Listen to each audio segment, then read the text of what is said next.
Are you still up? Hello, this is Brian Tracy, and welcome to the Power of Self-Confidence. Let's begin with the introduction. Entering the no-fear zone. According to Bruce Barton, he wrote, "Nothing splendid has ever been achieved except by those who dared believe that something inside of them was superior to circumstance." Welcome to the no-fear zone. In this audio program, you will learn how to develop confidence, courage, and unshakable determination in every area of your life. You will learn to approach the biggest challenges and opportunities of your life completely unafraid, convinced of your ability to accomplish anything you put your mind to. The good news is that you have extraordinary potential for success, achievement, and prosperity, with more talent and natural ability than you could use in 100 lifetimes. The only thing standing between you and the incredible life that is possible for you is fear of all kinds. And by the time you finish this book, your fears will be gone forever. For more than 25 years, I've studied successful men and women, looking for the characteristics and qualities they have in common that have enabled them to achieve so much more than the average person. I've read thousands of books and articles and research studies on success, and I've come to the conclusion that the foundation quality of success in every walk of life is self-confidence. Every man or woman who has ever accomplished anything out of the ordinary has turned out to have greater self-confidence than the ordinary person. And when you develop yourself to the point where your belief in yourself is so strong that you know that you can accomplish almost anything you really want, your future will be unlimited. A great question. A woman who had listened to one of my programs wrote to me recently and told me that one line in that program had changed her whole outlook on life. It was simply a question. What one great thing would you dare to dream if you knew you could not fail? When she began asking herself that question over and over, her entire view of what was truly possible for her expanded dramatically. She saw clearly what she really wanted to be and have and do, and she simultaneously realized that it was only fear and doubt in her own abilities that was holding her back. What would you do differently if you were absolutely guaranteed of success in any undertaking? What if some great force could endow you with the power to achieve any goal that you could set for yourself?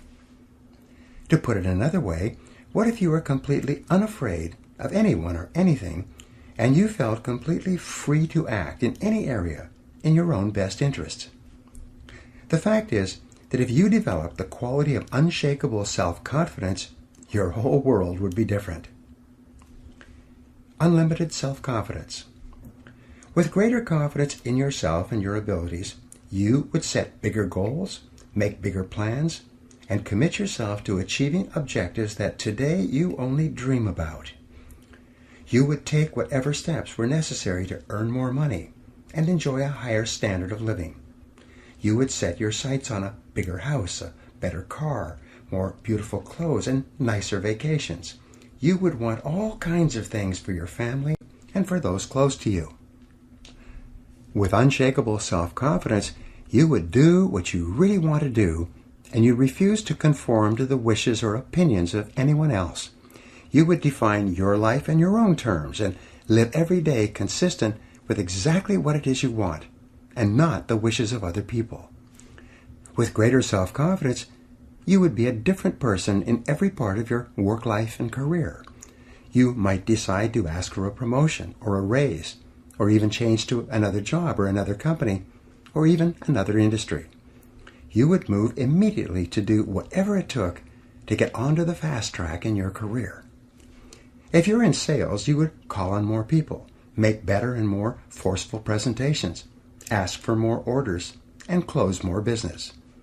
If you're in management, you would organize and reorganize your human and material resources to create a work environment that suited you perfectly, rather than making endless compromises in an attempt to please a variety of different people. With greater self-confidence, you would be bolder and more imaginative. You would be more creative and willing to experiment with new and different ideas and ways of doing things. You would be willing to consider unusual and risky alternatives and willing to commit yourself wholeheartedly to projects that are today sitting only on the back burner of your mind. More powerful, popular, and persuasive. If you had unlimited self-confidence, you would be more powerful, popular, and persuasive with other people. You would be more cheerful, likable, and welcome wherever you went. You would speak up and speak out clearly in your interactions with others, and you would be admired, respected, and sought after by everyone who knew you. Recognition and responsibilities would flow to you because of people's belief in your ability to do whatever it took to get the job done. Positions of prestige and status would open up for you, and people would bring you opportunities and possibilities that you cannot now imagine. Dealing with difficulties. With greater self-confidence, you could deal more effectively with the inevitable problems and difficulties that arise in day-to-day life. You would think continually in terms of solutions and how you could turn any situation to your best advantage. You would laugh at adversities that would dishearten most people and pluck success out of the jaws of failure. You would turn lemons into lemonade. You would feel invincible and unconquerable. With higher levels of self-confidence, you would be far more effective in dealing with difficult people and situations. You would be a far better negotiator and be able to ask for and get better prices, terms, and conditions in everything you bought and sold. Feel terrific about yourself. With greater self-confidence, with an unshakable belief in yourself, nothing would be impossible for you. More than anything else, you would feel terrific about yourself. You would feel truly happy about every part of your life, knowing deep down inside that you have the ability to take whatever steps and make whatever changes are necessary to assure that your life is exactly the way you want it. You would experience a tremendous sense of control, which is the fundamental requirement for happiness, well-being, and maximum performance. You would feel like the master of your fate and the captain of your soul. With unlimited self-confidence, you would feel completely self-determined and in charge of your life. You would experience a feeling of strength and power and purpose and have a positive mental attitude toward yourself and everyone in your life and everything you do. With unshakable self-confidence, you would unquestionably be an exceptional human being. You can develop self-confidence. Unfortunately, however, this is not all that easy. Most people have limited self-confidence, and many people have no self-confidence at all. Human beings tend to be plagued with doubt about their own abilities and fears about every imaginable thing, especially the unknown. The psychologist Abraham Maslow said that the story of the human race is the story of men and women selling themselves short. The great majority of people tend to compare themselves unfavorably with others. They dwell on their own weaknesses and limitations, and they eventually settle for far less than they're really capable of.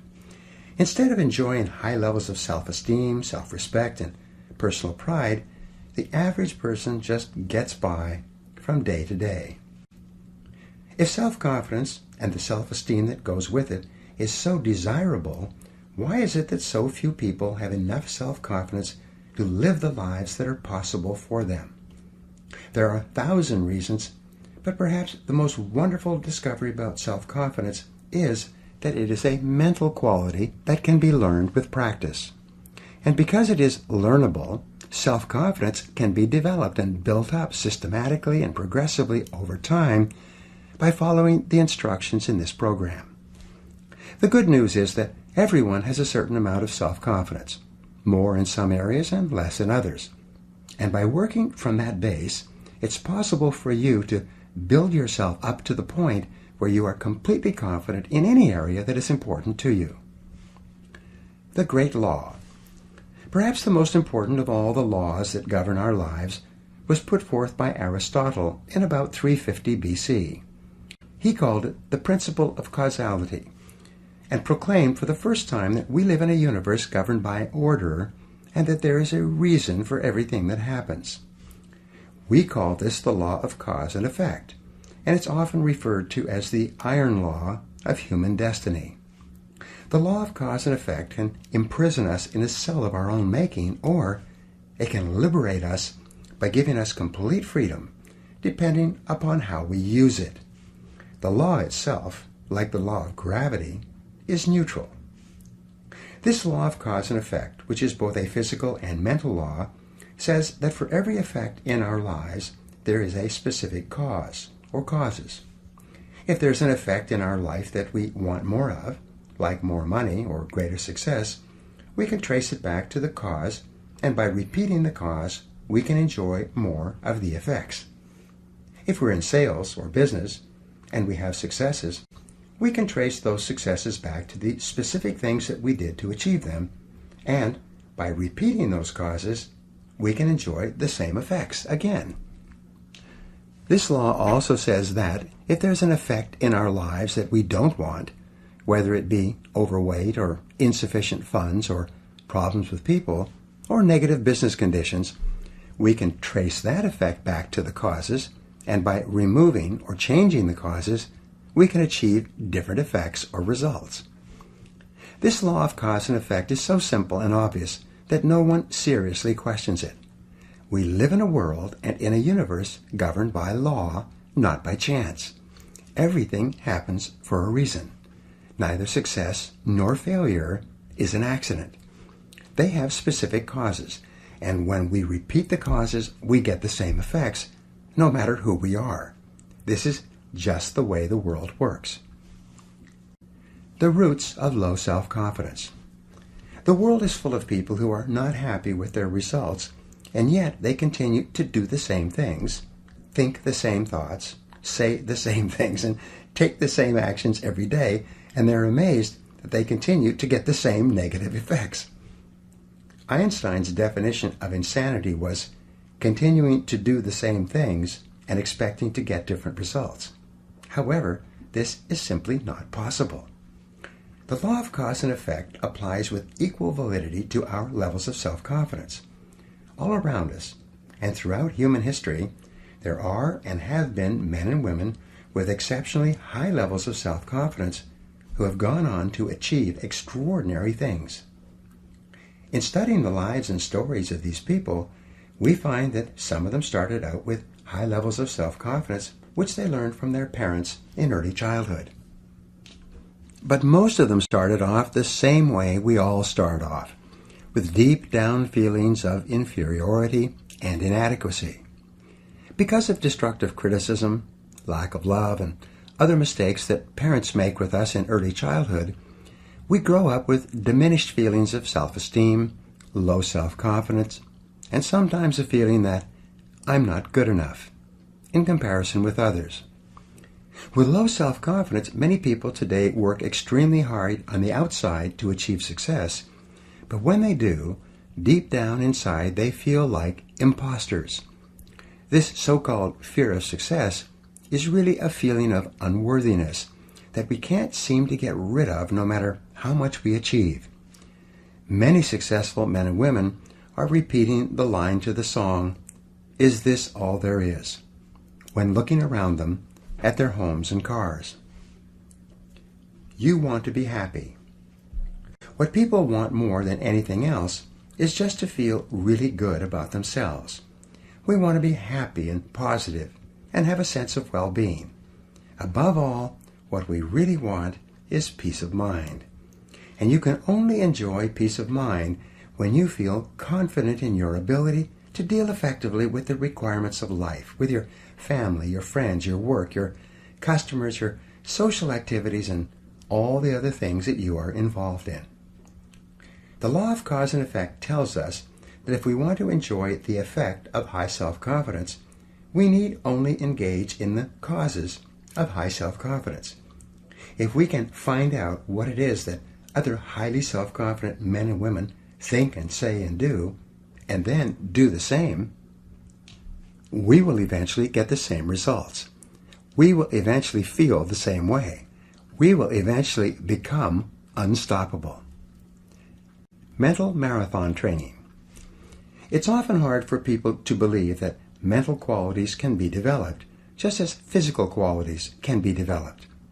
If this were a program on how to run a physical marathon, and I was offering to train you day by day over the next 6 months to run a marathon, you would come to realize that even a non-runner can go from being physically unfit to running a marathon of 26.4 miles in 6 months of disciplined training.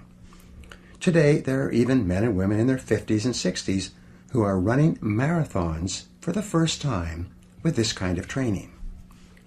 What this program will do for you is to put you through a mental marathon. This marathon will not be as arduous or painful physically as a physical marathon, but it will still require a tremendous amount of work. And the amount of work that you put in will exactly determine the results that you get out.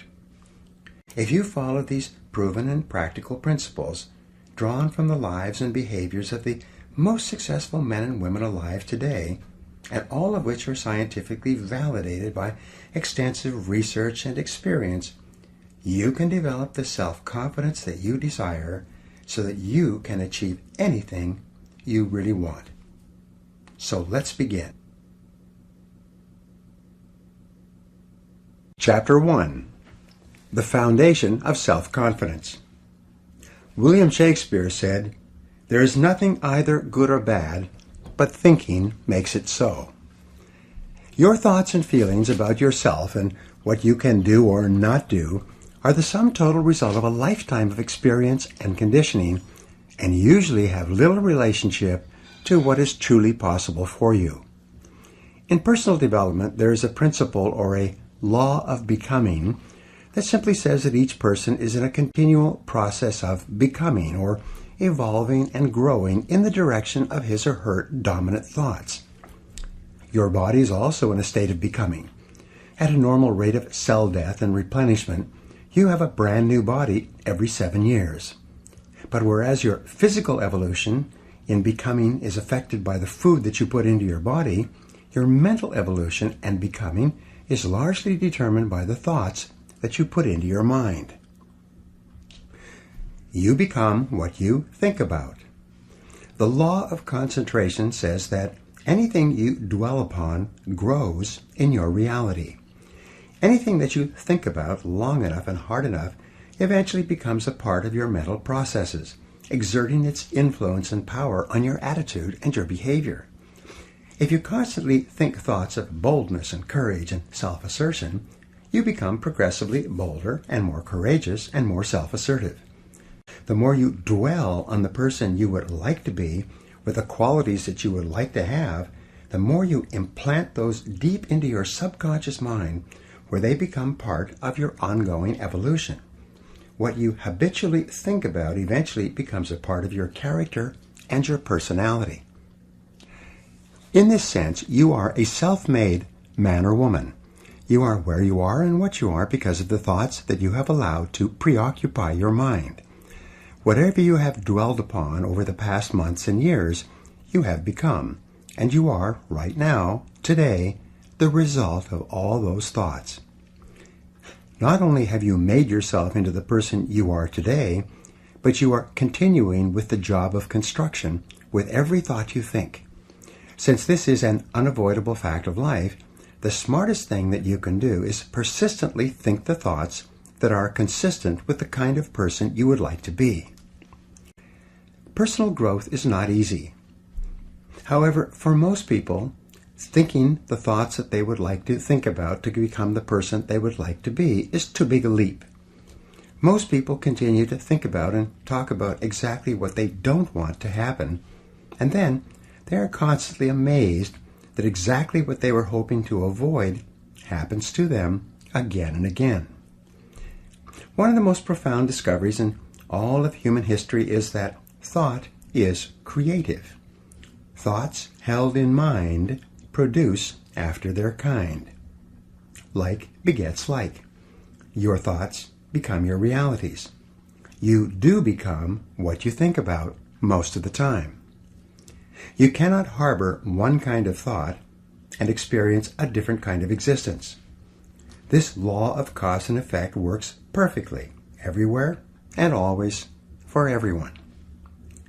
The development of unshakable self-confidence therefore begins with you taking full, complete, systematic, and purposeful control over the contents of your conscious mind. Disciplining yourself to think consistently about only the things that you desire and to resolutely keep your mind off of the things that you fear. All of life is from the inside out. It is from the inner to the outer. The law of correspondence, perhaps one of the most important of all the mental laws, says that your outer world will be a reflection of your inner world. What you see on the outside is largely a reflection of what is going on inside of you. This is not only true for you, it is true for everyone around you. Your inner life predicts your outer life. Many times we see people who seem to be very nice and pleasant on the outside, but who seem to have continuous problems in their personal and business lives. We wonder, how could these unhappy things happen to such nice people? The unavoidable fact is that, with few exceptions, most of what a person experiences in his or her outer life corresponds exactly to something that is going on in their inner life, something which you seldom know. And it cannot be otherwise. True happiness and success comes from living your life in harmony with the laws that govern your being. Even though these laws are invisible, they are like the law of gravity, which is also invisible, but is to be violated only at your own peril. Happy people are those who obey and follow the laws of nature and live their lives consistent with those laws. Start with your inner life. If you want to enjoy self-confidence on the outside, you must practice complete integrity on the inside. The foundation of self-confidence is for you to live your life consistent with your innermost values and principles, while thinking and acting in harmony with your highest aspirations. Men and women with the most rock-solid self-confidence are those who are absolutely clear about what it is they believe to be right and good and worthwhile, and who live their lives consistent with these values. Everything they do or say is an expression of their innermost convictions. Your whole world can fall down around you, but as long as you know that you are doing the right thing, you will have a deep inner sense of calm that will manifest itself in an attitude of confidence and self-assurance in any situation. You'll have many ups and downs in life, but what is most important is that you remain true to yourself. And then, as Shakespeare said, "Thou canst not then be false to any man." Determine your values. The starting point of developing high levels of self-confidence and becoming a superior human being is for you to think through and decide upon your values. Superior men and women are those who have taken the time to decide clearly what it is they believe in and in what order, and they have then organized their lives so that everything that they do reflects those values.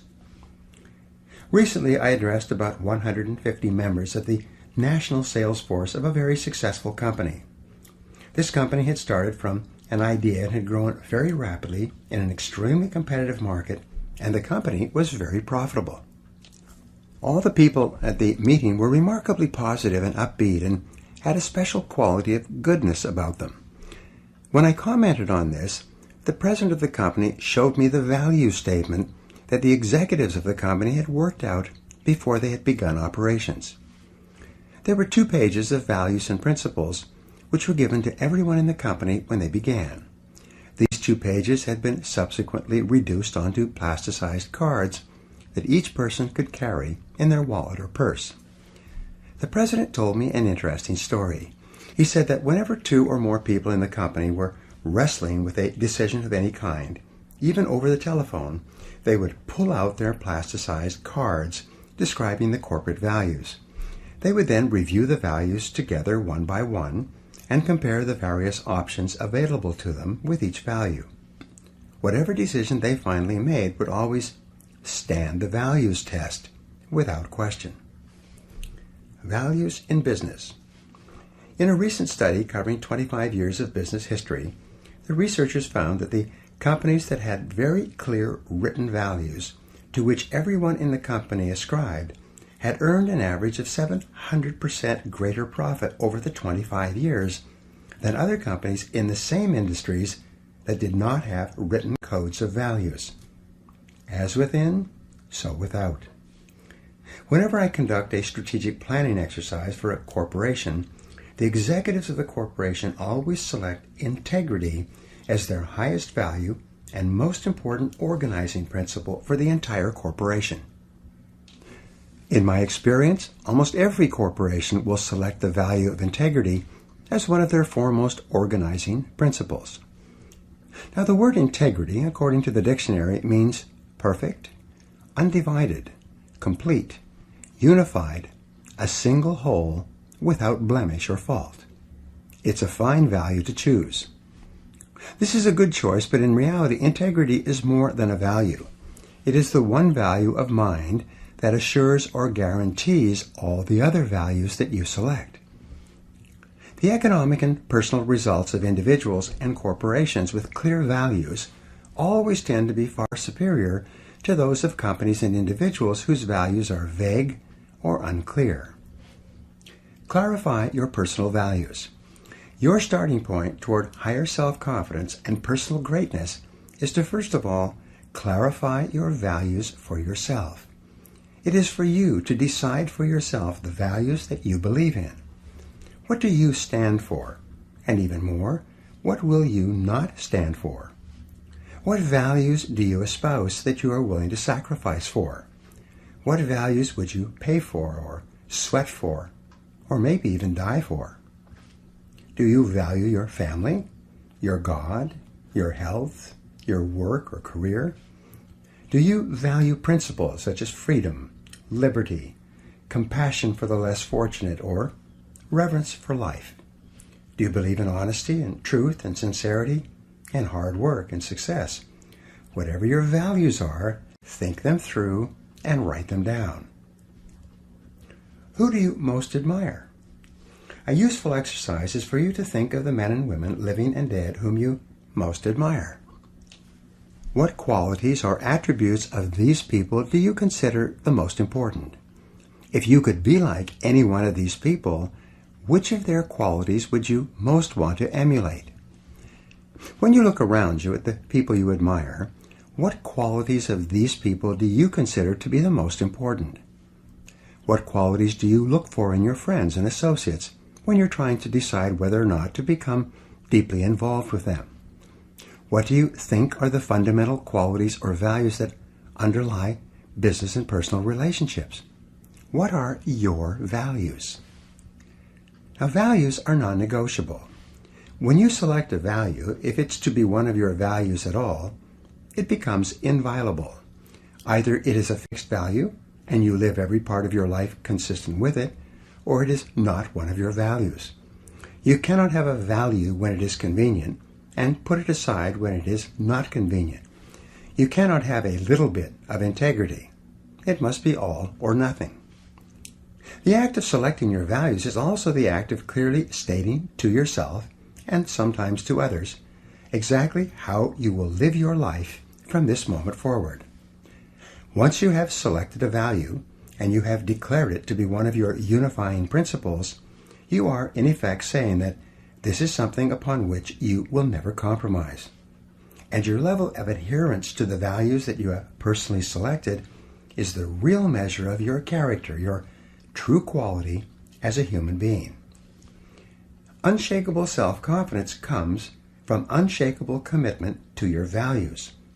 When, deep down inside yourself, you know that you will never violate your highest principles, you experience a deep sense of personal power that enables you to deal openly and honestly and with complete self-confidence in almost every human situation. Values clarification.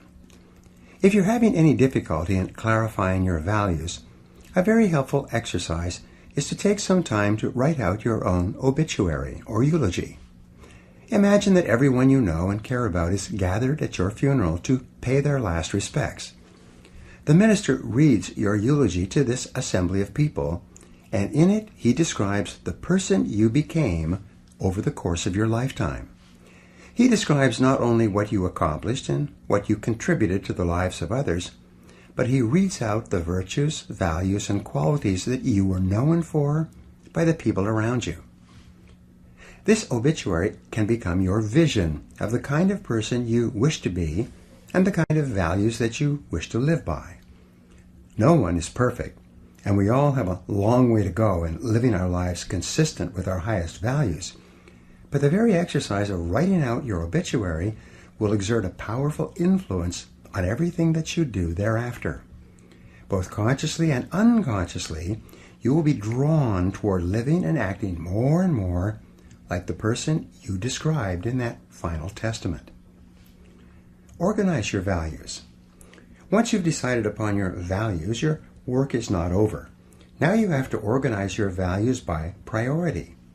You have to decide which value is more important and which value is less important. If you wrote out each of your values on small squares of paper, and then you had to throw away all the squares but one, which one would you keep? This then becomes your foremost value, the one that takes precedence over all the others. Which would be your second most important value? Your third, your fourth, and so on. Your order of priority is extremely important in determining the kind of person you are and the kind of life you live.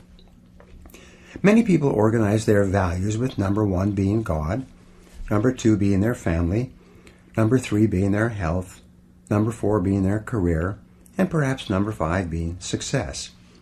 A person with this order of values is saying that, when push comes to shove, I will always favor the higher order value over the lower order value. Values order forces you to choose. If your family comes before your health or your work, you would always sacrifice your health or your work for the well-being of your family. If your order of values was changed and your work or financial success came before your health, you would be saying that you would sacrifice your health if that was necessary to get ahead in your career. I have known businessmen who put career success ahead of their families in their order of priority. When they had to choose one or the other, they regularly chose their work over spending time with their spouse and children. And as a result, both the marriages and the careers have run into serious trouble. Selecting your values and then putting them in order of importance actually creates a mental and emotional structure that enables you to make better decisions and choices in every area of your life. Integrity Revisited. The principle of integrity or adherence to your values seems to be a law of the universe. Whenever you violate or compromise your integrity for anything, there seems to be a great power or force of retribution that will not allow you to get away with it. Integrity seems to be an absolute requirement for successful human living. A failing in integrity or compromising your values not only seems to bring about a punishment that fits the crime, whether it's in business and politics or personal life, but it seems to create a high level of stress, unhappiness, and inner turmoil in the life of the individual. This need for absolute integrity seems to require that you live in truth with all people and under all circumstances. Living in truth means that you never live a lie. It means that you never compromise your integrity for the sake of a job or money or a relationship. It means that you always do and say what you know to be right and true, no matter what the short-term cost or benefit. Living in truth means that you do not pretend or practice self-delusion. You face life, your relationships, and your circumstances exactly as they are, not as you wish they would be. Living in truth means that you never stay in a situation that makes you unhappy or which you feel for any reason is wrong for you. Set peace of mind as your highest principle. Living in truth means that you set peace of mind as your highest goal and as your core organizing principle. You select all your other goals to be consistent with it. you never compromise your peace of mind for anyone or anything else. You do and say only those things that feel perfectly right for you. You accept your own thoughts and feelings completely, whatever they are, and you systematically change each part of your life that is not giving you peace of mind.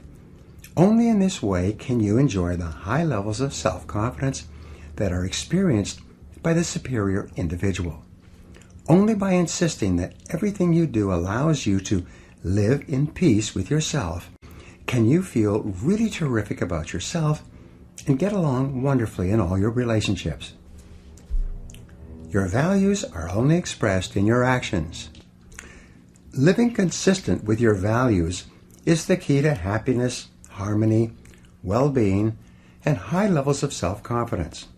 And this brings us to the final point in this chapter, perhaps the most important point of all. It is that your true values are only expressed in your actions, in what you do. You can tell what you truly believe by observing what you do in any situation where you have to make a choice. Especially when you are under stress and pulled in two directions at once, with opposing demands or responsibilities, this is when your true values are revealed. The action that you take in any given situation will tell you which of your values is uppermost, or whether you have any values at all. It is not what you say, or hope, or wish, or intend, but only what you do that counts. Your choices of the actions you take tell you unerringly who you really are. In fact, you can tell what your values have been in the past by looking back and observing what you did under stress when you had an important choice to make. Did you listen to the better angels of your nature, or did you compromise for a short-term advantage? A person who says that his or her family comes first and then has to choose between working late and going to a child's school play or sports activity, and who chooses the child's needs over the boss's requirements, is a person who is living consistent with his or her highest values. Everyone has had the experience of walking away from a job or a relationship, even though considerable sacrifice was involved, because it was the right, though painful thing to do. And you probably remember how great you felt as a result. Whenever you act consistent with a higher value, you always feel terrific about yourself, and your self-confidence soars. But whenever you compromise your values for any reason, you feel uncomfortable, inferior, guilty, and your self-confidence plummets. The law of reversibility. The fact that your true values are only expressed in your actions brings us to a little-known mental principle called the law of reversibility. This law says that just as thoughts and feelings lead to actions consistent with them, the principle is reversible, and actions consistent with particular values or beliefs actually lead to the thoughts and feelings that would have triggered the actions. What this means is that even if you start off lacking a particular quality, if you deliberately act as if you already have the quality, you will eventually create within yourself the mental quality that corresponds to the action. Dr. William James of Harvard put it this way: action seems to follow feelings, but really action and feelings go together. And by regulating the action, which is under the more direct control of the will, we can indirectly regulate the feeling, which is not. The act-as-if principle.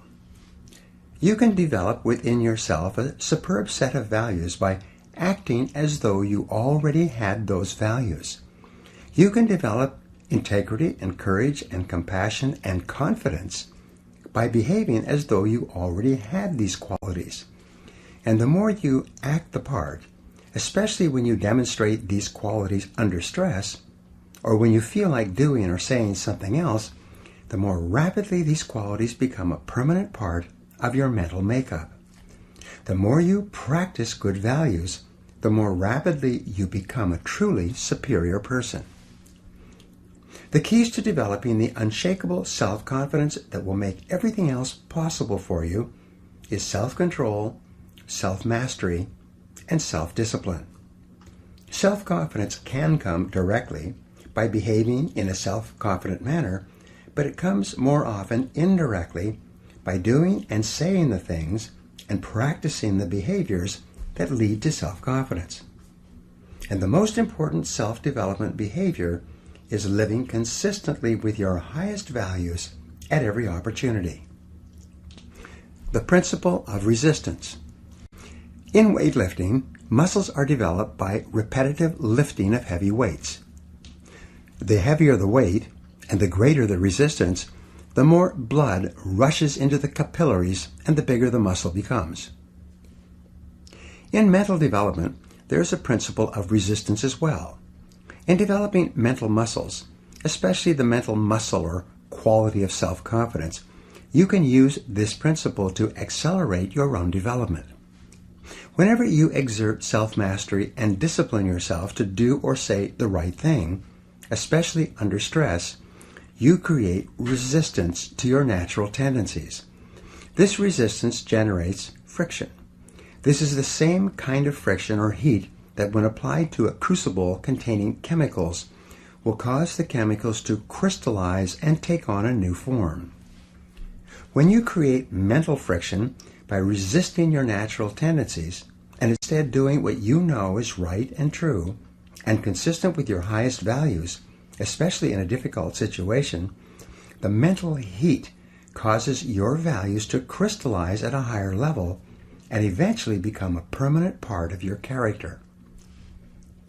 Developing inner strength. Each human quality is subject to this same formulation. Once you have persisted through great adversity, you are always capable of persisting through lesser difficulties. Once you have acted courageously in a major confrontation, you are always able to act courageously in the face of lesser confrontations. When you behave honestly when there are large amounts at stake, you are always able later on to behave honestly when you're dealing with lesser amounts.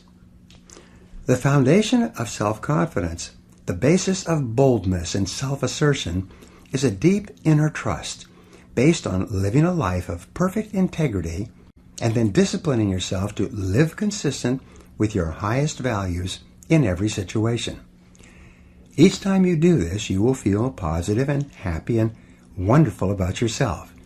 Your behaviors will further crystallize in your personality and become a more permanent part of the exceptional human being that you are in the process of becoming.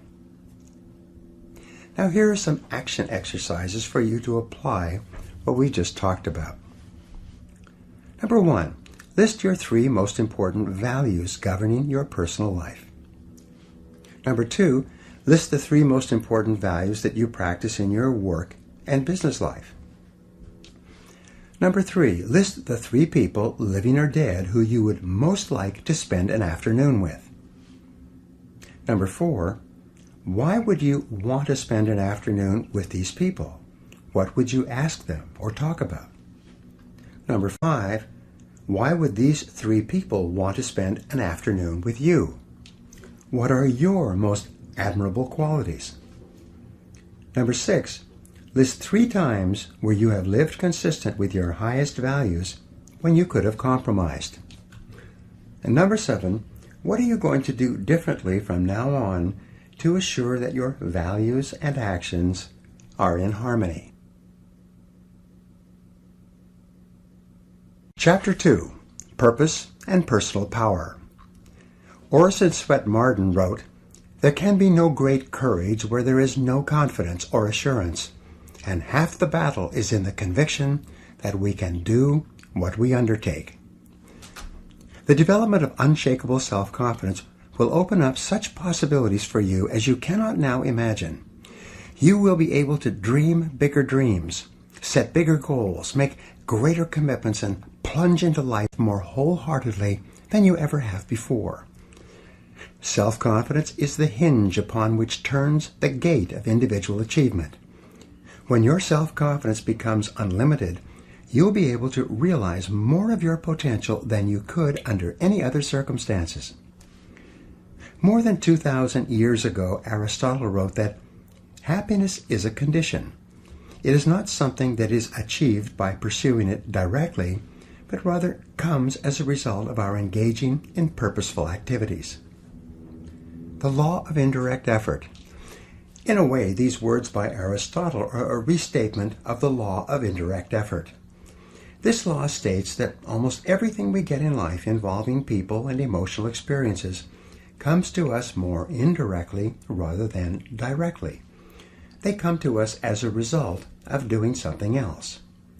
For example, if we pursue happiness directly, it eludes us. But if we get busy doing something that is really important to us and begin to make real progress in the direction of our dreams and aspirations, we find ourselves feeling very happy indeed. Self-confidence is also subject to the law of indirect effort. We achieve higher levels of self-confidence not by wishing for it, but by setting and achieving ever higher goals and objectives. As we move forward step by step, as we feel ourselves advancing in life, we feel better and stronger and more capable of taking on even bigger challenges. Become more confident and competent. We develop the confidence to tackle larger goals by applying our energies to the accomplishment of smaller goals. We build up our confidence as we move forward until we reach the point where there is nothing that we won't take on. In fact, the habit of setting and achieving ever larger goals is absolutely indispensable to the development of ever higher levels of self-confidence and personal power. You can only really believe in yourself when you absolutely know that you have the ability to do what you set out to do. True self-confidence comes not from positive wishing or positive hoping or positive thinking. It comes from positive knowing, based on having proven to yourself over and over again that you have what it takes to get from wherever you are to wherever you want to go. Self-confidence is a state of mind. It is an attitude. And as an attitude, it is more important than facts. But it must be based on facts to be the kind of self-confidence that you can rely upon in a crunch. Your job is to do whatever it takes to convince yourself in your heart that you are absolutely unstoppable and that you can achieve anything that you put your mind to. Thought is creative. If self-confidence is an attitude of mind, it is based on mental principles and mental laws, foremost amongst which is thought is creative. You are not what you think you are, but what you think you are. As you systematically and deliberately change your thinking about yourself, your outer reality changes to conform with it. Your thoughts create your life, including and especially your thoughts with regard to your feelings of self-confidence. The reason why goals are so important is because of these mental laws, the consequences of which are inevitable and inescapable. You are happy and successful to the degree to which you conform your life and your thinking to these laws and live in harmony with them. The first law, which we have already discussed, is the law of cause and effect. This law is so simple and powerful that you need to remind yourself of it all the time. Everything that happens in your life, success or failure, wealth or poverty, health or illness, happiness or unhappiness, self-confidence or insecurity, are all subject to this law. The Bible teaches this basic law as the principle of sowing and reaping. It says that whatsoever a man soweth, that also shall he reap. This especially refers to the thoughts you think. If you sow positive, optimistic, uplifting thoughts in your mind, you will reap positive, optimistic, uplifting events and experiences in your life. And it cannot be otherwise. If you sow clear goals and objectives in your mind, you will reap clear results and rewards in your outer life. The law of attraction. A corollary of the law of cause and effect is the law of attraction. This is one of the most important of all mental laws, in explaining what happens to you. This law says that like attracts like. It says that you inevitably attract into your life the people, ideas, circumstances, and opportunities that are in harmony with your dominant thoughts. Just like a magnet attracts iron filings, you attract whatever is consistent with whatever you are thinking about most of the time. Because this is a law, you cannot think one thing and attract something else. Whatever you are thinking about most of the time, you are drawing into your life from all directions. This is why fuzzy goals bring fuzzy results. Clear goals bring clear results. And since your level of self-confidence is directly tied to how effective you feel you are in achieving your goals, it's very important that you know exactly what it is you want and that you think of nothing else. The law of correspondence. Another mental law, also a corollary of the law of cause and effect, is the law of correspondence. This law says that your outer world tends to correspond to your inner world. Your outer world of health, wealth, and relationships will be a reflection of the way you think about each of these subjects. There is a saying that thoughts held in mind produce after their kind. Your thoughts and goals are like seeds, and your mind is like fertile soil. Whatever seeds, positive or negative, clear or unclear, you are planting into your mind will grow in your reality. Whatever you are reaping or experiencing today is the result of what you have sown in the past. Since your mind is not a vacuum, it doesn't remain empty. Like a garden, either flowers or weeds will grow. Your thoughts are the most powerful forces in your universe. They are both creative and causative. Every minute of every day they are forming the world around you. As Shakespeare said, nothing is, but thinking makes it so. Your life is what your thoughts make it. The law of concentration. Another principle that affects your life is called the law of concentration. This is an important principle in determining the development and maintenance of your self-confidence. The law of concentration, as mentioned earlier, says that whatever you dwell upon continually grows in your reality. Thinking about a subject, dwelling on it continually, is like watering and fertilizing a seed. Concentration causes it to grow faster in your experience. The more you dwell on any goal or subject, the more of your mental capacities are dedicated to making that goal or subject a reality. The law of concentration explains why unwavering dedication to a single purpose goes hand in hand with all great accomplishment. The ability to concentrate without diversion on a single subject to the exclusion of all others explains why ordinary people achieve extraordinary things. Peter Drucker once said that whenever you find something getting done, you find a monomaniac with a mission. Because of this mental law, an average individual with average capabilities, by bringing all of his or her mental powers to bear on the achievement of a single goal, can often accomplish far more than a seemingly more fortunate person whose energies are dispersed by having several goals at once, or, as quite commonly happens, no goals at all. The law of substitution. The law of substitution states that your conscious mind can only hold one thought at a time, positive or negative. And whatever thought is held continuously in your conscious mind will eventually be accepted by your subconscious mind as an instruction or command. Your subconscious mind, in harmony with these mental laws, will go to work 24 hours per day to bring your dominant thought or idea into reality. Your subconscious mind is inordinately powerful. It is the repository of all of your emotions and beliefs and values and attitudes and feelings. All your thoughts and feelings throughout your life are stored in your subconscious mind.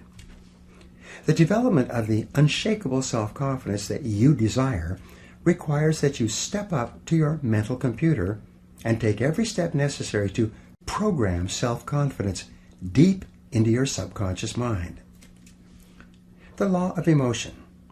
The final mental law you need to know in the development of purpose, personal power, and self-confidence is the law of emotion. This law says that every decision you make, every thought you think, every action you take is based on an emotion of some kind.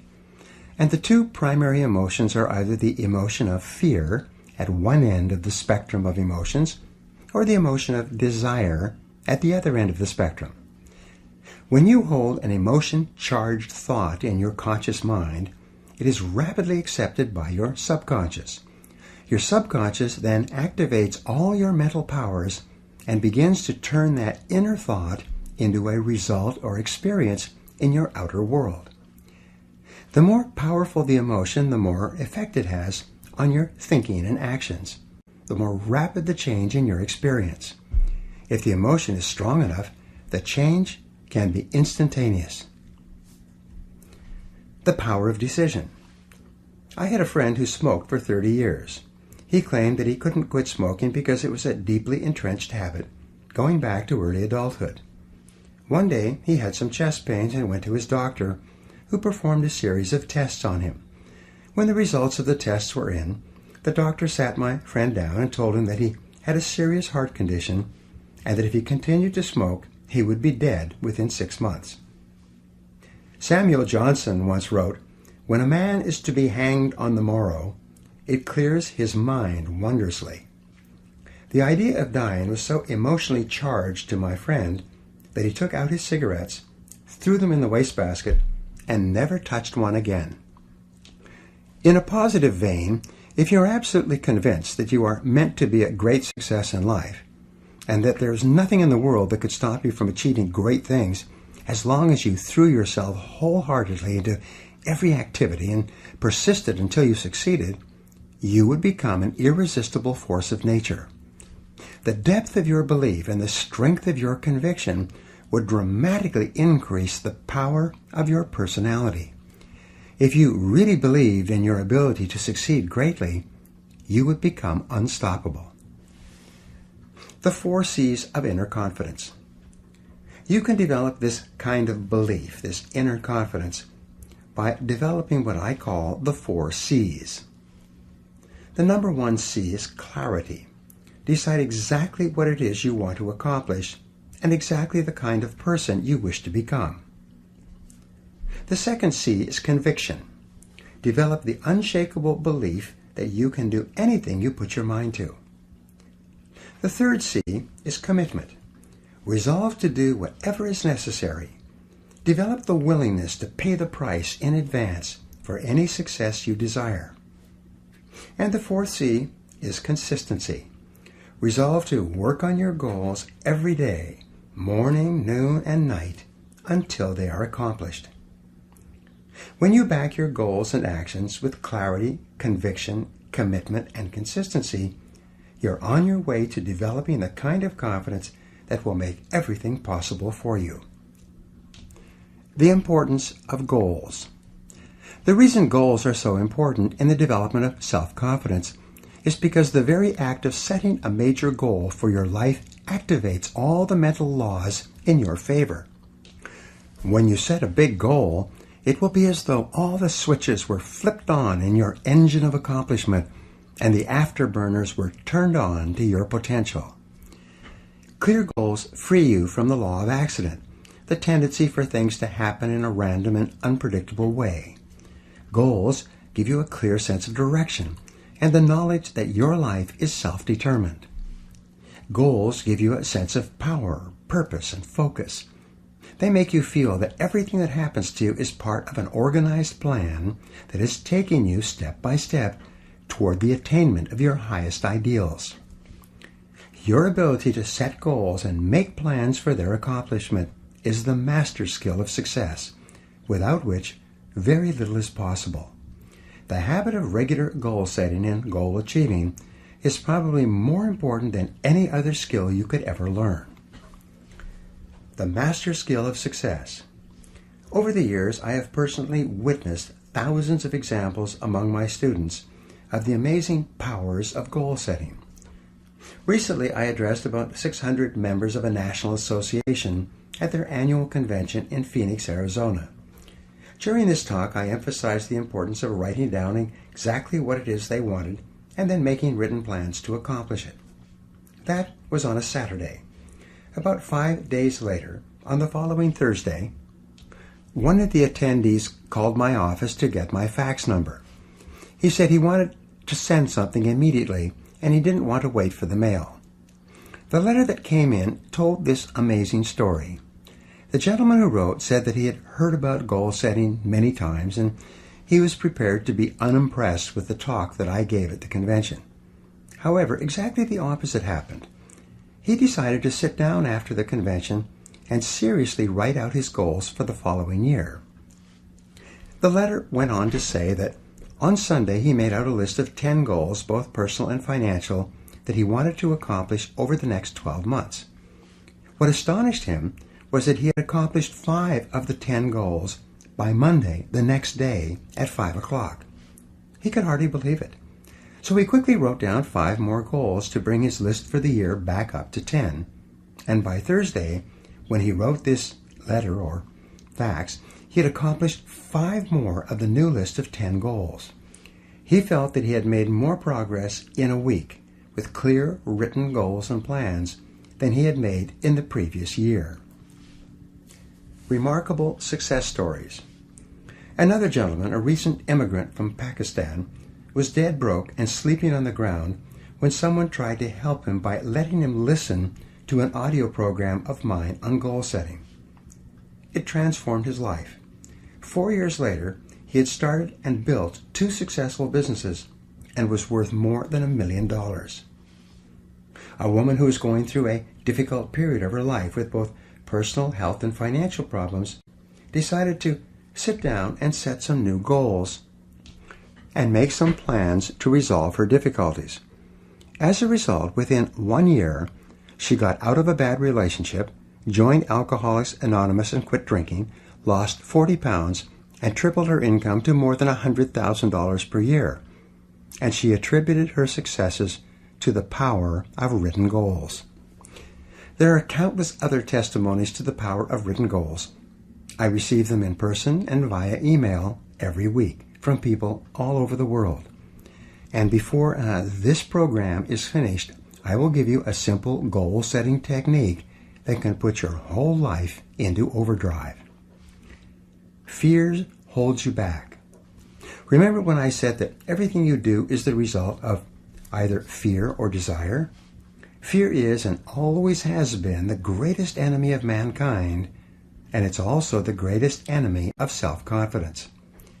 It is fear that holds us back more than any other factor. Fear of all kinds works on us unconsciously to undermine and sabotage our best intentions and our greatest hopes. In fact, as you listen to these words, you are probably thinking of a fear that holds you back in some way. No matter what you do, fear will rear its ugly head and attempt to trip you up. Sometimes the fear will appear consciously in the form of rationalizations and excuses that you use to sabotage yourself and hold yourself back. Sometimes you will find yourself avoiding goal setting by saying that, "Oh, I already know what my goals are. I don't need to write them down." Your subconscious mind will tell you, if you don't set any clear goals, you can't fail. This is just another way of saying that you don't really believe in your ability to do any better than you are doing right now. Fear will often appear as procrastination about writing down your goals in the first place. You will resolve to write out your goals and plans on the weekend, or on your vacation, or during the summertime, or when you can dedicate a few hours to it, or sometime in the indefinite future. Then, like 97% or more of adults, you'll never do it. You will start to rationalize and say, "Well, considering my situation, it probably wouldn't make any difference anyway." The comfort zone. If the greatest enemy of self-confidence is fear, then the greatest enemy of human achievement is the comfort zone. Psychologists have determined that Each of us has a natural tendency to slip into a zone of performance and behavior where we feel comfortable, one that is easy and unchallenging, and then to stay there. We stop striving, we relax, and day by day we develop the habits that lead to underachievement and failure. We settle for far less than we're truly capable of. We engage in social networking, watch television, listen to music, socialize, and generally waste our time, and then we eventually convince ourselves that this is the very best that we can do.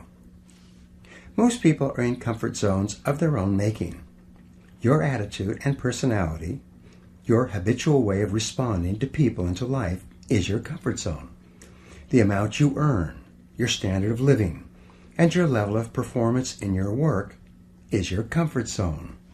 Your level of mental and physical fitness is your comfort zone. Resistance to change.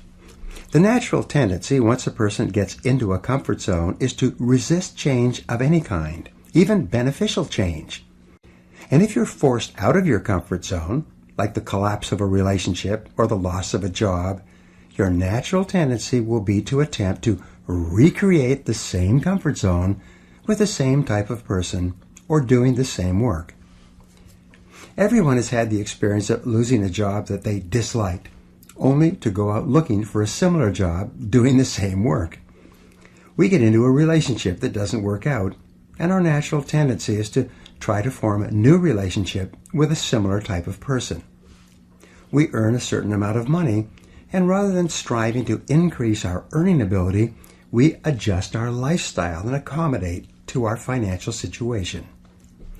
The tragedy of the comfort zone is that it first of all starts off by being comfortable, but it leads rapidly to complacency.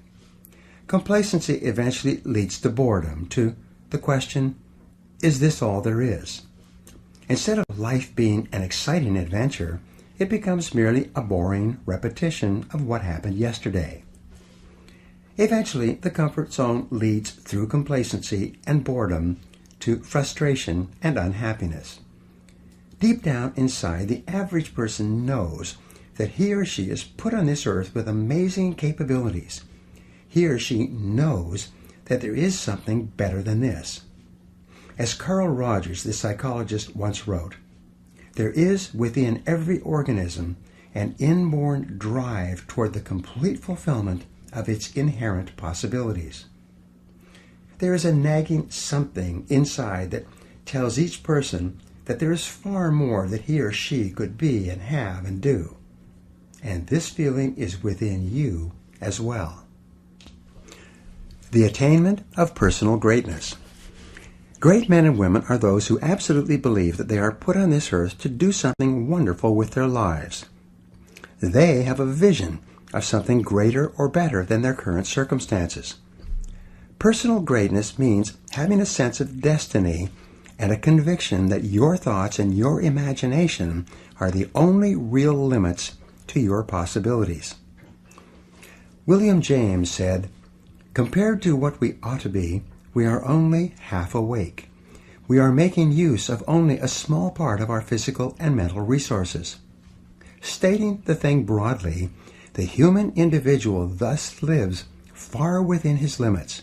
He possesses powers of various sorts which he habitually fails to use.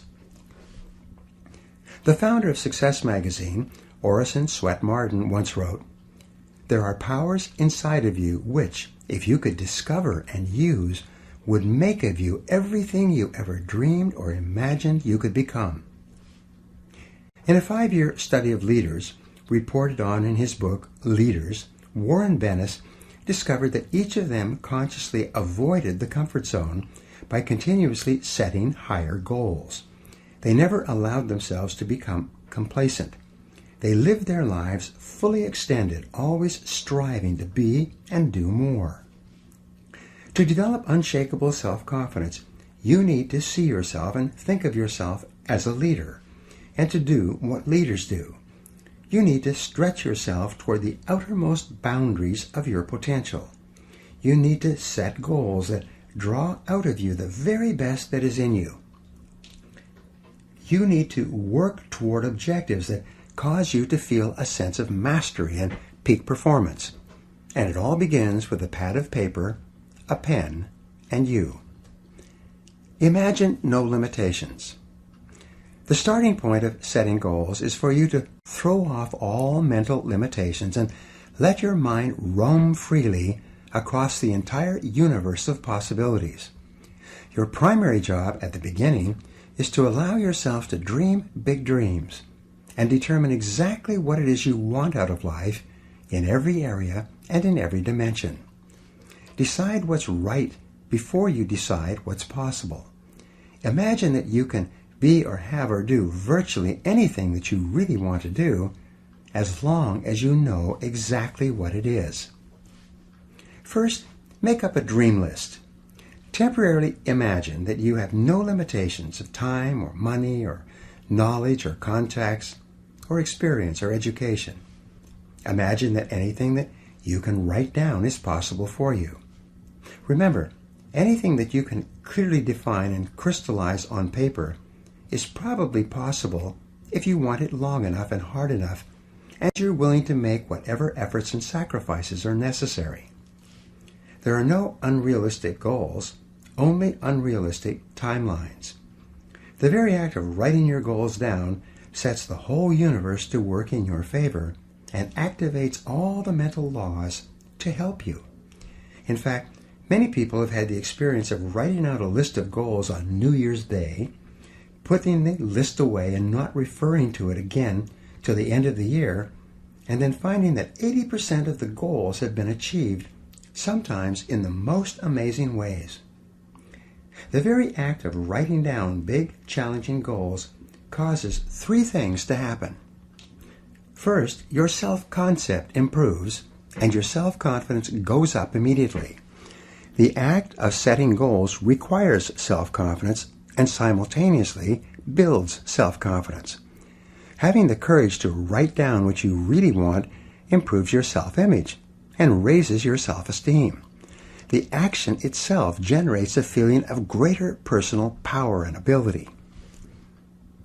Release your energy. Second, when you write down goals, you tap into your mental and emotional powers. Goal setting actually gives you a burst of physical and mental energy. Your heart rate and your respiratory rate speeds up. The very act of goal setting is inherently exciting. It sounds a little bit corny, but someone once said, "Feeling listless? Make a list." It's true. It's like stepping on the accelerator of your own mental and physical potential. And if you do it every day, the results can be amazing. Write it down. Third, commit it to paper. The very fact that you have committed a goal to paper dramatically increases the likelihood that you will achieve that goal. Your mind is structured in such a way that you cannot write down a goal clearly on paper, not on a computer screen, without simultaneously having the ability to somehow attain it. The most important question is, how badly do you want it? There are several mental exercises that you can use to set your goals. Number one, imagine that you have just won $1 million cash and that you can do or have anything you want with the money. What would you do first? Where would you go? What changes would you make in your life? If you had complete financial freedom, what would you do differently from what you are doing now? Number two, describe your ideal lifestyle. Imagine that you could live your ideal of the perfect life. What part of the country would you choose to live in? What kind of a company would you choose to work for or to start and run as your own? What kind of a home and car would you want? How would you like to spend your time and live your life? What kind of relationships would you want? Number three, ask yourself what you would do if you learned today that you only had 6 months left to live. If you had no limitations, how would you spend your last 6 months on Earth? This is another way of asking, what is really important to you? Who would you want to spend time with? What would you want to accomplish? What would you like to leave behind? In other words, What do you truly value? What are the things that really give meaning and purpose to your life? Number 4, list all of the worries or problems in your life and write out a goal which is the perfect solution to each of those difficulties. If money is a concern for you, write out a goal that clearly defines how much you want to earn, how much you want to accumulate, and what you want to achieve financially over the next 3 to 5 years. Number 5, think about your family and your relationships. Describe the perfect situation between you and the important people in your life, and then make out a series of goals to achieve that ideal situation. Number 6, look at your health. Describe what perfect health and physical fitness means to you, and then make out a plan to achieve that level of fitness. Number 7, define the kind of person that you would most like to become, both personally and professionally. Then, work out a plan of personal and professional development that will enable you to learn and grow and become the kind of person you most admire and would most like to be. Remember, as Goethe said, before you can have something, you must first be something. Categorize your goals. Once you have written out your goals, divide them into the different areas of your life that are important. There are basically 6 divisions that most people use, but you can have more or fewer. The first are financial and material goals, money and things. The second are family and personal goals, the things you want to have and the things that you want to do with your family and your friends. Number 3 are self-improvement and educational goals, the subjects that you want to learn and get better in. Number 4 are spiritual goals, which have to do with learning and growth and inner peace. Number 5 are health and fitness goals, which may have to do with your weight and your levels of energy. And number 6, social and community goals, the areas where you would like to contribute to your society in some way. To perform at your best, your life must be in balance. This means that you need to have goals in each area so that you are moving progressively forward on something that is important to you all the time. Organize your goals. The next step, once you have all your goals in writing, is to organize them in order of priority. Select the goals that are more important than others and put them at the top of each list. Then, select the goals that are second and third and fourth and so on. Finally, and perhaps the most important of all in goal setting, is for you to select the one goal out of all the goals that is more important than any other. This is the key to your success. The mental discipline to set your goals and to sort them out and to decide on your chief aim or your major definite purpose is the starting point of individual greatness. This major definite purpose is the one goal, the accomplishment of which will lead to the attainment of many of your other goals. This goal becomes the central focus for all of your other goals and activities. This goal is what enables you to bring all your mental resources to focus like a laser beam on one thing. Your forward progress on this one goal is what eventually generates the unshakable self-confidence that you desire. Focus and concentrate. This intense focus on one goal is not easy, but it is all important. Orison Swett Marden also wrote, "The giants of the race have been men and women of concentration, who have struck sledgehammer blows in one place until they have accomplished their purpose. The successful men and women of today are those of one overmastering idea, one unwavering aim, men and women of single and intense purpose." Martin also said that every great man has become great, every successful man has succeeded in proportion as he has confined his powers to one particular channel. Single-minded concentration in the direction of your dreams will intensify your desires and increase your emotional drive towards your goal. This intensity of concentration will activate the law of attraction and begin to attract people and opportunities into your life to help you to achieve your goal.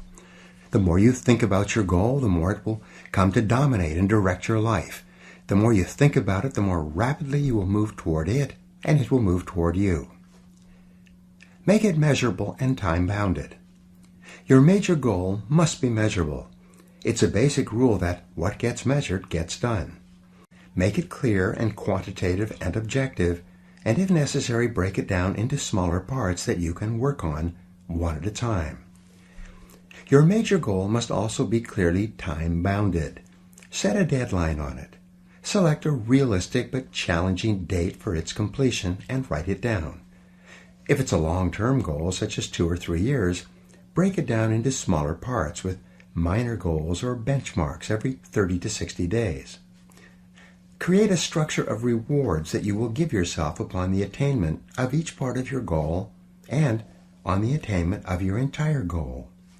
For maximum motivation and high achievement, you need to tie each goal to a reward and each part of the goal to a smaller reward. Now, the reward may be dinner out, or a vacation, or a holiday. It may be a new car or a new home. It may be something that affects all the members of your family. Many people enlist the support and cooperation of their spouses and children by agreeing to rewards that everyone will get when the goal is attained. Rewards make the process more fun and interesting, and they act as an inner drive that propels you forward when the going gets rough. Make your plans. Once you've determined your major and minor goals, you construct your plans by making detailed lists of everything that you will have to do to achieve each goal, and then organizing the lists by time and priority. What will you do first? What will you do second? What is more important? And what is less important? Make each activity measurable and put a deadline on it. Select the very first thing that comes to your mind to do and get started. By setting goals, making plans, and getting started, you will join the top 3% of adults in the world today, and your success will be virtually guaranteed. A final point with regard to goals is this: keep your goals confidential. You build confidence and personal strength by keeping your goals inside of you and by channeling your efforts purposefully each hour and each day toward their attainment. Many people make the mistake of talking too much about their goals. Too much talking causes their energies to dissipate and their motivation to decline. It weakens their resolve. They lose the force and the power they would have had if they had kept their goals to themselves and instead concentrated on purposeful activities. As Henry Ford said, you can't build a reputation on what you're going to do. A simple technique. Let me now give you a simple technique that has transformed my life and the life of almost every person who has ever used it. It is simply this: get yourself a spiral notebook, the kind used in school for taking notes. Begin each day by sitting down with this notebook and writing out your main goals in the present tense as though they were already a reality. Use strong, definite words like I earn, I achieve, or I am. You can write other things in this notebook if you like, but the most important action is that you take 5 minutes each day to write and rewrite your major goals without referring back to what you wrote yesterday. Handwriting your goals is called a psychoneuromotor activity. Each time you write out your goals, you drive them deeper into your subconscious mind. You increase the intensity of your desire and the depth of your belief. You activate the mental laws of concentration and attraction and correspondence. You focus your mental powers and increase your confidence that the goal is achievable. By rewriting your goals every day, they become clearer and stronger and take on a power of their own. This exercise impresses your goals so deeply into your subconscious mind that they will eventually lock on, and you will begin to move irresistibly and unstoppably toward their achievement. When this happens, your future will be guaranteed. As you develop this ability to set and achieve whatever it is you want in life, you'll develop the kind of confidence that comes from positive knowing rather than positive thinking. you will become unstoppable.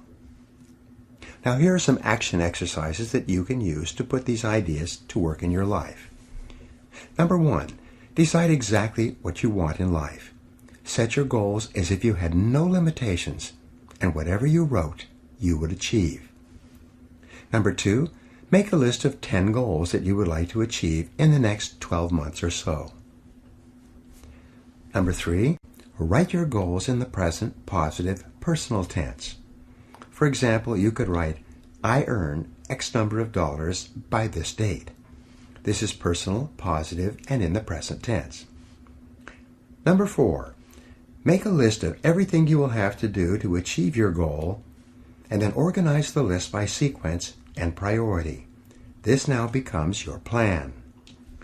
Number 5, review your list and ask, if I was guaranteed to achieve any one goal on my list within 24 hours, which one goal would have the greatest positive impact on my life?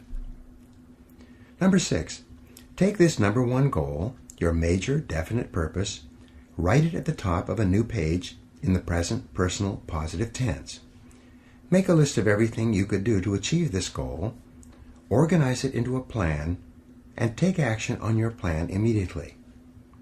And number 7, do something every day, 7 days per week on your major goal.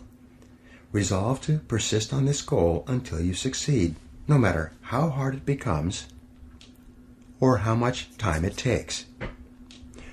This process of setting and achieving one big goal will build your self-confidence to the point where you will become unstoppable for the rest of your life. Chapter 3, Achieving Competence and Personal Mastery.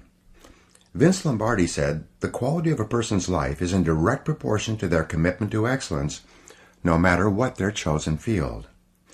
You will only be happy, satisfied, and capable of enjoying high levels of self-confidence when you know that you are absolutely excellent at doing something that is important to yourself and others. What is it? What could it be? These are 2 of the great questions of life. Fortunately, you and every other person has the inborn ability to become excellent at what you do and to achieve peak performance in your life in your chosen field.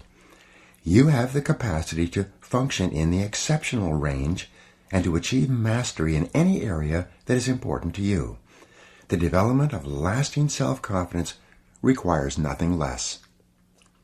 The edge of the envelope. In the world of test pilots and prototype aircraft, as described in the book and the movie The Right Stuff by Tom Wolfe, they refer continually to what is called the envelope. This envelope consists of an upper and lower edge. The upper edge marks the height and speed that any previous aircraft or jet has flown up to the time of the most current test run. This upper edge of the envelope is the maximum height and speed deemed possible for a new aircraft before it theoretically comes apart in the air or malfunctions or self-destructs. Now the goal of the test pilot is to expand the edge of the envelope. His job is to fly ever faster and higher in order to discover the outer limits of speed, height, and endurance that a particular aircraft is capable of achieving. The test pilot continually takes the aircraft higher and faster until he feels that the plane has reached its absolute outer limits. This is where and when he pulls back to avoid destroying the aircraft and even fatally crashing. This is called the outer edge of the envelope, and it then becomes the lower edge of the envelope for the next aircraft and the next round of testing. Every aircraft, no matter how well made, has an outer limit on its capabilities. It can fly only so fast and so high and no further. Very little can be done to expand the mechanical ability of something made of metal by the hands of man. Expand your envelope. The major difference between you and an aircraft is that there is no outer edge to your personal envelope. As Emerson said, the power which resides in man is new in nature, and none but he knows what that is which he can do, nor does he know until he has tried. Thomas Edison said, if we all did the things we are capable of doing, we would literally astound ourselves. Maxwell Maltz, the author of Psycho-Cybernetics, said, "Within you right now is the power to do things you never dreamed possible. And this power becomes available to you just as soon as you can change your beliefs." In other words, the outer limit of your envelope, or the outer limit of your potential, is not fixed in time or space, like that of an aircraft. Your limits are determined solely by your own beliefs and by your own confidence in what you think is possible for you. Self-confidence and self-esteem. Your self-confidence is closely connected to your self-esteem and to how much you like yourself. Dr. Nathaniel Branden calls self-esteem your reputation with yourself. It is how you feel about yourself and your abilities in relation to any situation that determines how much you like yourself and consider yourself to be a valuable and worthwhile person. The more you like yourself, the better you do. The flip side of self-esteem is what psychologists call self-efficacy. Self-efficacy is a measure of how effective and competent you feel you are to perform a particular task or to achieve your goals. This is called performance-based self-esteem. What this means is that if your self-confidence and your belief in yourself are determined by your self-esteem, or how much you like yourself, then your self-esteem is determined by how capable you feel you are in any given set of circumstances. For example, if a problem comes up at work or at home, and you are so familiar with it that you can solve it quickly and correctly, your self-efficacy and your self-esteem goes up. You feel more capable and confident and more willing to take on other challenges and difficulties. You feel more positive and optimistic. You feel like an excellent person. If, on the other hand, a problem or difficulty came up and you were unable to do anything to solve it, and you felt frustrated or ineffective, your self-esteem would suffer and your self-confidence would go down. You would feel negative about yourself and your abilities. You might even become angry or depressed. You would feel powerless rather than powerful. That's why they say, in playing poker, the winners laugh and tell jokes, while the losers say, "Shut up and deal." Build your own self-confidence. The law of cause and effect applies to everything you are today and to everything that you become.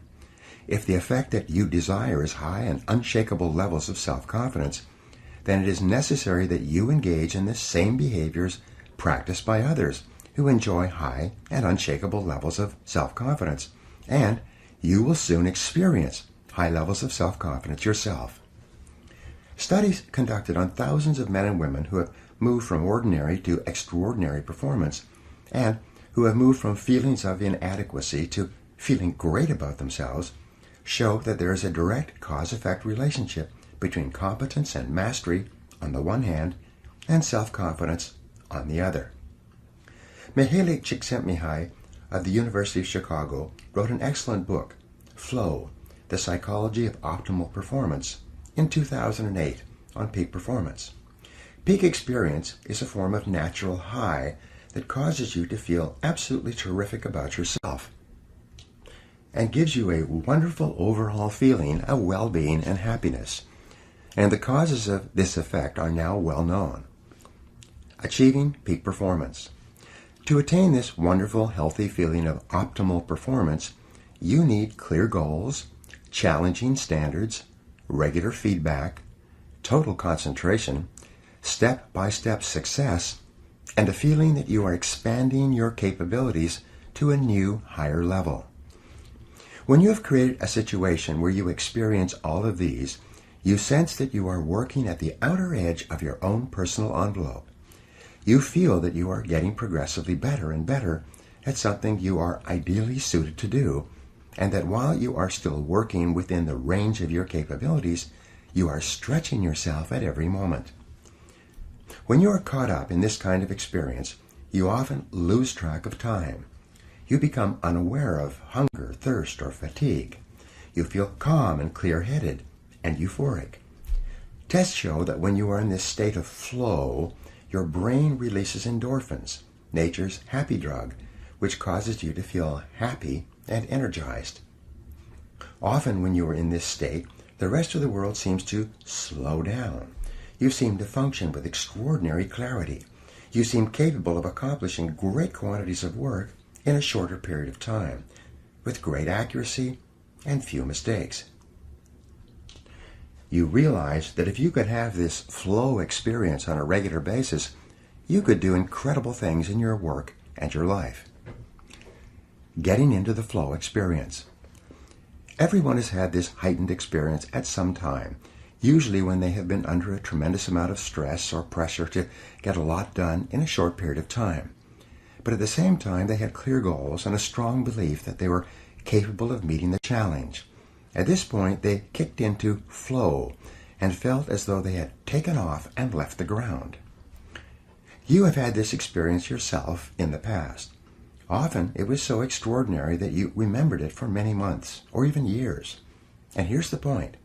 Men and women who achieve extraordinary things in life are merely ordinary men and women who have learned how to put themselves into flow and to function at peak performance more often than the average person. And what someone else has done, you can do as well. In every study of success and self-confidence, in every situation where a person enjoys high levels of self-esteem, self-respect, and personal pride, we find that they all have one thing in common. And that one thing is that each high-achieving man or woman is in the right place at the right time, doing exactly the work that he or she is uniquely qualified to do. Not only are these people the happiest and highest performing men and women in our society, but you personally will never be truly happy and truly satisfied until you take your rightful place among them. Find your true place. One of the greatest joys of human existence is to find your true place, the job or occupation that is ideally meant for you, and then to throw your whole heart into doing it and doing it well. The most fortunate people in our society are those who are so totally absorbed in their work that they don't know where their work ends and their play begins. If they could, many of them would do what they love for free, and many do. If they won $10 million in the lottery, this is what they would consciously choose to do for the rest of their lives, or until the money ran out. Spiritual teacher Emmett Fox referred to this as your heart's desire. He said that you are here on earth to do something special, something that perhaps only you can do, and that you will never be truly fulfilled until you find it and completely commit yourself to it. And the remarkable thing, said Fox, is that you almost always have an idea of what it is. You only need to listen to yourself and then trust the guidance you receive. Grandma Moses. When Grandma Moses, as she came to be called, was a young farm girl, she had a desire to paint.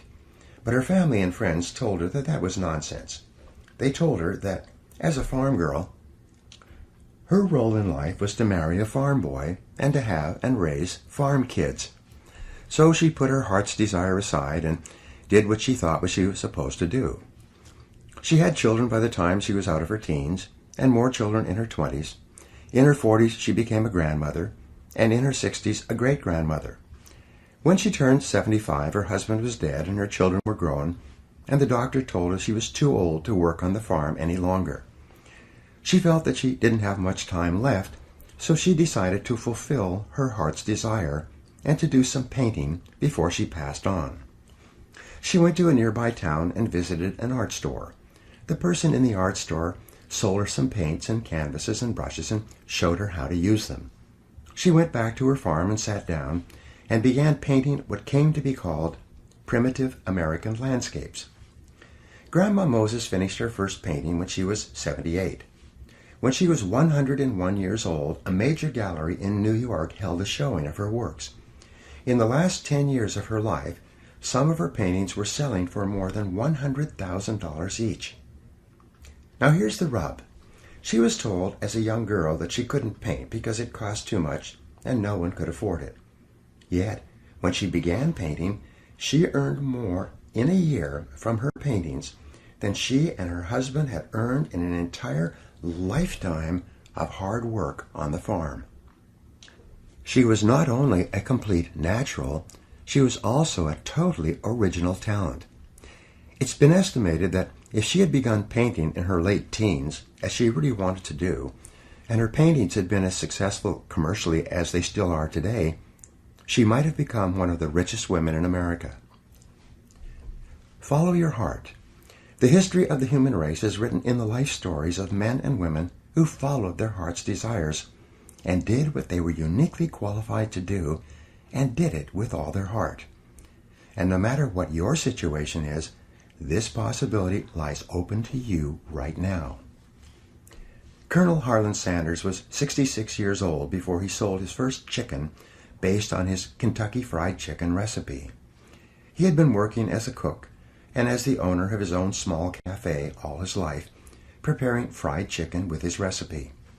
Then, at the age of 66, when he started doing what he should have been doing decades before, he began building his franchise business and became one of the best known and wealthiest people in the world.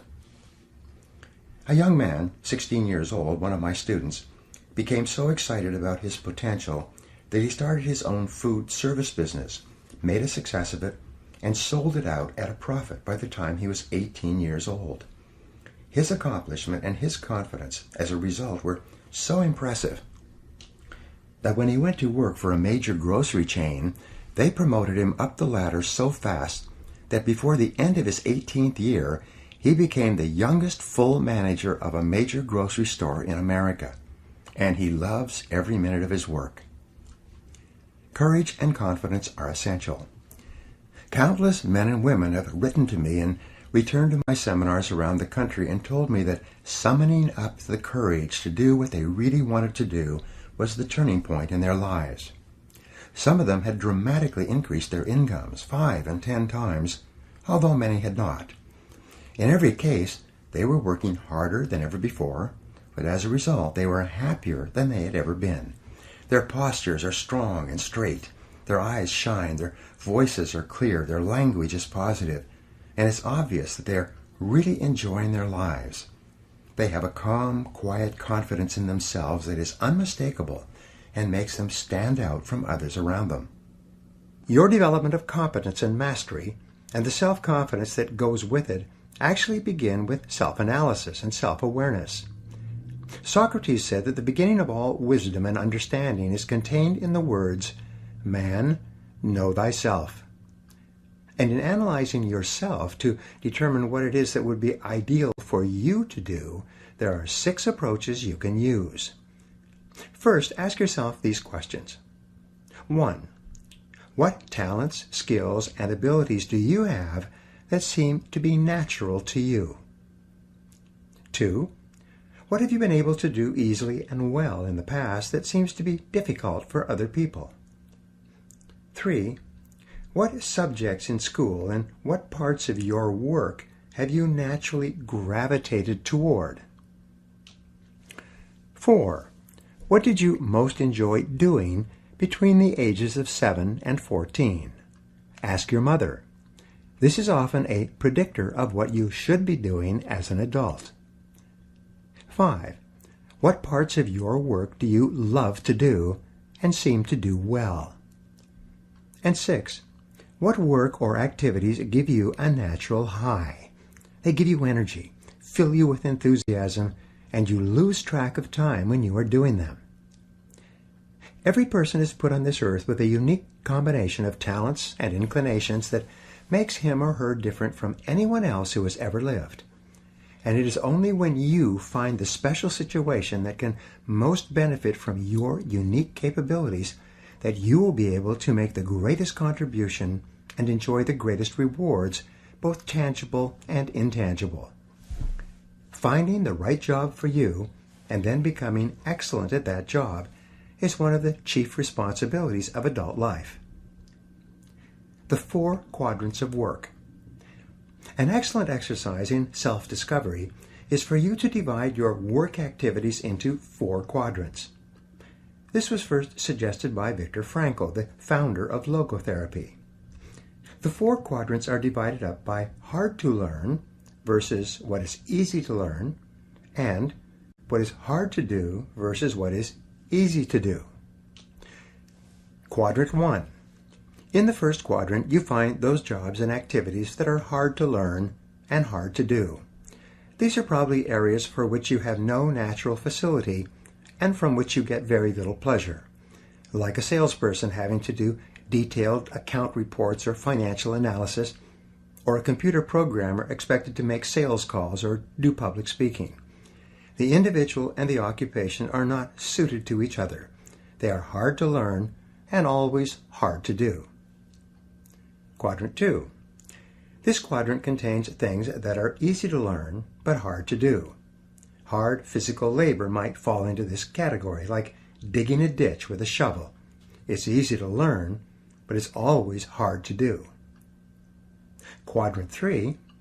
This quadrant contains those jobs or activities that are hard to learn but easy to do. Driving a car or typing with a keyboard might fall into this category.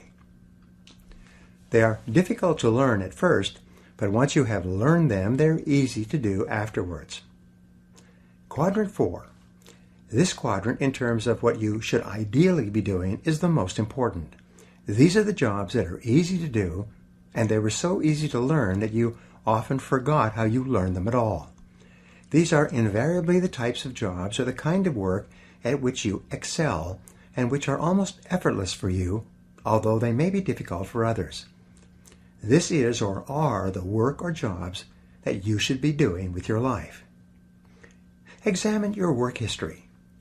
Look back over your life and ask yourself, what activities, behaviors, or decisions have been most responsible for my success in life to date? You'll probably find that less than 5% of the things that you have said or done have accounted for most of the success that you have enjoyed. You may find that it was your unique ability to solve a particular kind of problem or to take advantage of a particular type of opportunity. You may find that your special talent was an interpersonal skill that enabled you to influence and persuade other people at a particular time and place. You may find, upon analysis, that it was an ability to take charge and accept responsibility for accomplishing a particular goal. Whatever has been responsible for your successes in life to date may be a good indication of what you should be doing in the future. Design your ideal work life. Describe in detail the amount of money you would like to earn, the kind of work you would like to do, the size and character of the company you would like to work for, the type of people you would like to work with, the kind of customers that you would like to sell to, and the level of responsibility or position you would like to attain. As you think through the kind of job that would make you happy, you may find that it is a completely different field than the one you're in now. A woman who was working as an accounting clerk at a computer sales company in New Jersey noticed how much the salespeople were earning and decided that she wanted to get into telephone sales herself. When she applied for the job, she was told that the two occupations, selling and accounting, were totally different and that a person from accounting had very little probability of success in selling. But she kept asking for a chance to try selling, and finally she was given a chance to replace a salesman who was on vacation. Today, the company sells more than $17 million per year in software and computer peripherals, largely over the phone. This woman is so good at selling that she accounts for more than 50% of the total revenues. She went from earning $2,500 per month to almost $500,000 per year. Best of all, she has never been happier in her whole life when she started doing something she cared about. Maximize your return on energy. Analyze your work based on the measure that I call return on energy. Leaders in every field deliberately apply their talents and energies where they can achieve their greatest return on the amount of energy, mental, emotional, and physical, that they invest in any endeavor. They refuse to take on jobs or work in areas where they cannot perform at exceptional levels. They treat themselves as valuable resources, and they spend their energies very carefully. One of the questions that you might continually ask yourself is this: is this the best possible use of my time and energy? Is what you are doing right now the most valuable thing that you could be doing, given your particular combination of talents and abilities? Often, Answering this question will help you to see that there is a vast difference between what you are currently doing and what you should be doing if you want to be fulfilling more of your potential. Do what you love. Marcia Sinitar wrote a top-selling book a few years ago whose title says it all. Do what you love, the money will follow. Almost every really successful, happy man or woman will say that the reason for their success is that they are doing what they love to do. Whenever a person is unhappy for any reason, I always ask them how much they enjoy their work, and would they choose to do this type of work if there were other options open to them. Invariably, when someone is generally unhappy with their life, especially a man, they are dissatisfied with their work for some reason. Unfortunately, there's an old myth in our society that suggests that work is a penalty you pay during the day so that you can get your enjoyment from other things in the evenings and on the weekends. Many people view work as a punishment, but something that is unavoidable.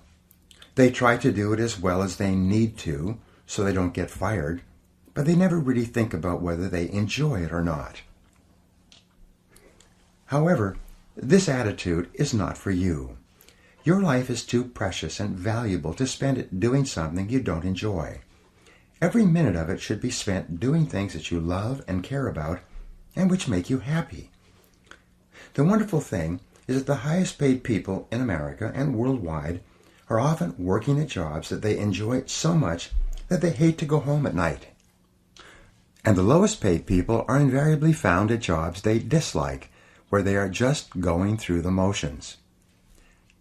2 questions to test job suitability. Here are 2 simple tests to determine whether or not you are in the right job for you. Number 1, would you continue to work at that job if you won $1 million in the lottery tomorrow? If the first thing that you would do would be to quit your job if you had enough money, then this simply means that you are in the wrong position for you. Number 2, use what I call the clock test. People who are in the wrong job watch the clock all the time. They are very aware of what time they start and what time they quit. People who are in the right job are seldom aware of the clock, except to know how little time they have left to do the work they really enjoy. However you measure it, choosing the right work for you is central to you enjoying high feelings of self-esteem and self-confidence, not only in your work, but in every other part of your life. Commit to excellence. Once you have chosen your ideal job or occupation for this stage of your career, your biggest responsibility is to make the decision to become very good and then to become excellent at what you do. In a lengthy study on successful Americans, the Gallup organization discovered that expertise, or being recognized by your peers as one of the very best in your field, was one of the essential ingredients for success in American life. We said before that self-confidence comes from positive knowing rather than positive thinking, and it's only when you know that you are outstanding in your chosen field that you really feel terrific about yourself and that you enjoy high levels of self-confidence. Men and women who are good at what they do and who know that they are good at what they do are very different from those who are only average. They walk and talk and dress and behave differently.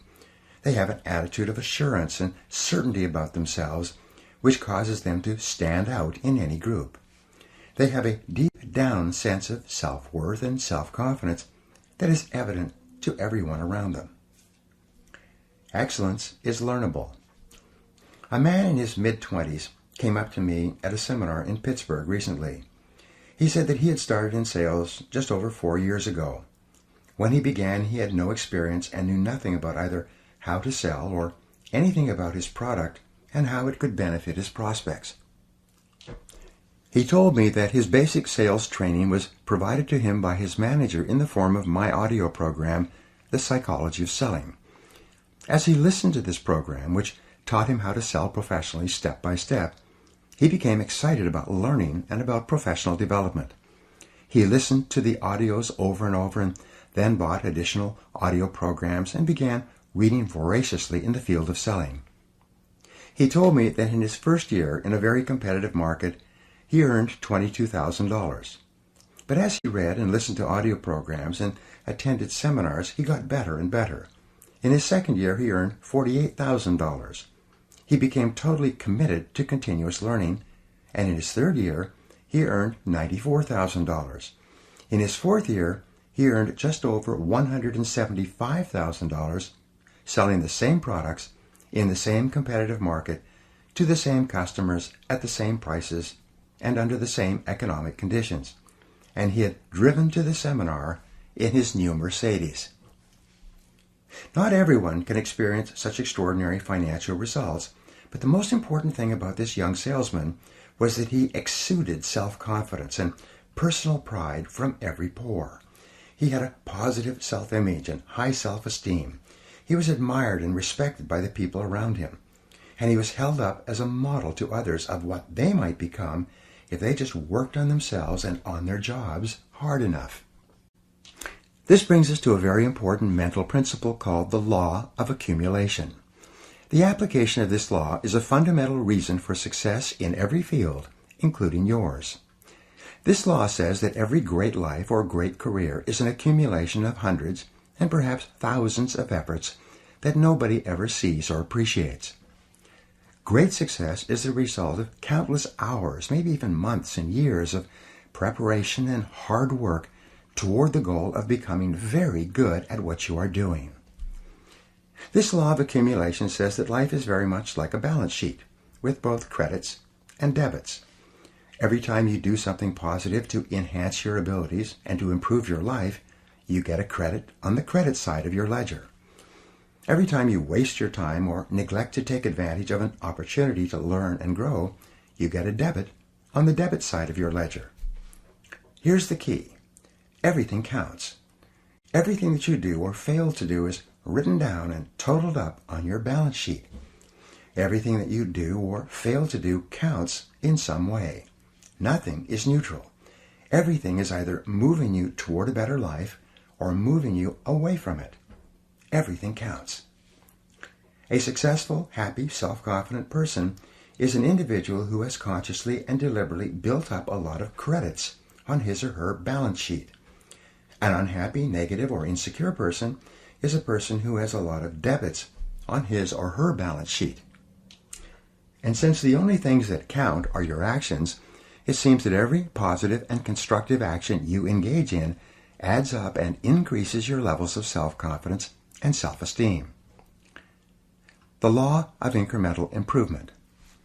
Perhaps the most important corollary of the law of accumulation is what is called the law of incremental improvement. This is really the law that explains how you move from wherever you are to the top of your field. This is the law that explains all great success in America or anywhere else in the world. This law simply states that a person becomes good at his or her chosen field by improving incrementally, continuously, over a long period of time. My friend Darren Hardy has written a book entitled The Compound Effect, in which he explains how it is that everything positive you do in your life compounds and multiplies, growing with force and power over the months and years. As Einstein said, compounding is the most powerful force in the universe. Pattern recognition. In a study on the subject of mastery, reported on in the magazine Psychology Today some years ago, the researchers concluded that mastery consisted of the ability to recognize a great variety of patterns in a given situation based on what they called a high level of integrative complexity. Integrative complexity is defined as the ability to recognize patterns in a situation and to accurately predict what is likely to happen and the best action to take based on previous experiences with similar situations. For example, a salesperson would achieve a high level of confidence and capability in a sales situation by having both studied his or her profession and by having been in countless previous sales situations. He or she would have developed the ability to integrate his knowledge and experience and to recognize a particular pattern in the sales situation based on previous sales situations that were similar to this one. An excellent business person is one who has developed this same capability of recognizing a pattern when it occurs again, drawing upon previous experiences, and is therefore able to respond effectively and do and say the right things to complete the business transaction successfully or make the correct investment decision. The Grand Masters. The researchers found that a Grand Master in chess, for example, was able to recognize as many as 100,000 different patterns or layouts on the chessboard and had developed a strategy to deal with each one. A national chess champion was able to recognize perhaps 50,000 patterns. A tournament chess player was able to recognize perhaps 10,000 patterns on the chessboard, and so on. Their conclusion was that it takes several thousand hours of research and practice to achieve and perform at exceptional levels in any complex field or any difficult occupation or profession. Although there are prodigies, people who succeed in a short period of time, these are very rare. Malcolm Gladwell, in his best-selling book Outliers, quotes the extensive research that shows that it takes several years on average for a person to become excellent in his or her chosen field. According to Gladwell, mastery in any field requires 10,000 hours or 7 years of hard work, or both. Most people only become wealthy after the age of 40 or 50 if they achieve it at all. It takes them many years of hard work, continuous learning, and experience to develop an extensive enough repertoire of patterns so that they can recognize and take advantage of opportunities that appear to them. Up to that time, they make many mistakes. 2 steps forward and 1 step back, as they say. The foundation of self-confidence. The law of incremental improvement is your key to an unlimited future of success, prosperity, and self-confidence. It doesn't matter where you're starting from. All that matters is where you're going. As Theodore Roosevelt said, do what you can with what you have where you are. By applying the law of incremental improvement to yourself and your work, you can begin moving upward toward joining the great ones in your field. If you are doing what you love to do, and you are doing it with all your heart, by engaging in continuous personal and professional improvement, you can begin to move forward at such a rapid rate that it will astonish you. You've heard of the 80-20 rule, which says that 80% of the income goes to 20% of the people. Your goal, if you are not already there, should be to join the top 20% in your field. If you're in the top 20% already, your job is to get into the top 10%, and then the top 5%, and then the top 4%, and so on. Your goal should be to be the best. Your goal is to be recognized by those around you as outstanding in your field. Your goal must be to pay any price, overcome any obstacle, and make any effort necessary to become excellent in your chosen career. And, in just a moment, I'll show you how. Moving to the top. There is one small problem that you need to deal with before you become one of the best in your field. Earlier in this book, I said that most of us grow up with feelings of inferiority and inadequacy. Because of low self-esteem and selling ourselves short, many of us never even think about becoming excellent at our work. It never even occurs to us that we have the ability to learn anything we need to learn to be able to do an outstanding job at anything we put our minds to. The fact is that, generally speaking, you have the capability to excel at anything that is really important to you. If anyone else has achieved a high level of competence in your field, then so can you. All you have to do is do the same things over and over until sooner or later you get the same results that they have. This is the law of cause and effect in action. When you practice this law in conjunction with the law of incremental improvement, you can move from wherever you are to wherever you want to be. Identify your key skills. Just as choosing the right work or career for you requires self-analysis and self-awareness, moving to the top of your field requires that you take your existing position and you break it down into what we call its key result areas, or its core competencies. In every job, and in every company for that matter, there are a few key skills, seldom more than 5 to 7, that determine the success or failure of the person in that job. Wherever an individual is having trouble in his or her career, it is usually because he or she is weak in one or more of these KRAs, or core skills. Wherever a person is successful, it turns out that they are strong in all of the key skills necessary for success in that job. And here's a key discovery. Your weakest important skill determines the height of your success in your work. You could be excellent at 6 out of 7 of your key result areas, but your weakness in the 7th area can hold you back for years. Analyze your skill levels. Your first job is to break your work down into its component parts, its basic skills, its basic key result areas, and then honestly analyze your level of competence in each one by giving yourself a grade on a scale of 1 to 10.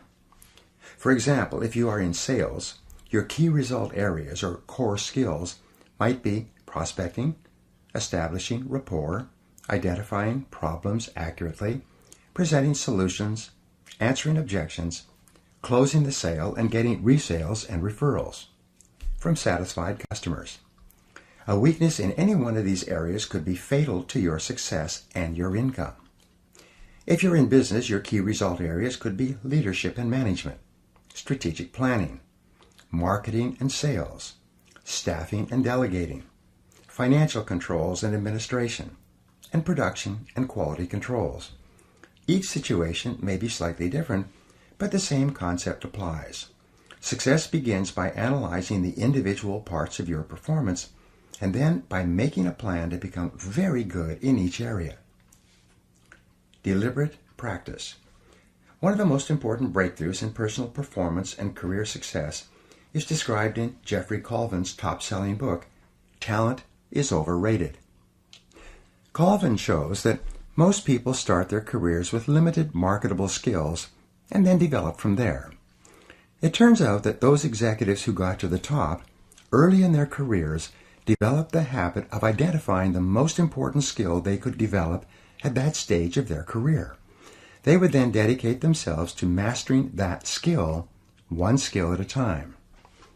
Once they had developed a key skill, they would then identify the one skill that could help them to advance even further. Their entire career ladder consisted of mastering each key skill, one at a time, until the compound effect took over and they moved rapidly upwards in their jobs. Identify your key skill. A good exercise is to ask yourself, what is my limiting skill?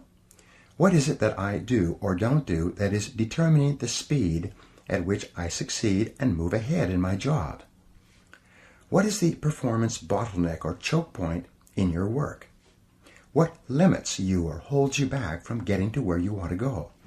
Sometimes taking the time to develop one limiting skill will put your entire career onto the fast track. A manager in one of my seminars asked me privately why it was that he was continually passed over for promotion at his engineering firm, even though his boss acknowledged that he did excellent work. I asked him about the qualities and activities of the highest paid engineers in the company. It turned out that they, along with accountants, architects, and many other professionals, were rainmakers. They had the ability to make presentations to clients and to sell them on the idea of giving work to their firm. He then told me that he was terrified of public speaking and any kind of selling. I told him that if he wanted to move up in his firm, he should take a course in public speaking, overcome his fears, and begin bringing in business to his company.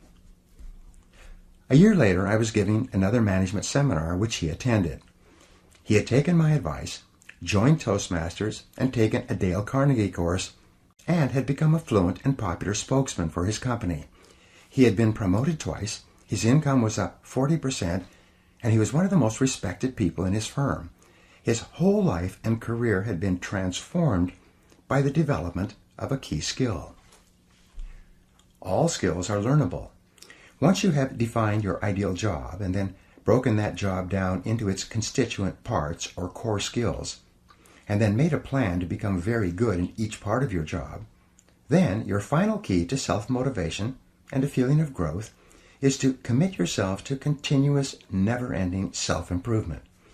Make a decision right now to dedicate yourself to a lifetime process of personal and professional development. Here are 3 simple rules that will change your life. Number 1, invest 3% of your income back into yourself. Spend 3% of what you earn on personal research and development, on upgrading your skills and abilities, and on becoming better at performing the most important tasks that are required of you. If you invest 3% of your income back into yourself, you'll never have to worry about money again. Number 2, read for 1 hour or more each day in your chosen field, underlining and taking careful notes that you can review regularly. A simple technique is to read and underline with a red pen, and then go back and transfer all of those key points into a spiral notebook. You can dictate the key points and have them typed up for you, or use dictation software that translates your voice, and which you can then print out. You will then have a synopsis of the most important ideas in any book.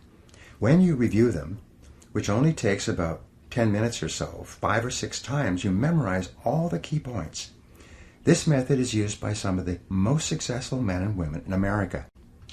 Number 3, listen to audio programs in your car.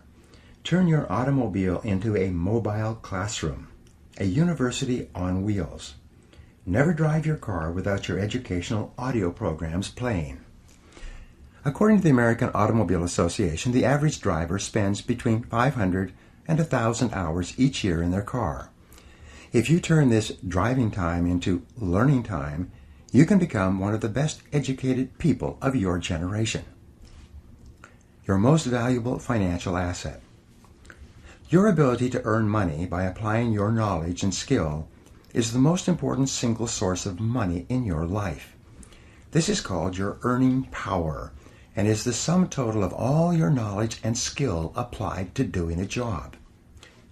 Your earning ability is your ability to get results that someone will pay you for. This capacity represents as much as 80 to 90% of your total net worth. And your earning ability is either an appreciating asset, becoming more valuable each month and year, or a depreciating asset, losing value each month and year because of a failure to continually upgrade your skills. One of the smartest expenditures you can make is to invest in your earning ability to become better at what pays you the most. This continuous investment in yourself will put you behind the wheel of your own life. It will assure you of greater success and self-confidence every day of your life, and by the law of indirect effort, a commitment to yourself will earn you the self-esteem, self-respect, and personal pride that you desire. You will eventually achieve the competence and mastery in your field that generates the feelings of self-confidence that make you irresistible.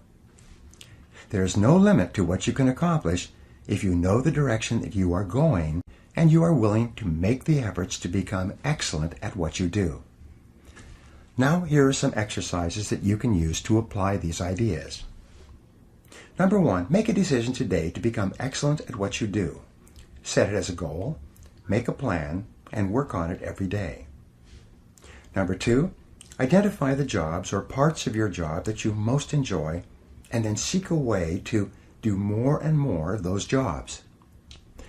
Number 3, identify those jobs in your career that have been easy to learn and which are easy to do, and look for ways to do more of them more of the time. Number 4, identify the key result areas of your work and give yourself a grade of 1 to 10 in each one. Remember that your weakest key skill sets the height of your success. Number 5, what one skill, if you are excellent at it consistently, would have the greatest positive impact on your career? Number 6, develop a continuous learning plan for yourself and dedicate yourself toward getting better and better at what you do.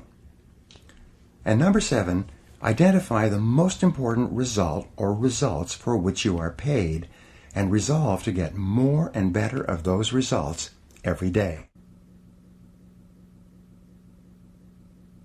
Chapter 4. the inner game of self-confidence. Confidence doesn't come out of nowhere, said Roger Staubach.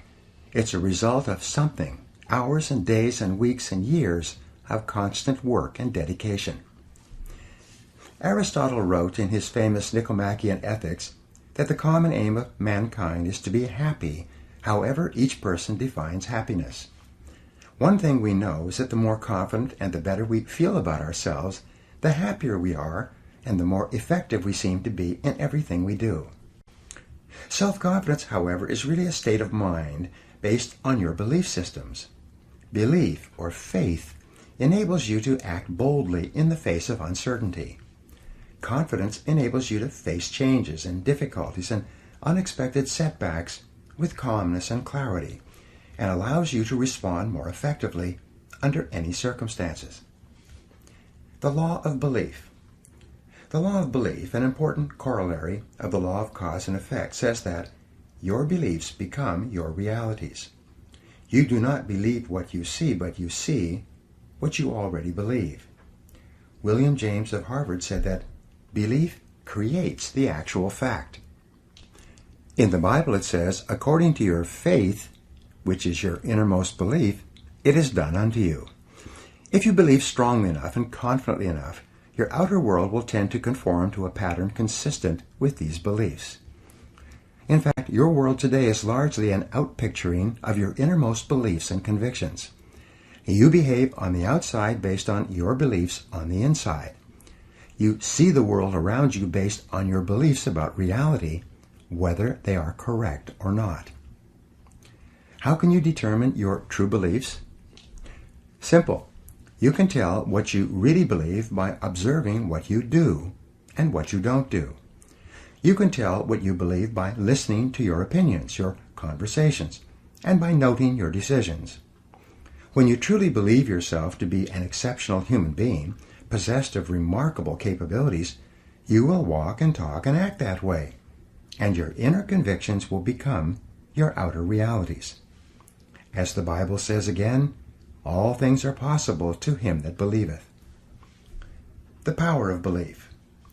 There's a story about a man many years ago whose business was in serious trouble. He had lost some big sales, he was deeply in debt, and his suppliers and creditors were closing in on him. He didn't know whether he should continue struggling or just declare bankruptcy and let his business fold.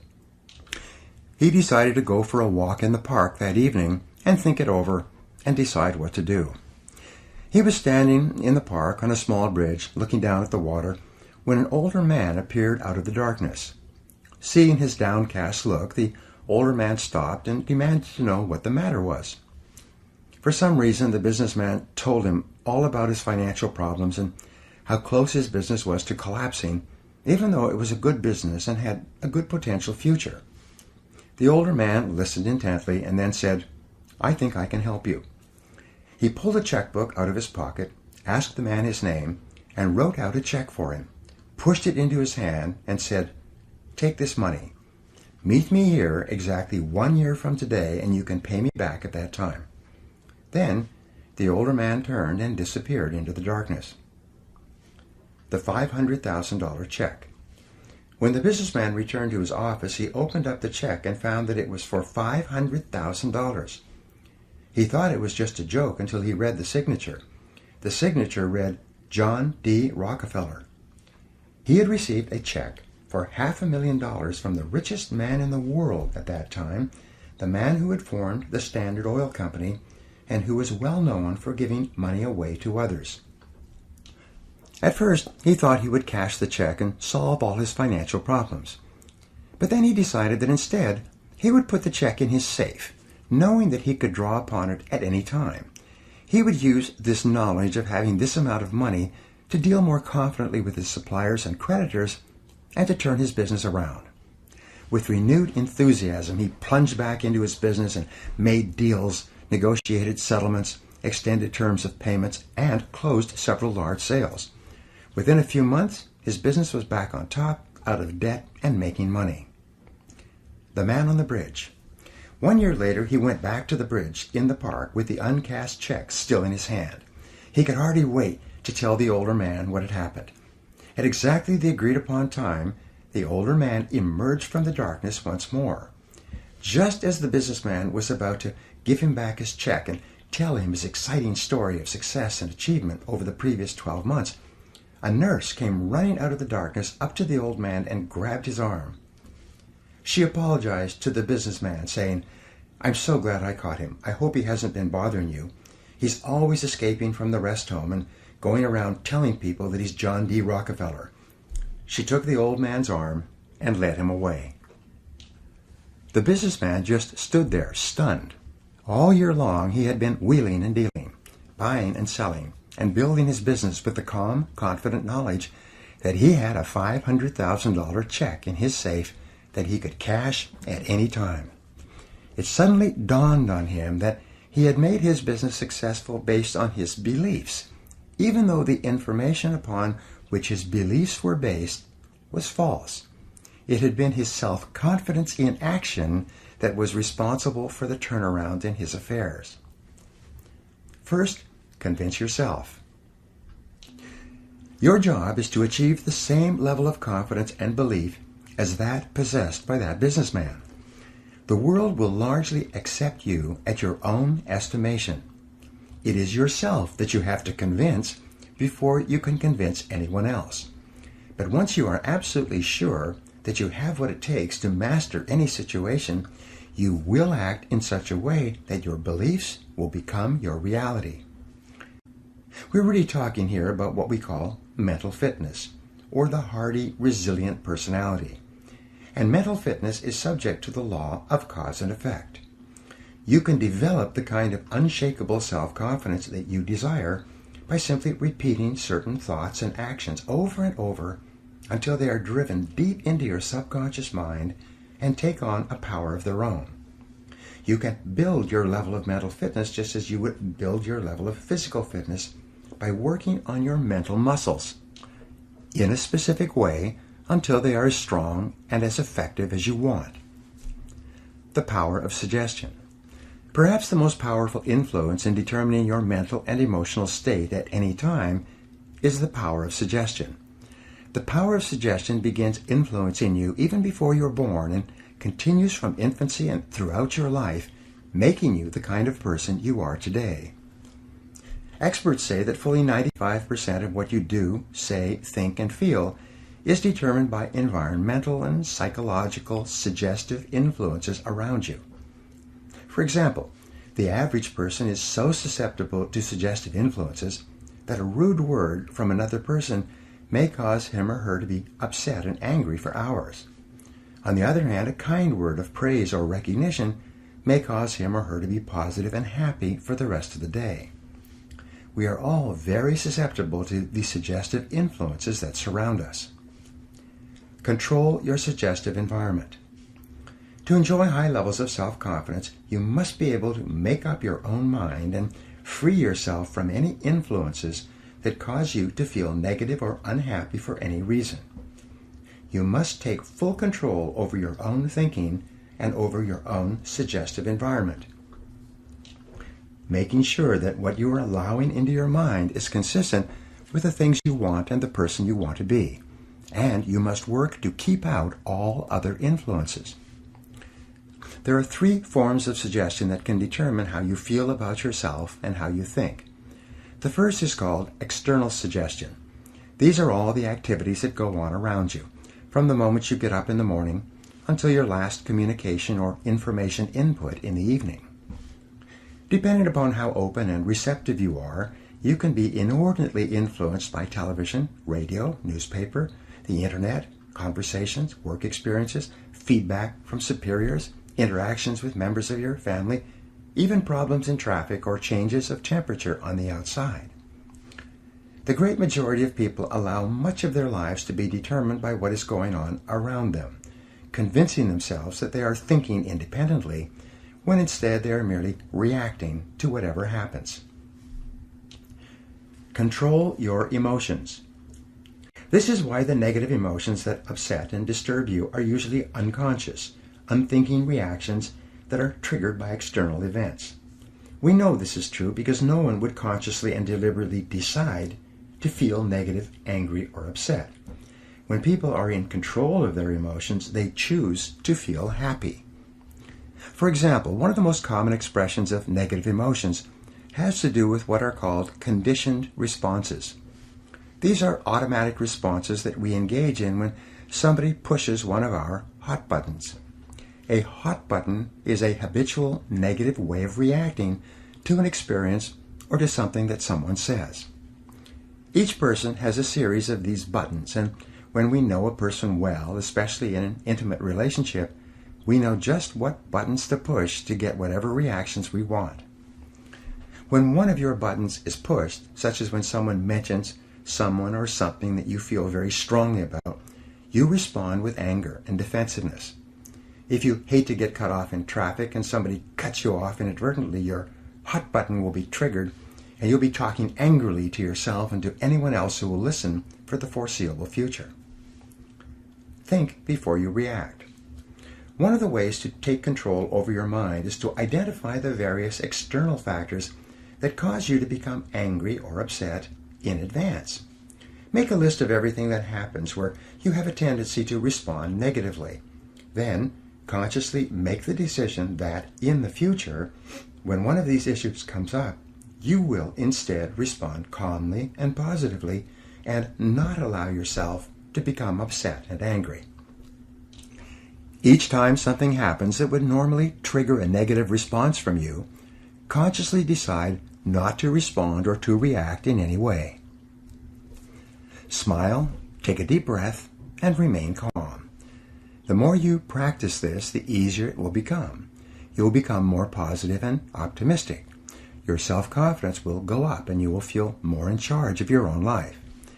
You will begin to free yourself from being a slave to external suggestions that control your mental state. The power of self-suggestion. The second form of suggestion is called self-suggestion. Self-suggestion is when you put both hands on the controls of your own mental life or step up to the keyboard of your own mental computer and consciously program your subconscious mind with the thoughts and feelings that you desire. Self-suggestion is your key to building the kind of belief system deep within yourself that leads to unshakable self-confidence. And the reason that self-suggestion works so well is because of the law of substitution. The law of substitution says that your conscious mind can only hold one thought at a time, positive or negative. If you consciously choose to hold a positive word or picture in your mind, you simultaneously block out the various inputs from external sources that might cause your thinking and feeling to be negative or inconsistent with your true desires. For example, if whenever you begin to feel tense or uneasy or angry about something, you instead switch your mind and start thinking about your goals, your mind will switch from negative to positive instantly, and you will feel good about yourself again. The thought of a goal, which is positive and future-oriented, is inherently uplifting. You cannot think about your goal and be upset or angry at the same time. By using the law of substitution, you take full control over your suggestive environment and over the information that reaches your subconscious mind. Make self-control into a game. When something negative or unexpected happens to you, immediately seize upon the moment as an opportunity to demonstrate calmness and self-control. Make it a game. Instead of allowing yourself to feel negative, deliberately force yourself to substitute something positive. Here's an affirmation that's been very helpful to me. I repeat it over and over until it becomes automatic in almost every situation. When something goes wrong, I immediately catch myself by saying, every situation is a positive situation if viewed as an opportunity for growth and self-mastery. Whatever it is, I take a deep breath, relax, smile, and say, every situation is a positive situation if viewed as an opportunity for growth and self-mastery. I then look within the situation for something that I can learn that will help me to grow and develop greater self-mastery. This is a simple mind game that enables me to stay relaxed and in control of my emotions, and it will work for you as well. Just give it a try. The power of autosuggestion. Autosuggestion takes place when you have repeated messages to your subconscious mind so often that they take on a power of their own. They function automatically. We have found continually that happy, optimistic people have programmed themselves to respond in a happy and optimistic way to almost every situation. And you can do the same thing. All of life is bound up and determined by your responses. It's not what happens to you, but how you react to what happens to you that counts. It's not the cards that you are dealt, but the way you play the cards that determine how well you do in the game of life. Your job is to consciously decide to use your willpower to keep your mind clear and to keep yourself positive and functioning at your best. A quick review. In Chapter 1, we talked about how important it is for your self-confidence for you to have clear values and to organize your life so that it is consistent with those values. In Chapter 2, we talked about the importance of having goals for every part of your life and assuring that your goals and your values are congruent. In Chapter 3, we talked about how important it is for you to commit yourself to achieving mastery in your chosen field, consistent with your goals and values. In this chapter, you will learn a series of mental fitness techniques that you can use to program your subconscious mind. You will learn how to develop the absolute conviction and confidence that you can achieve anything you set your mind to, and you will learn how to make this self-confident response an automatic reaction to anything that happens. Take charge of your life. The starting point of taking full control over your conscious and your subconscious mind is for you to accept complete responsibility for everything that you think or say or do. You are responsible for whatever happens to you, and especially you are responsible for your responses to the inevitable ups and downs of daily life. As Eleanor Roosevelt said, no one can make you feel inferior without your consent. I used to think that setting goals and making plans was the starting point of success in life. After a while, I changed my mind because I realized that something else actually comes first. What comes first is the acceptance of complete responsibility for yourself and for everything that happens to you. Real maturity begins when you finally realize that no one is coming to the rescue. It is only when you accept total responsibility for your life situation with no excuses and no blaming of others that you move into a mental position to kick the long ball in your own life. It's only when you have accepted 100% responsibility for yourself that you are ready to take the next step and decide exactly what it is you want and exactly what it is you want to do.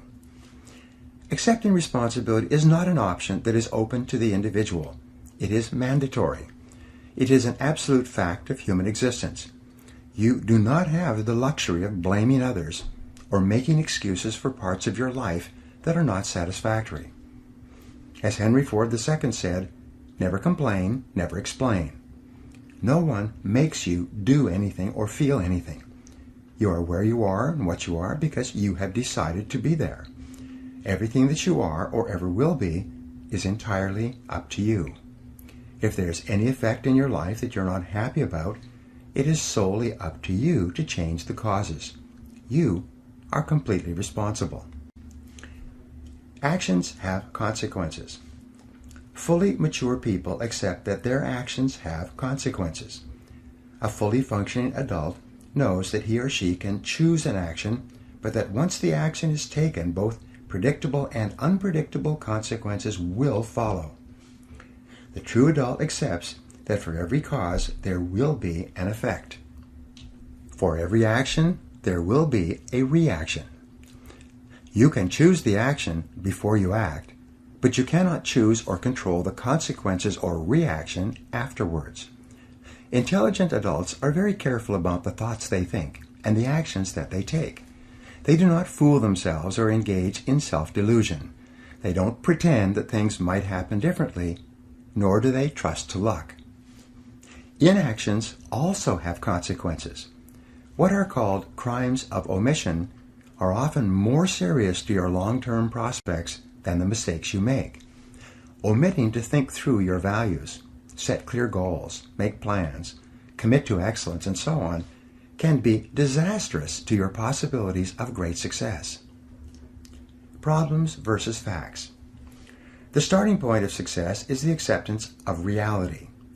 What cannot be cured must be endured. Often people will come to me with challenges they are facing, and I will ask them this simple question: is this a problem, or is this a fact? If it's a problem, it's amenable to a solution. There is something that you can do to change it. If you're not happy with the situation, it is up to you to go and do whatever you can to resolve it. A fact, however, is different from a problem. A fact is something that exists, like the weather, like rain or snow. There is nothing that you can do about it.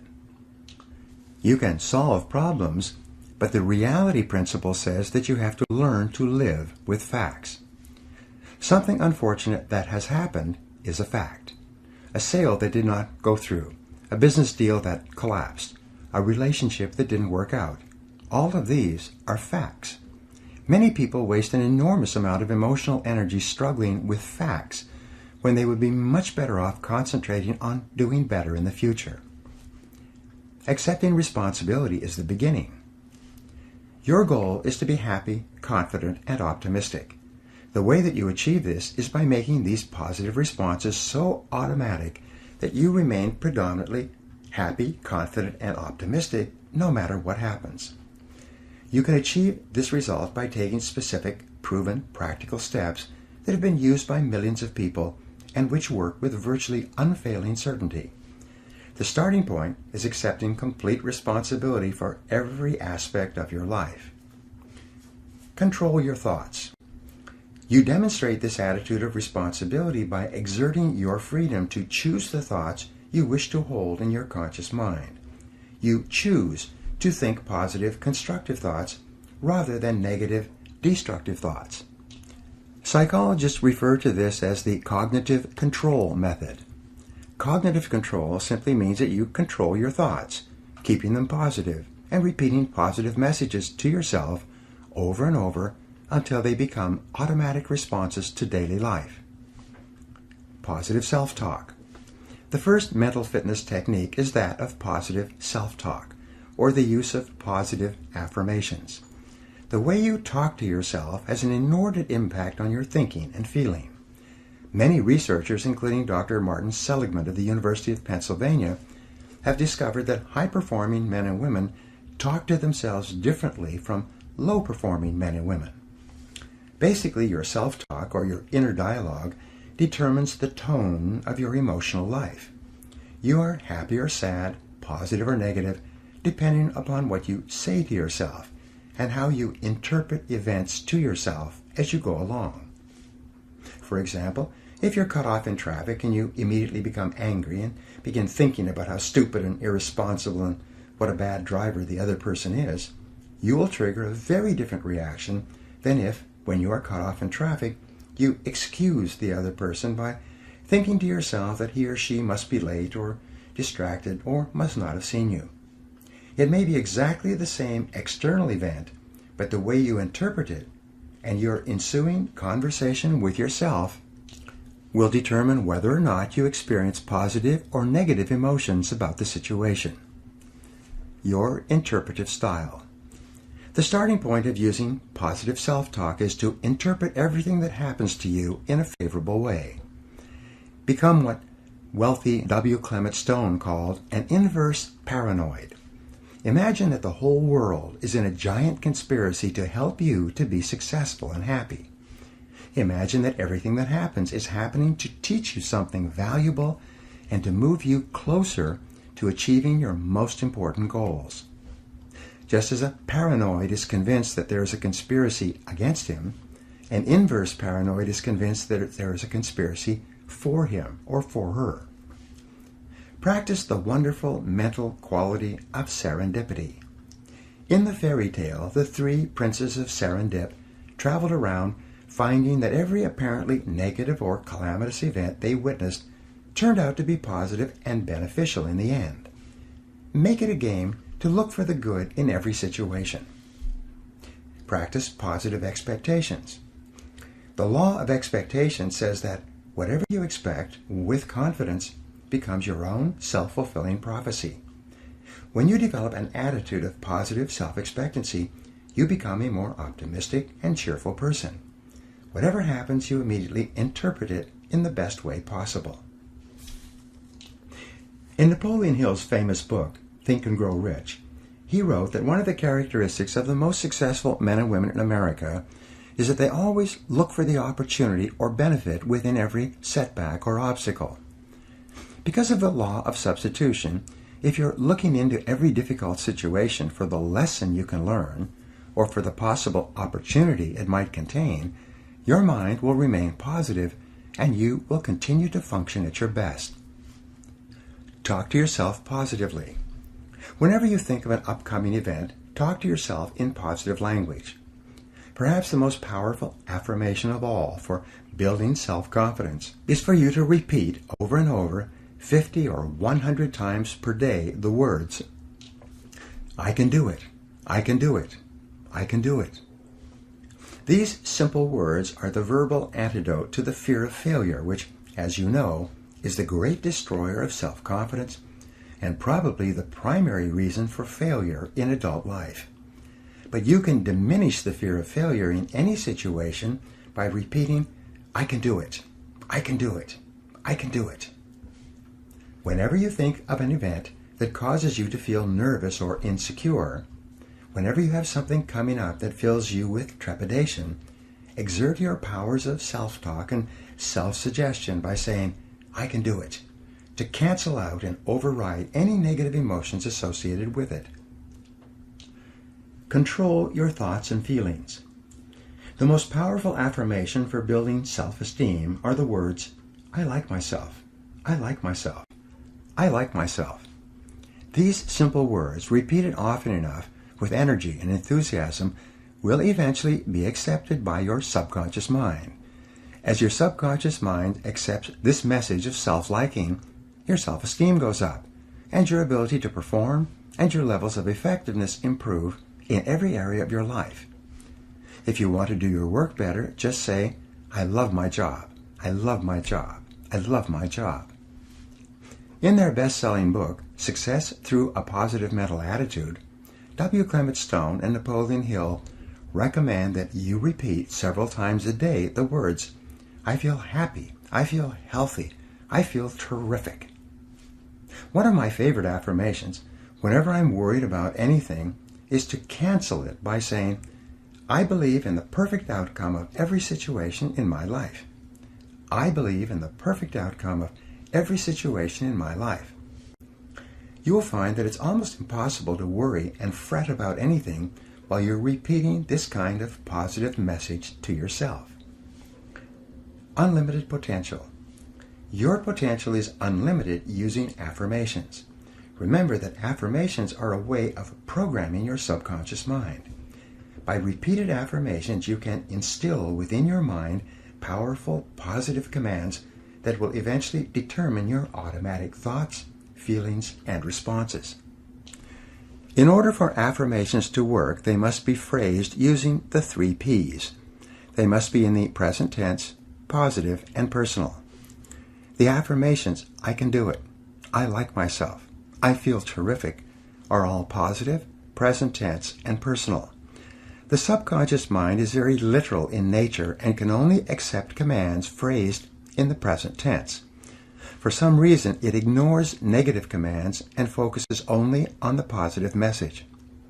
If a person says, I will not smoke again, the subconscious mind drops out the will and not and only accepts the message, I smoke again, I smoke again. It's better to say, I am a non-smoker. The subconscious mind can form a clear picture of a non-smoker and will eventually adjust a person's habits and tastes to the point where they stop smoking altogether. You can create affirmations for each of your goals, and by repeating them continually, you program them deeper into your subconscious mind until they take on a power of their own. You then find yourself automatically motivated to do the things necessary to achieve them. Written affirmations. The second technique you can use to keep your mind positive and to achieve your goals faster is to write out your goals in the form of affirmations on 3x5 index cards. Write them in large black letters and then read and reread the cards several times each day, reciting the affirmation to yourself each time. This and every other method or technique that you use to convince yourself that your goal is achievable will also help to build your self-esteem and self-confidence.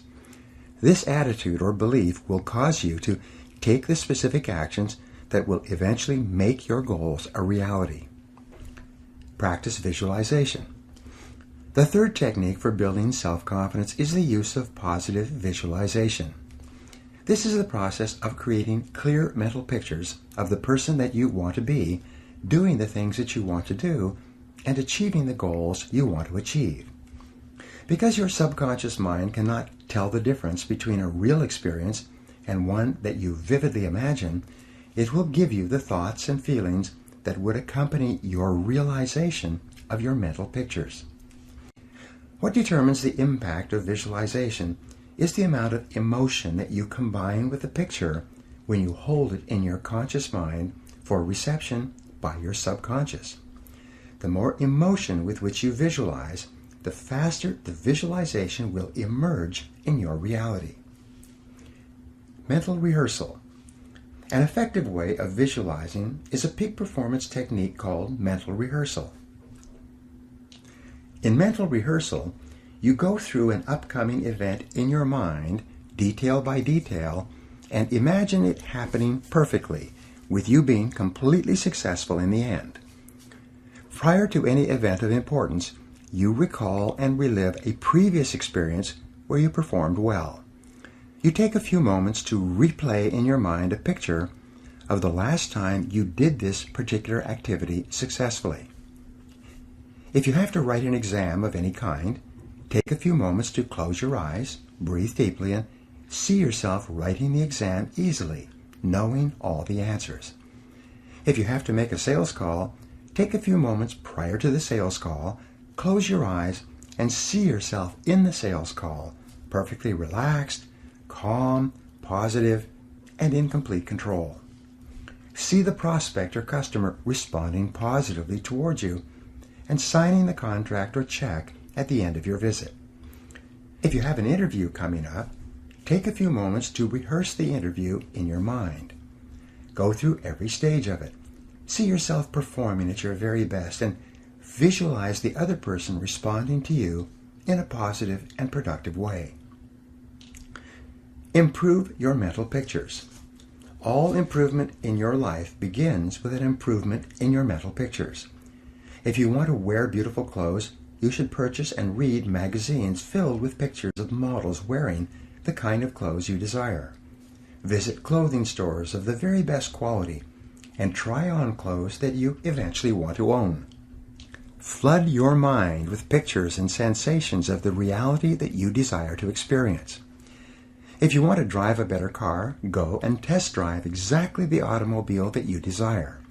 Get the brochure on the car and put pictures of the car all over your house or apartment.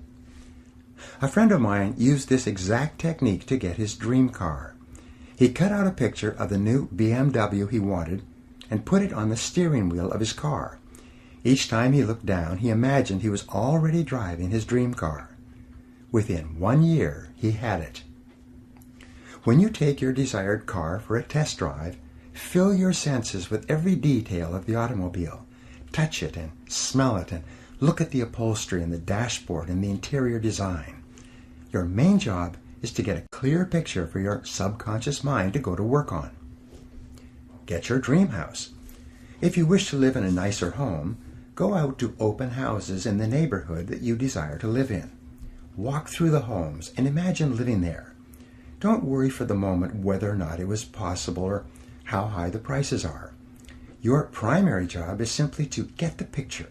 Get magazines filled with pictures of beautiful homes and read them from cover to cover. Practice the law of concentration by allowing your mind to dwell on the things you want over and over. And especially get the feeling. The key to activating your mental powers through affirmation and visualization is for you to also imagine exactly how you would feel if you had already achieved your goal. Imagine the feelings of pride and happiness and self-esteem that you would enjoy as a result of obtaining your objectives. This emotional component is the catalyst that causes the other mental programming techniques to work more rapidly. The end of the movie. One of the best methods for programming your mind and building your beliefs is what is called the end of the movie exercise. This is a tremendous tool for building self-confidence prior to any upcoming situation. It's very simple. Imagine that you have gone to a movie only to find that there are 10 minutes left of the movie before it begins again. Instead of waiting in the lobby, you decide to go into the theater and watch the last 10 minutes.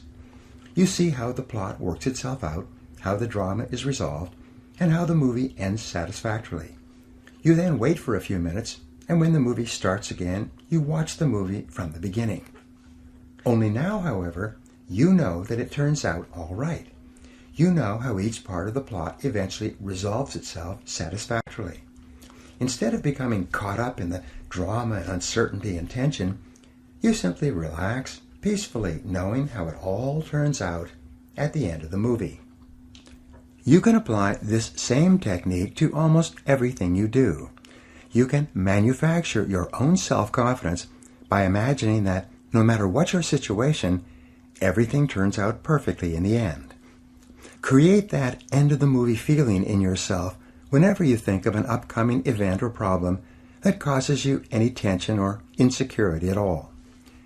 Prior to a meeting or a sales call for an interview, take a few moments to get that end-of-the-movie feeling. Then, just relax. No matter what happens in the interim, you don't have to worry at all.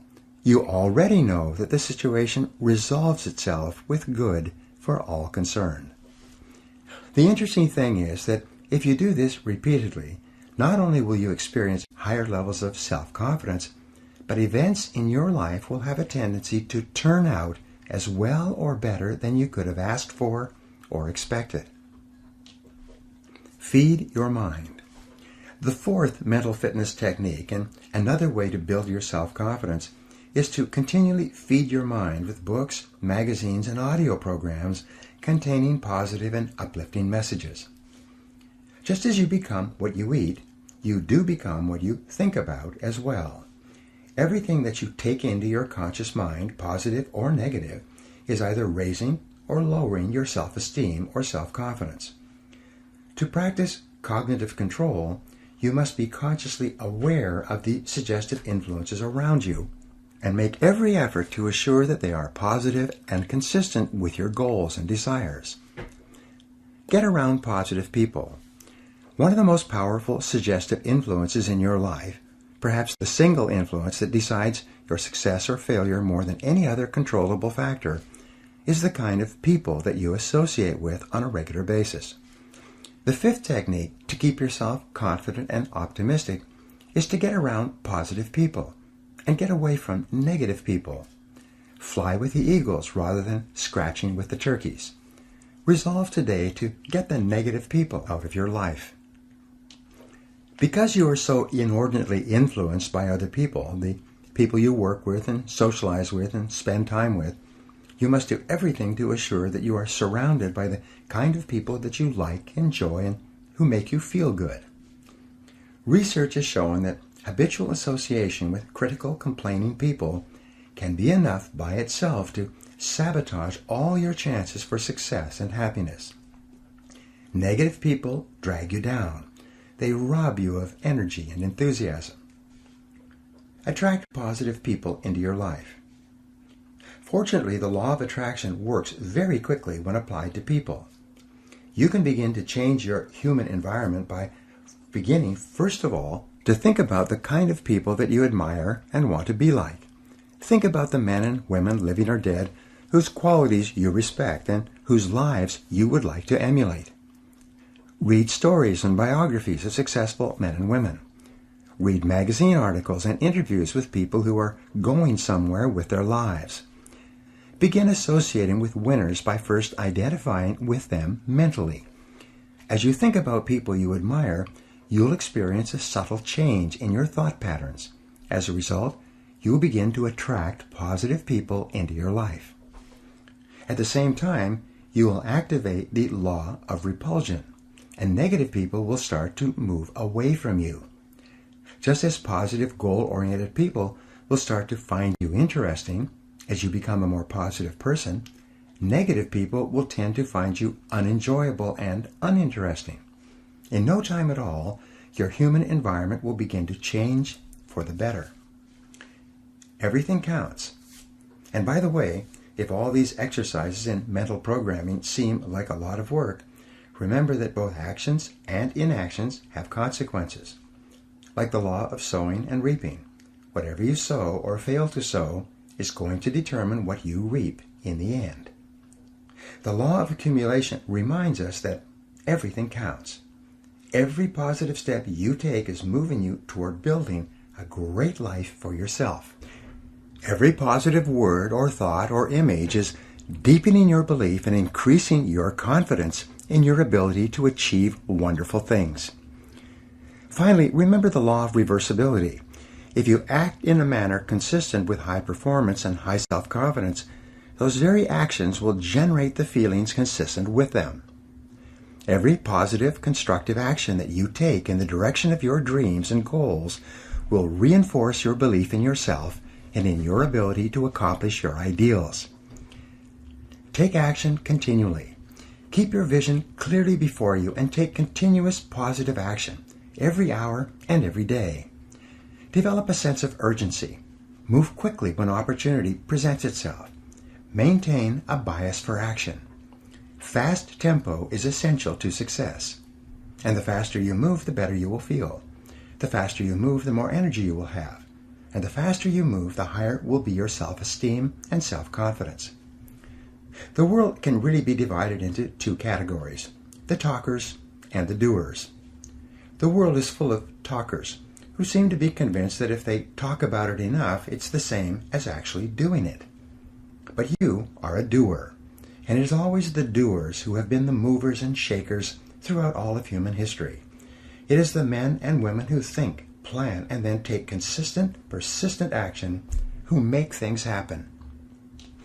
And when you engage in continuous action, not only will you feel terrific about yourself, but your ability to do whatever you want to do will grow by leaps and bounds. You will eventually become unstoppable. Now here are some action exercises you can do to apply these ideas. Number 1, create a clear, exciting mental picture of your most important goal as if it already existed in every detail. Number 2, each day, act as if you were already the positive, self-confident, successful person that you're going to be. Number 3, practice mental rehearsal prior to every event of importance. Close your eyes, take a deep breath, create a mental picture of complete success, and get the feeling of calmness and confidence that you desire. Number 4, resolve today to accept complete responsibility for your life, for everything you are today, and for everything that you will ever be in the future. Number 5, write your main goals on 3x5 index cards and review them twice each day until they're programmed deeply into your subconscious mind. Number 6, make a decision to associate only with positive people and get the negative people out of your life. Number 7, feed your mind daily with a steady stream of positive books, audios, conversations, and other suggestive influences that are consistent with the very best person you could possibly be. Chapter 5, Capitalizing on Your Strengths. Booker T. Washington once wrote, "I have learned that success is to be measured not so much by the position one has reached in life as by the obstacles he has overcome while trying to succeed." Self-confidence goes hand in hand with winning, with self-esteem, with success and happiness in everything you do. The more self-confidence you have, the more things you will try, And by the law of averages, the more things you are likely to achieve. The more self-confidence you have, the less you will be affected by temporary setbacks and disappointments. The more self-confidence you have, the more likely it is that you will have a long, exciting life full of riches and rewards and self-satisfaction. And achieving these goals is the whole aim of this program.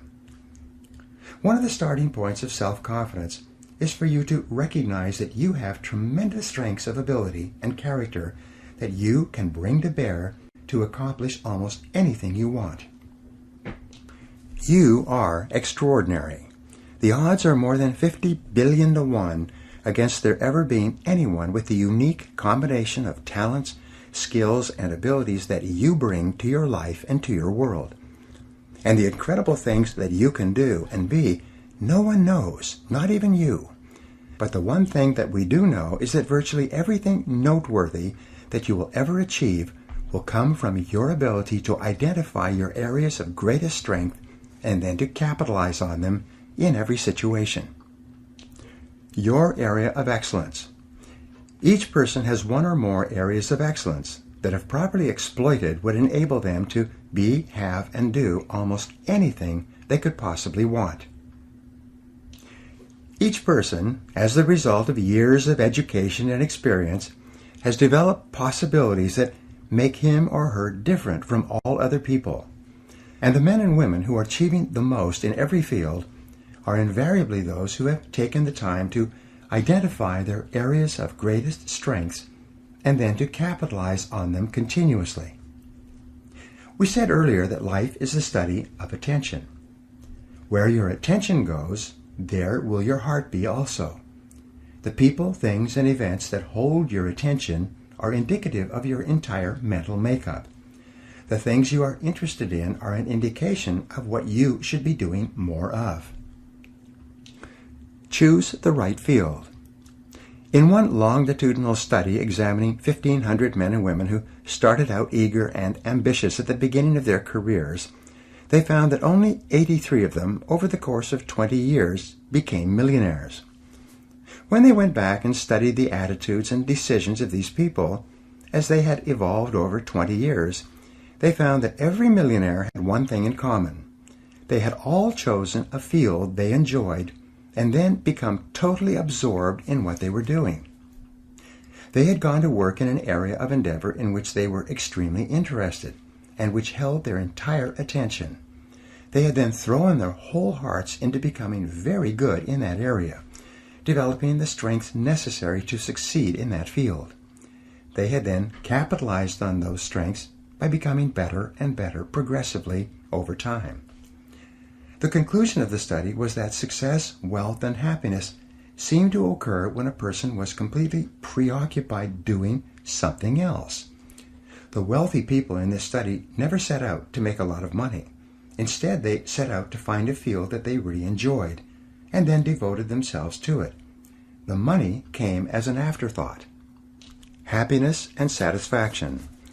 The flip side of this equation is that you will never really be happy or satisfied until you have found a way to apply your unique human capabilities to your life and to your career. In the book Working by Studs Terkel, he reports that more than 80% of Americans do not feel that their full potential is being utilized in their work. They may be busy and they may be reasonably satisfied, but way down deep, they feel that there is far more that they could do if given the right situation and the right opportunity. You probably feel this way yourself from time to time. This is called the feeling of divine discontent. It is a feeling of uneasiness and dissatisfaction that arises whenever you are not fully challenged by what you are doing. To enjoy high levels of self-confidence and self-esteem, you must be working at the outer edge of your envelope. You must be stretching your capabilities continually. You must have a feeling that you are growing day by day with the challenges that your work is putting on you. Without that feeling of challenge and growth, you'll experience a nagging discontent. And this is a good sign. Discontent and dissatisfaction almost always precede a constructive change that forces you to change and starts you growing once more. living congruently. In Chapter 1, we spoke about how important values are to your self-confidence. Men and women with clear values who are living their lives consistent with their highest aspirations are those who have a deep-down sense of self-confidence and well-being. We also said that the most important value you can have is the value of integrity. Integrity is the value that guarantees all the others. Having integrity means that you will not compromise on what you believe to be right in any area. Integrity is absolutely essential if you want to capitalize on your strengths. It means more than anything looking at yourself honestly and making your decisions based on the fact that you are an extraordinary human being. Your feelings are very valuable clues to your choices and behavior. Your peace of mind and personal satisfaction is perhaps the most accurate guide you will ever have to doing what is right for you. Courage is essential. In combination with integrity, courage is the most important quality you can have if you want to be happy and self-confident. If integrity means being honest with yourself, then courage means having the strength of mind to follow where your heart leads you. Courage means having the ability to push aside all other considerations in order to remain true to the very best that is in you. Winston Churchill said, "Courage is rightly considered the foremost of the virtues, for upon it all others depend." You know by now that fear is the greatest single enemy of self-confidence and self-fulfillment. It's not that people don't know what to do, it is usually that they are afraid to do what their hearts tell them to do. But when you build up your courage act by act, you gradually overcome your fears. With courage, your whole world opens up before you. Your self-confidence increases. You reach the point where there are no longer any limitations on what you will attempt and what you will commit yourself to. Follow your heart. One of the greatest of the Impressionist painters was a man named Paul Gauguin. He lived in Paris, had a family, and worked in the post office for many years. But in the evenings he visited the cafes frequented by the Impressionist painters of Paris, getting to know them and asking them questions. He was fascinated by painting. The whole idea of painting absorbed all his attention. It was all he thought about, and yet with a family and a full-time job, there was no way he could devote himself to the painting he wanted so badly to do. One day, in a move that shocked everybody, he gave up his job as a postal inspector, left his family, and moved to the South Sea island of Tahiti. There he began painting, poor quality at the beginning, but gradually improving as he developed his skill. His paintings now are worth hundreds of thousands, even millions of dollars, and hang in the finest museums in the world. He is considered by many to be one of the most important painters of the last 300 years. In a way, he was like Grandma Moses in that he finally decided to follow his heart and concentrate on what he had been interested in for all those years. Be honest with yourself. To follow your heart, you don't necessarily need to make dramatic changes in your life or your relationships. What you do need to do is to see yourself honestly, as you really are, and have the courage to channel your energies and focus your strengths into your areas of greatest potential. And when you do this, you will soon realize that you have made one of the best decisions of your life. Each person has great strengths and potentialities, and each person is put on this earth to harness those strengths and apply them to benefiting themselves and mankind. The life stories of the great men and women of history are usually stories of people who discovered their strengths and utilized them to the fullest degree. Churchill was a great statesman and orator. Florence Nightingale was a tremendous organizer. Florence Chadwick was an incredibly strong swimmer. Abraham Lincoln was a far-sighted and compassionate politician and president. Mother Teresa was a truly loving human being with an infinite capacity to care for and support the sick and dying people of Calcutta. Joe Montana was a quarterback with an incredible throwing arm with the San Francisco 49ers. All around you, you see men and women who have grabbed their major talents, like catching a pass in a football game, and are running for the goalposts. And you can do the same if you have the courage to follow your heart. compensating for weaknesses. No discussion of strengths would be complete without a discussion of weaknesses. Strong people have strong weaknesses as well. In fact, most people have far more weaknesses than they have strengths. You may be strong in a few areas, but weak in hundreds of other areas. Weaknesses are an inevitable and unavoidable fact of life. As Peter Drucker said, all innovations must be simple if they are to work, because there are only incompetent people to carry them out. The one thing that we will always have in abundance is incompetence. Drucker wasn't being unkind. He was being realistic and pointing out that most people are incompetent, or at best average, just in different areas. The challenge with human weaknesses is that unhappy and unsuccessful people have a tendency to focus on them. They become preoccupied with their weaknesses and think about their lacks of talent and ability too much of the time. They lose sight of the fact that each person has strengths that may need to be developed, and that these strengths can and will bring them everything they want. Instead, they dwell continually on their areas of lesser competence rather than on their areas of potential excellence. Developing strength and resiliency. We are all brought up with feelings of inferiority and inadequacy. Our self-esteem and self-confidence are fragile. Our positive feelings about ourselves are like balloons, easily popped. We have to work on ourselves for a long time to build ourselves up to the point where we are tough and resilient, especially in the areas where we make mistakes and drop the ball. Every person is a combination of peaks and valleys. You have areas of great potential strength, and you have multiple areas of weakness where you perform in an average or mediocre way. Drucker also wrote, "The goal of business is to maximize strengths and to make weaknesses irrelevant." The law of concentration has an inordinate impact on the person you become. Whatever you dwell upon grows in your life. Strong, competent people are those who dwell upon their strengths and abilities. Weak people are those who dwell upon their weaknesses and their inabilities. You always have the choice of looking at your glass as being either half full or half empty. But to develop and maintain high levels of self-confidence and the success and happiness that go with it, you must consciously choose to dwell upon your strengths most of the time. You are a bundle of resources.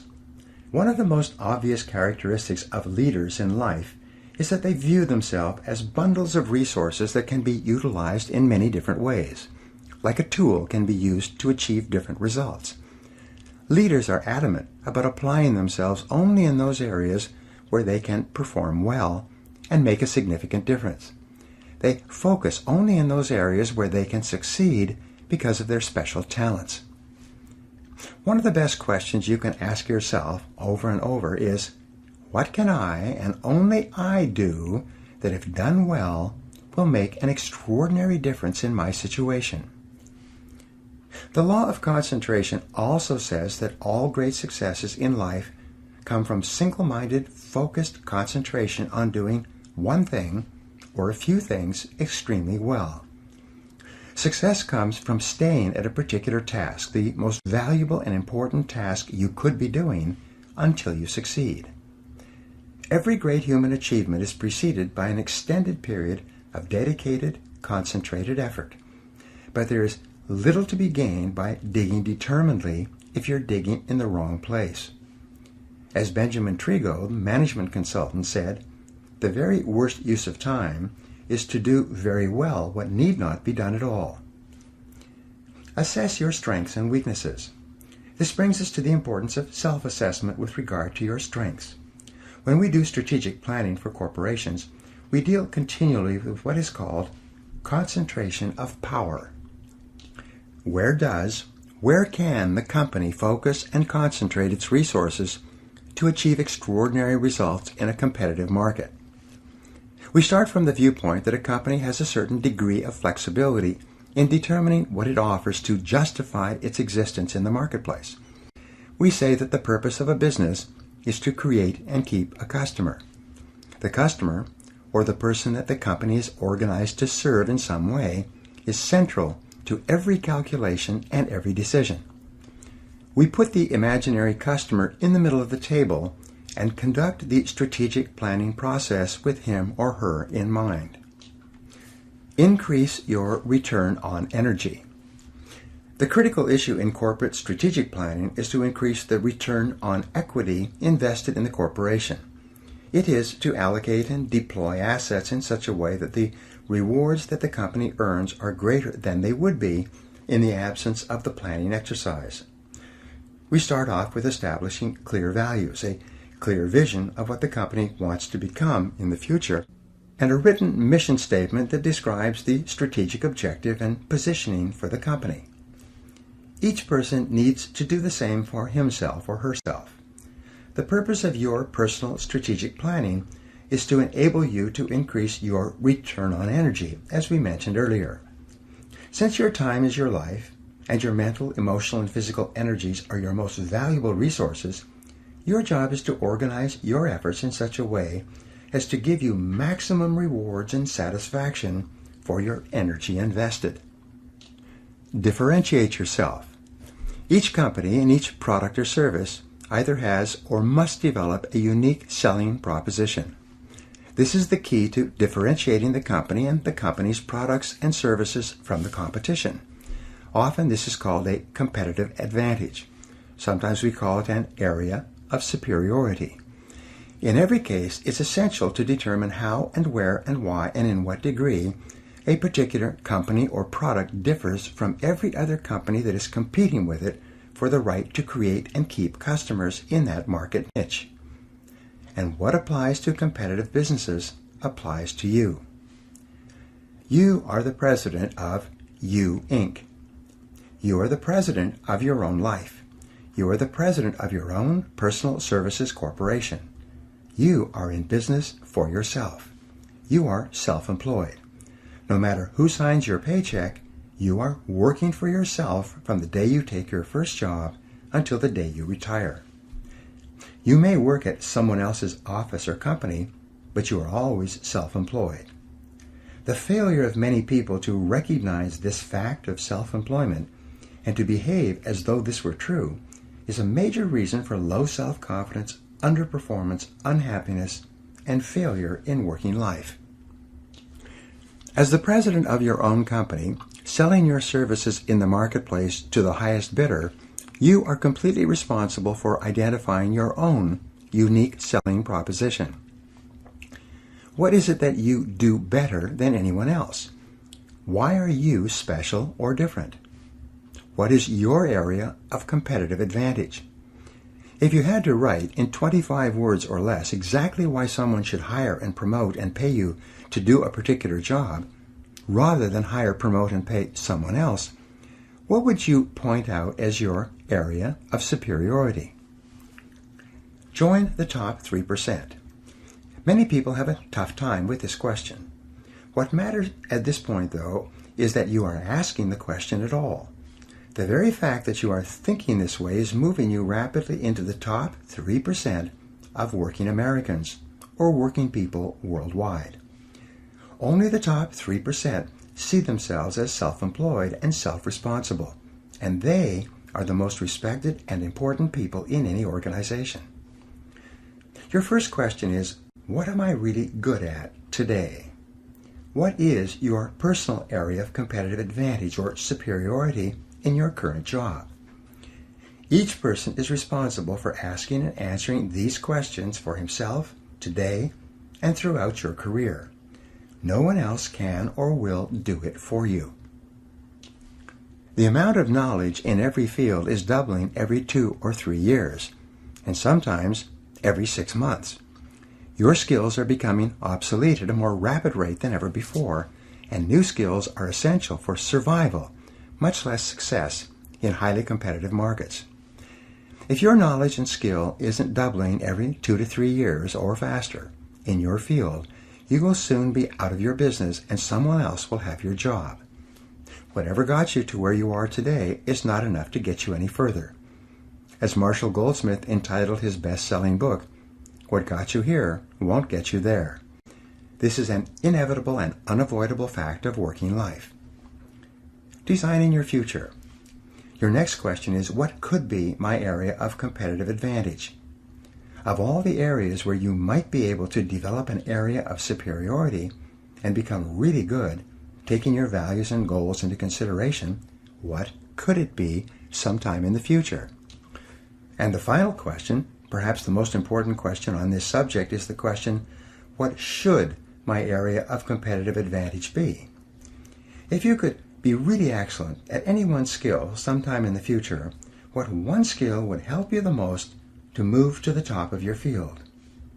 Imagine that you have no limitations at all on what you could learn and master. To accelerate your career, what should you really be good at sometime in the future? Find out what you are meant to do. A friend of mine built a company and sold it a couple of years ago. He had money in the bank and he decided to change careers. He had lots of time to think about it and to make the right choice. He went to an industrial psychologist and took an entire battery of tests and underwent several interviews to find out what he was ideally suited to do in a new career. At the end of this process, his friend, the industrial psychologist, sat him down and told him that his greatest strengths were consulting and presenting professional development seminars for managers and salespeople. Well, my friend got a little bit angry. He said, "But you know that I'm afraid to speak on my feet in front of a group. You know that it makes me nervous and I become tense even thinking about it." His friend said, "Yes, I know that's true, but you didn't ask me to tell you what would be convenient and easy for you to do. You asked me to tell you what would be the right thing for you to do.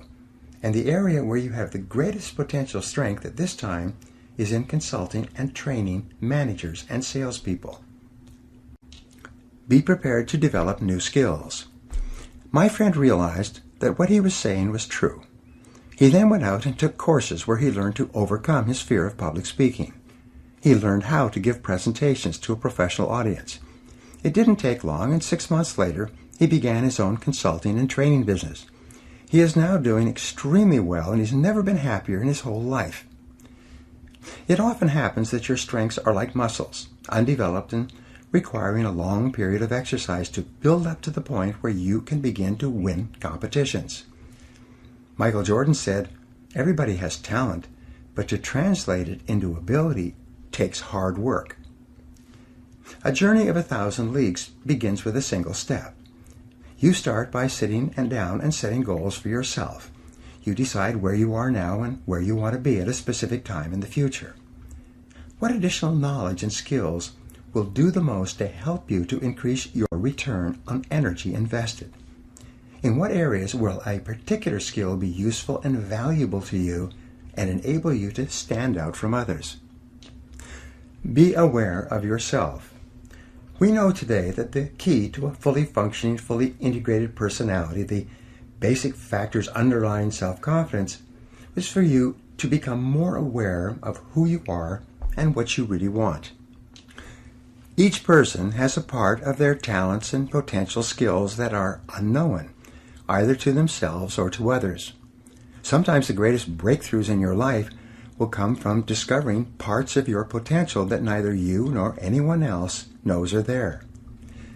To become more aware, you begin with the process of self-disclosure. In determining your strengths for the future, you begin to engage in a search process to explore all the different areas where you may have hidden talents. One form of self-disclosure is to fill out a series of questionnaires and tests that examine parts of your personality and skills of which you might be unaware. Invest in yourself. Some years ago, I personally went to an industrial psychologist and took a battery of tests to find out my strengths and weaknesses.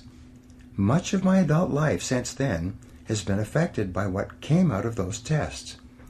The tests pointed to areas where I had natural talents and abilities.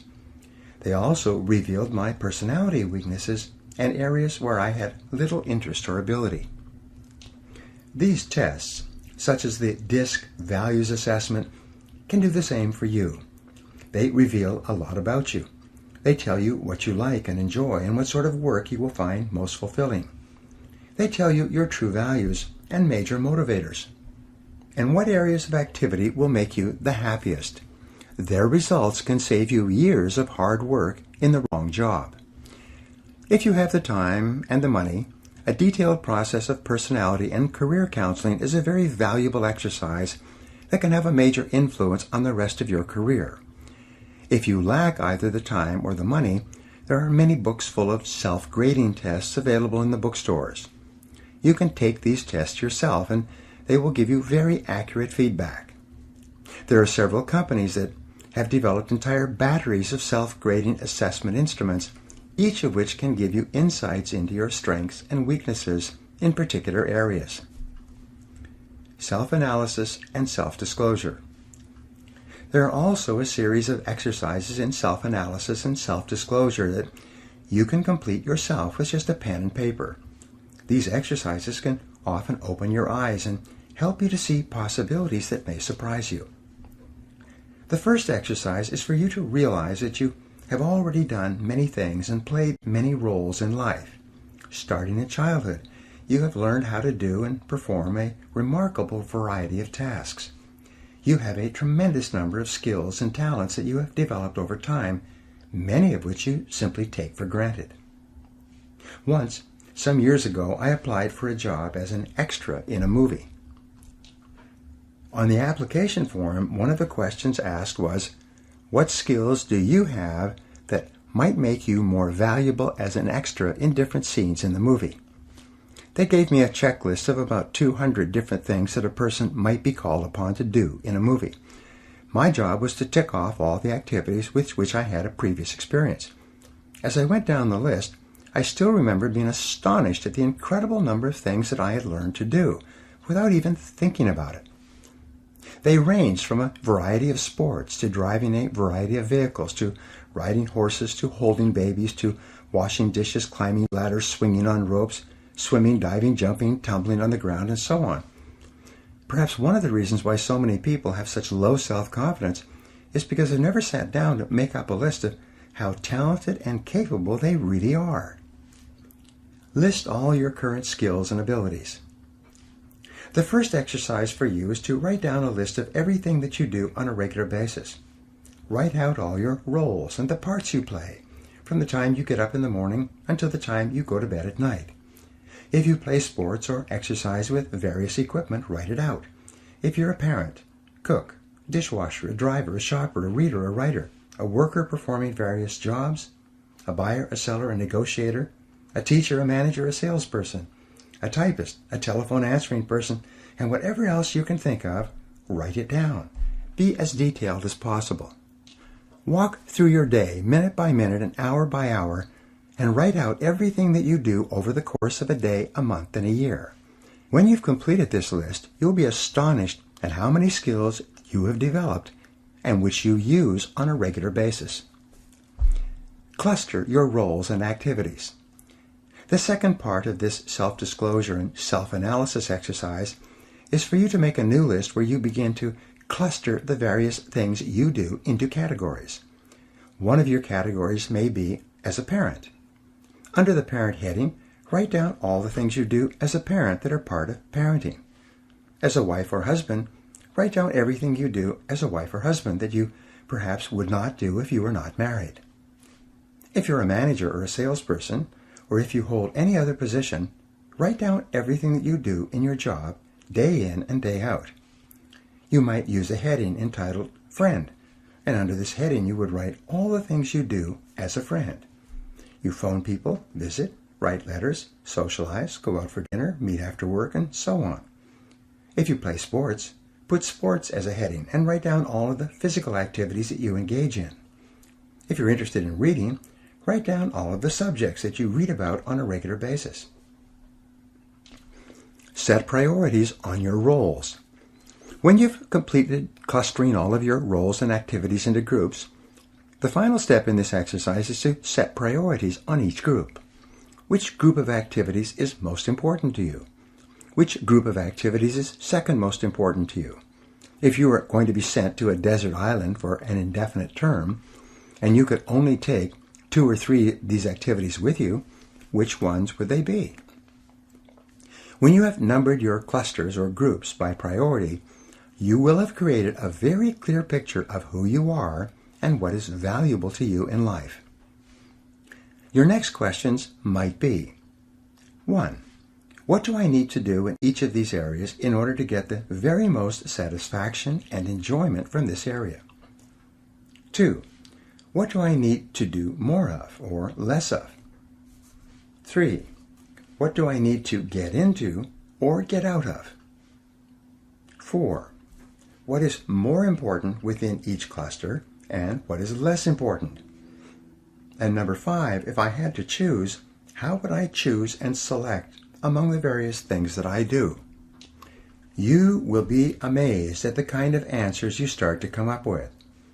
In my experience, you will first be surprised at the clusters that appear at the top of your list and the clusters, some of which take up an enormous amount of your time, which are not really very important to you at all.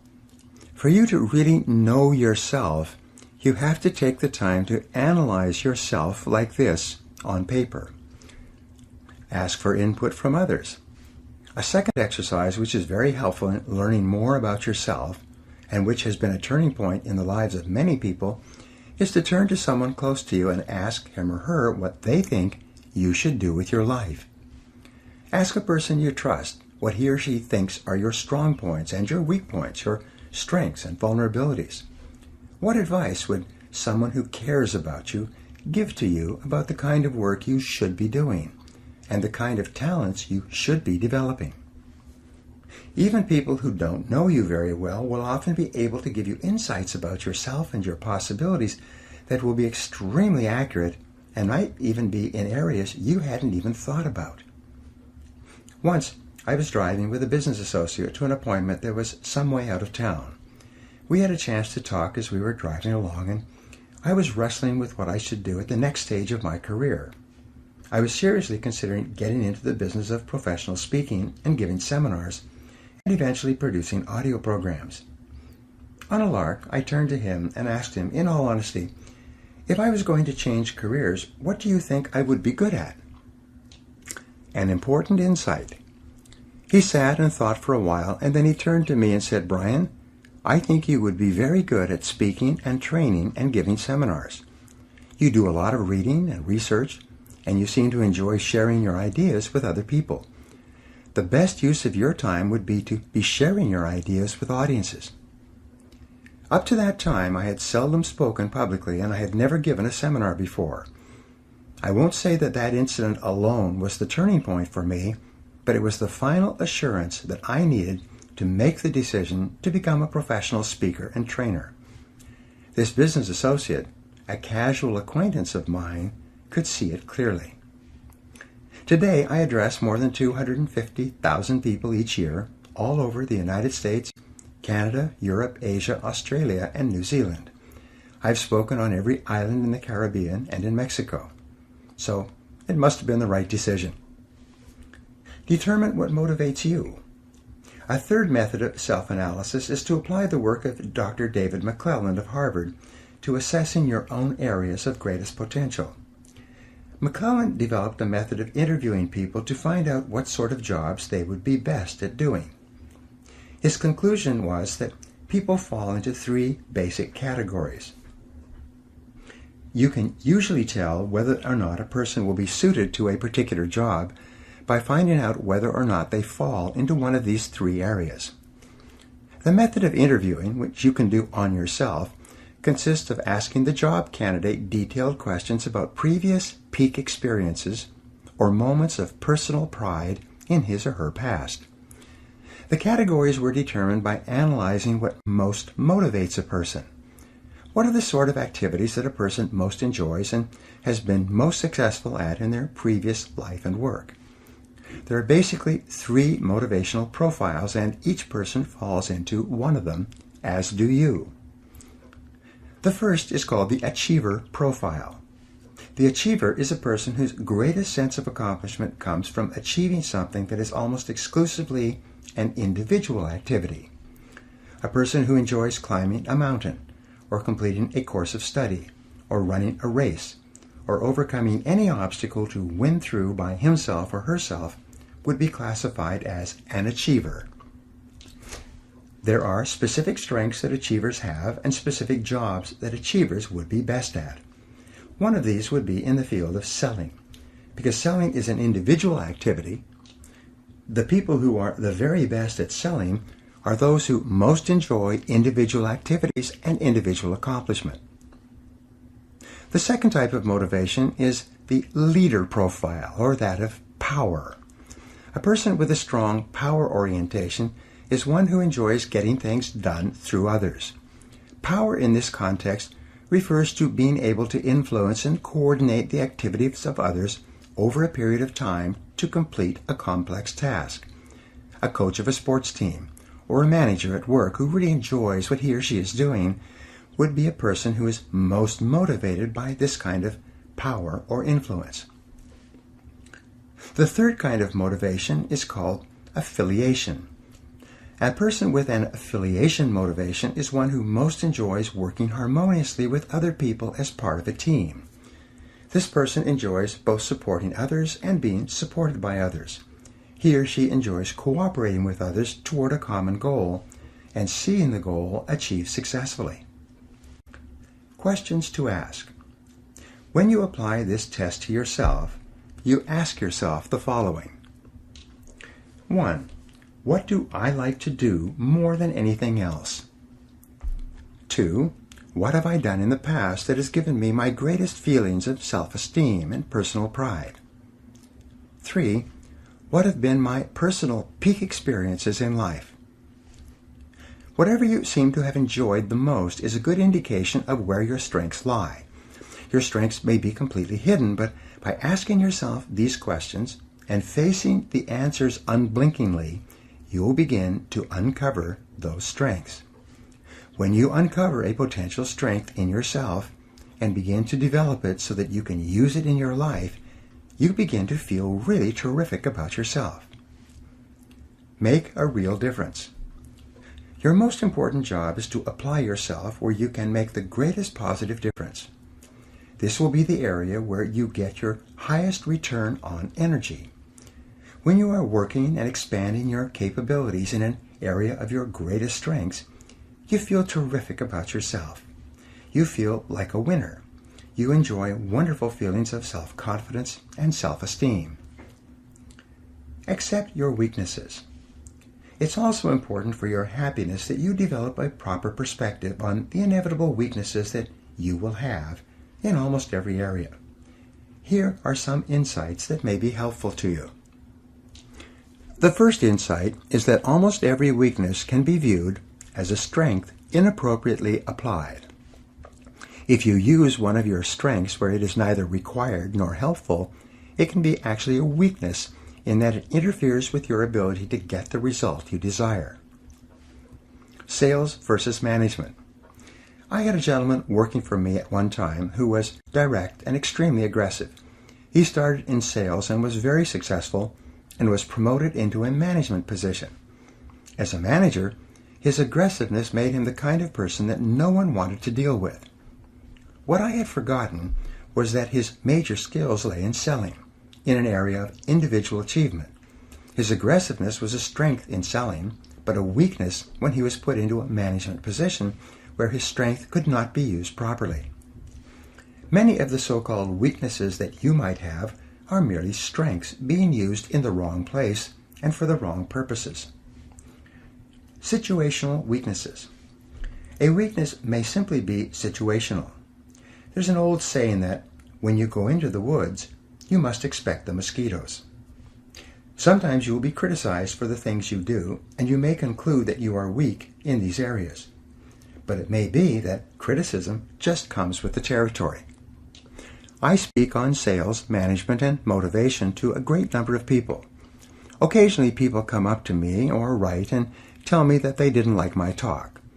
Even though more than 99% of the emails and letters that I receive are highly favorable, there are inevitably people who, for some reason, are not happy.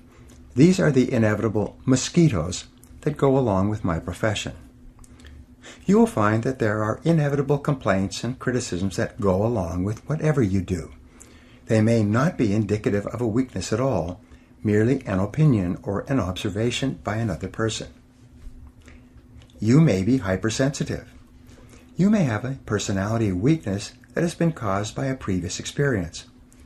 Someone may have taken advantage of you in the past, and you may be hypersensitive to being taken advantage of again in the future. You may have been raised with destructive criticism and have therefore developed a very thin skin as a result. The slightest suggestion that a person does not completely approve of your behavior might cause you to react negatively.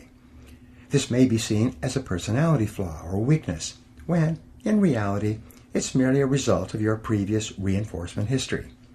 It may also be something that will be helpful for you to decide to get over. Amenable to education. Your weakness may be amenable to education. Often the only thing holding you back from extraordinary accomplishment is a little bit of learning. If you take the right courses, listen to the right audio programs, and read the right books, that may be all you need to do to become exceptional in your field. Your supposed weakness may be irrelevant. It may be that someone else expects you to have certain qualities and abilities that you simply don't have and that you are not interested in or capable of developing. Often the disappointment of others can cause you to feel that you are deficient in some way, when in reality, that particular skill or ability is not important to you anyway. Weaknesses are good indicators. And finally, what appears as a weakness can be a key indicator of the type of work or activity that you should not be engaging in. It may be that you don't enjoy that area of endeavor at all. If you try to do a job or task and you consistently do it poorly, this may be a way of nature telling you that this is the wrong field for you.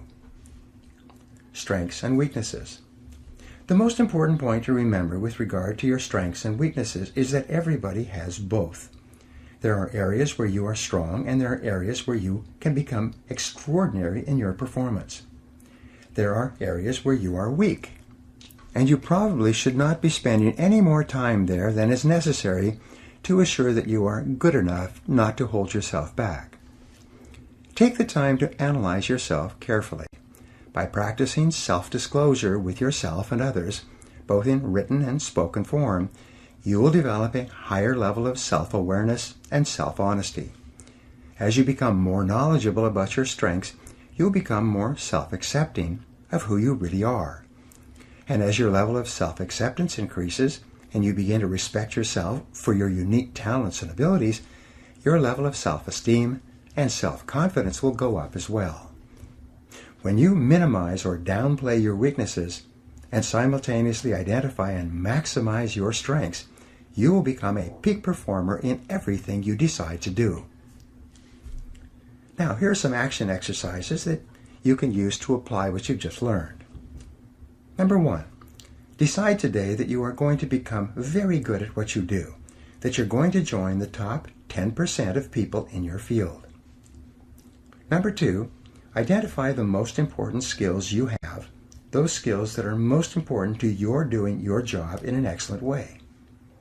Number 3, determine your natural strengths and abilities, those jobs and tasks that you do well and most enjoy. Number 4, what is your competitive advantage?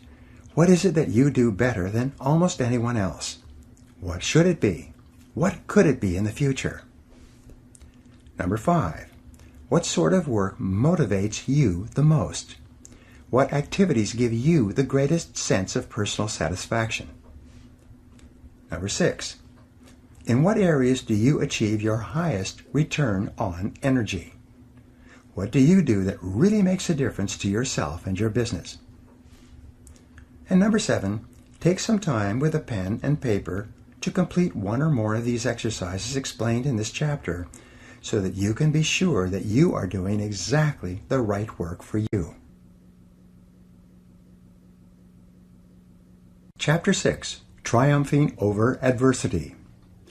The miracle or the power that elevates the few is to be found in their industry, application, and perseverance under the promptings of a brave, determined spirit. Mark Twain. True self-confidence comes from positive knowing rather than positive thinking. Your goal should be to develop the kind of unshakable self-confidence that makes you an unstoppable force of nature. Your job is to take every step possible to make yourself so positive that you become irresistible and able to accomplish any goal that you set your mind to. And one of the most important things you need is an absolute faith in your ability to overcome any adversity that the world can throw at you. Persistence is essential. Napoleon Hill wrote that persistence is to the character of man as carbon is to steel. He also said that before success comes in any man's life, he is sure to meet with much temporary defeat and perhaps some failure. When defeat overtakes a man, the easiest and most logical thing to do is to quit. That is exactly what the majority of men do. In reality, your persistence is your measure of your belief in yourself and your ability to succeed. If you absolutely believe without question that if you persevere long enough and hard enough, you will ultimately win through, then nothing will stop you.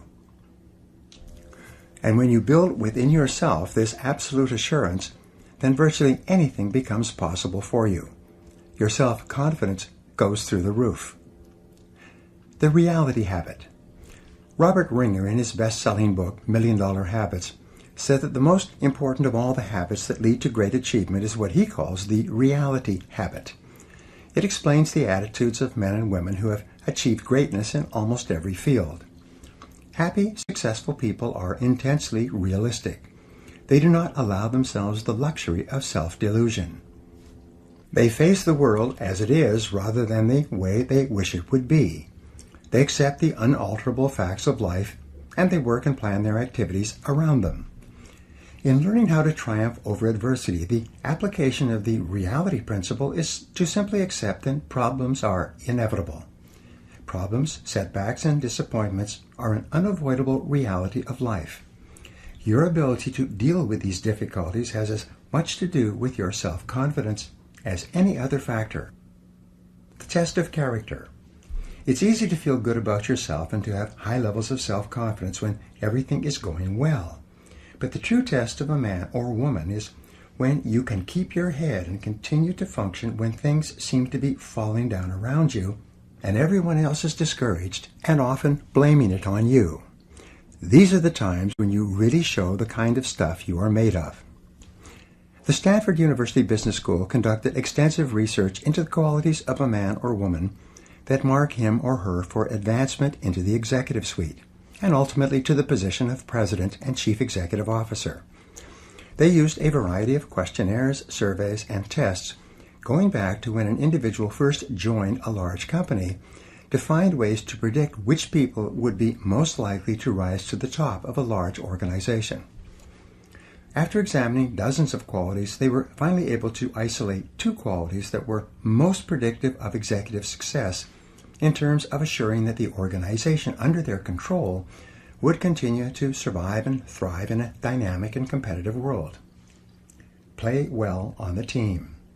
The first quality they identified was the ability to perform well as a member of a team and the ability to put together teams to accomplish common objectives. All the business and interpersonal skills that make a person valuable to an organization seem to be demonstrated in a team setting. This quality was relatively easy to observe and measure over the course of a person's career. Crisis management. The second quality they identified was harder to measure, even though it was absolutely indispensable for long-term, high-level success. This quality was the ability to function well in a crisis. Napoleon called this 4 o'clock in the morning courage, the kind of courage that is instantly available to a person woken up at that time who has no time to prepare mentally or emotionally for a crisis. He called this the rarest form of courage, and in his conclusion, very few people had it. In military terms, they call this being under fire. A question that all soldiers, sailors, and airmen wonder about is how they and others will perform under fire. They know that this is the ultimate test of the character and training of an individual. Organizations know that often their very survival will depend upon how well an individual deals with the inevitable, unexpected reversal of fortune.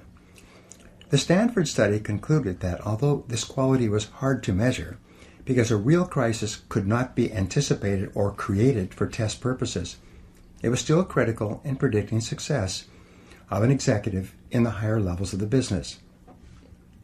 Reversals of fortune. This is also true for you.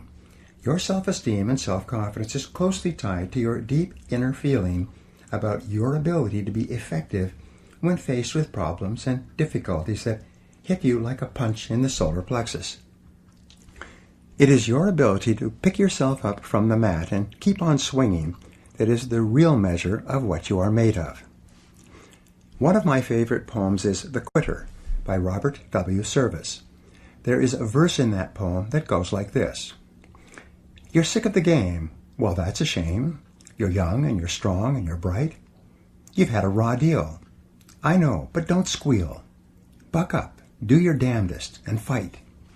It's the plugging away that will win you the day, so don't be a piker, old pard.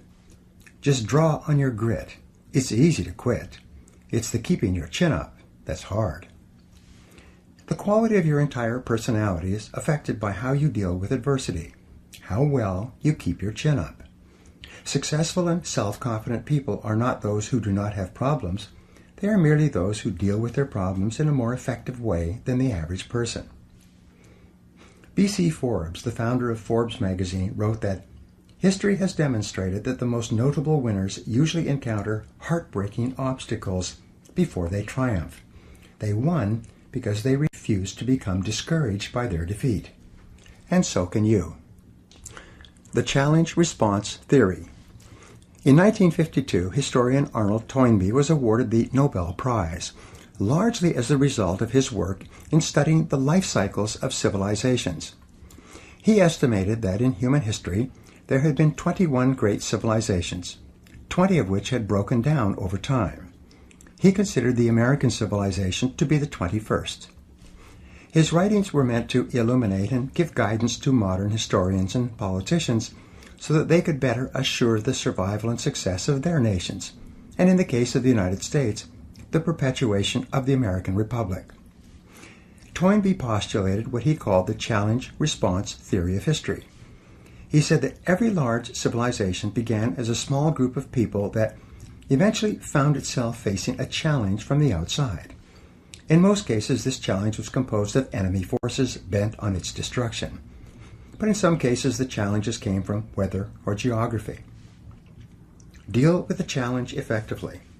When faced with the challenge, if the small group of people responded in a positive and constructive way, they would overcome the challenge, and in so doing, they would grow. But in growing, this group or tribe would trigger another, even larger challenge, usually aggression from other tribes. Once again, the group would have to reorganize itself internally to face the even larger challenge. If it again responded in a positive and constructive way and overcame the challenge, it would continue to grow. At each stage of growth, the size of the tribe or nation or state would trigger ever greater challenges. At each stage, as long as the civilization continued to respond effectively to the challenge, it continued to grow. The turning point came when the civilization no longer had the will or ability to rise to the challenge of the time, and as a result it began to decline and was eventually swept away by the events of history. All civilizations eventually decline. Sometimes, as in the case of the Roman civilization, it took several hundred years before Rome faded as a major Mediterranean power. Once the Roman people became addicted to bread and circuses and various forms of government welfare and handouts, they lost their will to resist the external challenges represented by the barbarian tribes from the north. Sometimes the civilization fell rather quickly. In less than 5 years from his landing at Veracruz, Cortés was able to destroy the foundation of the Aztec civilization that had endured for hundreds of years. The centuries-old Austro-Hungarian Empire, weakened from within, fell apart in the 4 short years of World War I and never recovered. However long the period of decline, the critical event was always the loss of will and the inability to rise to the external threat or difficulty. Toynbee concluded that with very few exceptions, civilizations decline from within before they are conquered from without. The story of your life. The reason why Toynbee's theory is so relevant to you and I is that it explains much of our lives. No matter how well our parents protect us when we are growing up, sooner or later we face challenges and difficulties in our relationships, our work, and in our other activities. Each time we face one of these external challenges, we have the choice of either responding positively and constructively or of letting it overwhelm us.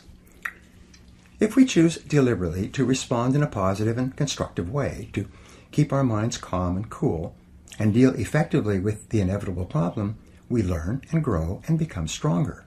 Our self-confidence goes up. Our belief in our ability to achieve our goals increases. Our self-esteem rises. We develop a better self-image, and we become more self-assured, confident, and optimistic. The rise and fall of a business. Every small and large company goes through the same cycle of challenge and response. If a small company is capable of rising to the inevitable setbacks and reversals it experiences, it continues to grow and, in so doing, triggers even greater challenges, reversals, and setbacks. Peter Drucker said, "A company stays in business as long as it continues to make enough money to pay for its mistakes." One business consultant estimated that every 3 months a small business has a crisis that, if not responded to properly, will lead to the collapse of the enterprise. You and I are similar to small businesses in many respects. Fortunately, an inability to respond will not lead to something as final as a business collapse. But if, for any reason, we don't get on top of the challenges, but rather let them get on top of us, our self-esteem and self-confidence will decrease, and our ability to deal with subsequent difficulties will diminish dramatically. Your responses determine your future. Almost everything that happens to you is determined by your responses to the ups and downs of daily life. Your responses are the result of everything you have learned and experienced over time. Thomas Huxley said, "Experience is not what happens to a man, it is what a man does with what happens to him." Your life and everything about you is demonstrated in the way you react. It's not in what happens to you, it's how you respond to it. This is why the Stanford study was quite clear about this quality when it stated that the proven ability to function in a crisis is the absolute prerequisite for promotion to a senior position. In a way, what we are really talking about here is character. One of your aims in life should be to develop your character, to become a better and finer and stronger human being. And the development of character, essential to your long-term happiness and well-being, requires that you go through the crucible of setback and temporary defeat and emerge victorious. Problems and difficulties come unbidden. You probably make every effort to organize your life in such a way that you minimize the unexpected and usually unpleasant surprises that may occur. You use your intelligence, education, and experience to arrange your life and affairs so that you avoid adversity whenever and wherever possible. You probably plan and prepare carefully in advance to assure that things go smoothly at home and at work. You are especially careful with your health and with the well-being of members of your family. You are thoughtful about the things that you can do to assure a greater likelihood of success in your business or career. You lock doors, insure properly, drive carefully, and otherwise reduce your potential exposure to unhappy events. Almost everyone does this, except for those who are thoughtless and irresponsible. Yet, in spite of making every effort to avoid adversity, you experience adversity nonetheless. Adversity comes to you unbidden. You tend to be blindsided by adversity. It befalls you in spite of your very best efforts to the contrary. Adversity and character development. But yet, in the absence of adversity, you cannot develop a stronger character. You cannot become a better person. You cannot develop resilience, perseverance, and resoluteness of personality. You cannot develop into the kind of person who enjoys high levels of self-confidence and a feeling that you can meet and master whatever you are faced with. You cannot grow stronger without the adversity that you so conscientiously avoid. Caught in this conundrum, you have only one choice. You can choose in advance to be equal to the occasion. Ann Landers summed it up beautifully in these words. She wrote, "If I were asked to give what I consider to be the single most useful bit of advice for all humanity, it would be this. Expect trouble as an inevitable part of life, and when it comes, hold your head high, look it squarely in the eye, and say, I will be bigger than you. You cannot defeat me. Your responsibility is the key. Frederick Robertson said, it's not the situation that makes the man, but the man who makes the situation. It is not what happens to you, but how you respond to what happens to you that determines your whole life. In the responses chosen are contained the determining factors of human greatness or depravity.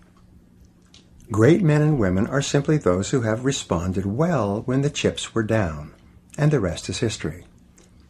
Dr. Abraham Zelznick of Harvard is one of the few people who has ever done extensive research into the subject of disappointment.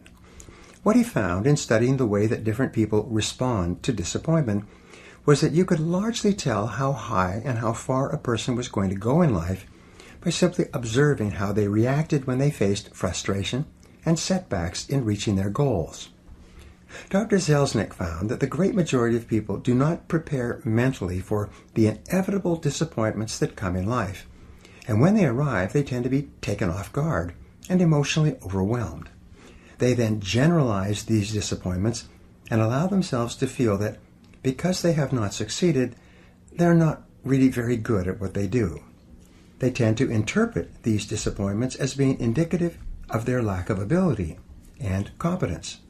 As a result, they become easily disappointed in themselves, and they lose the courage and confidence that they need to press forward. Often they become depressed, and in the majority of cases, they gradually give up.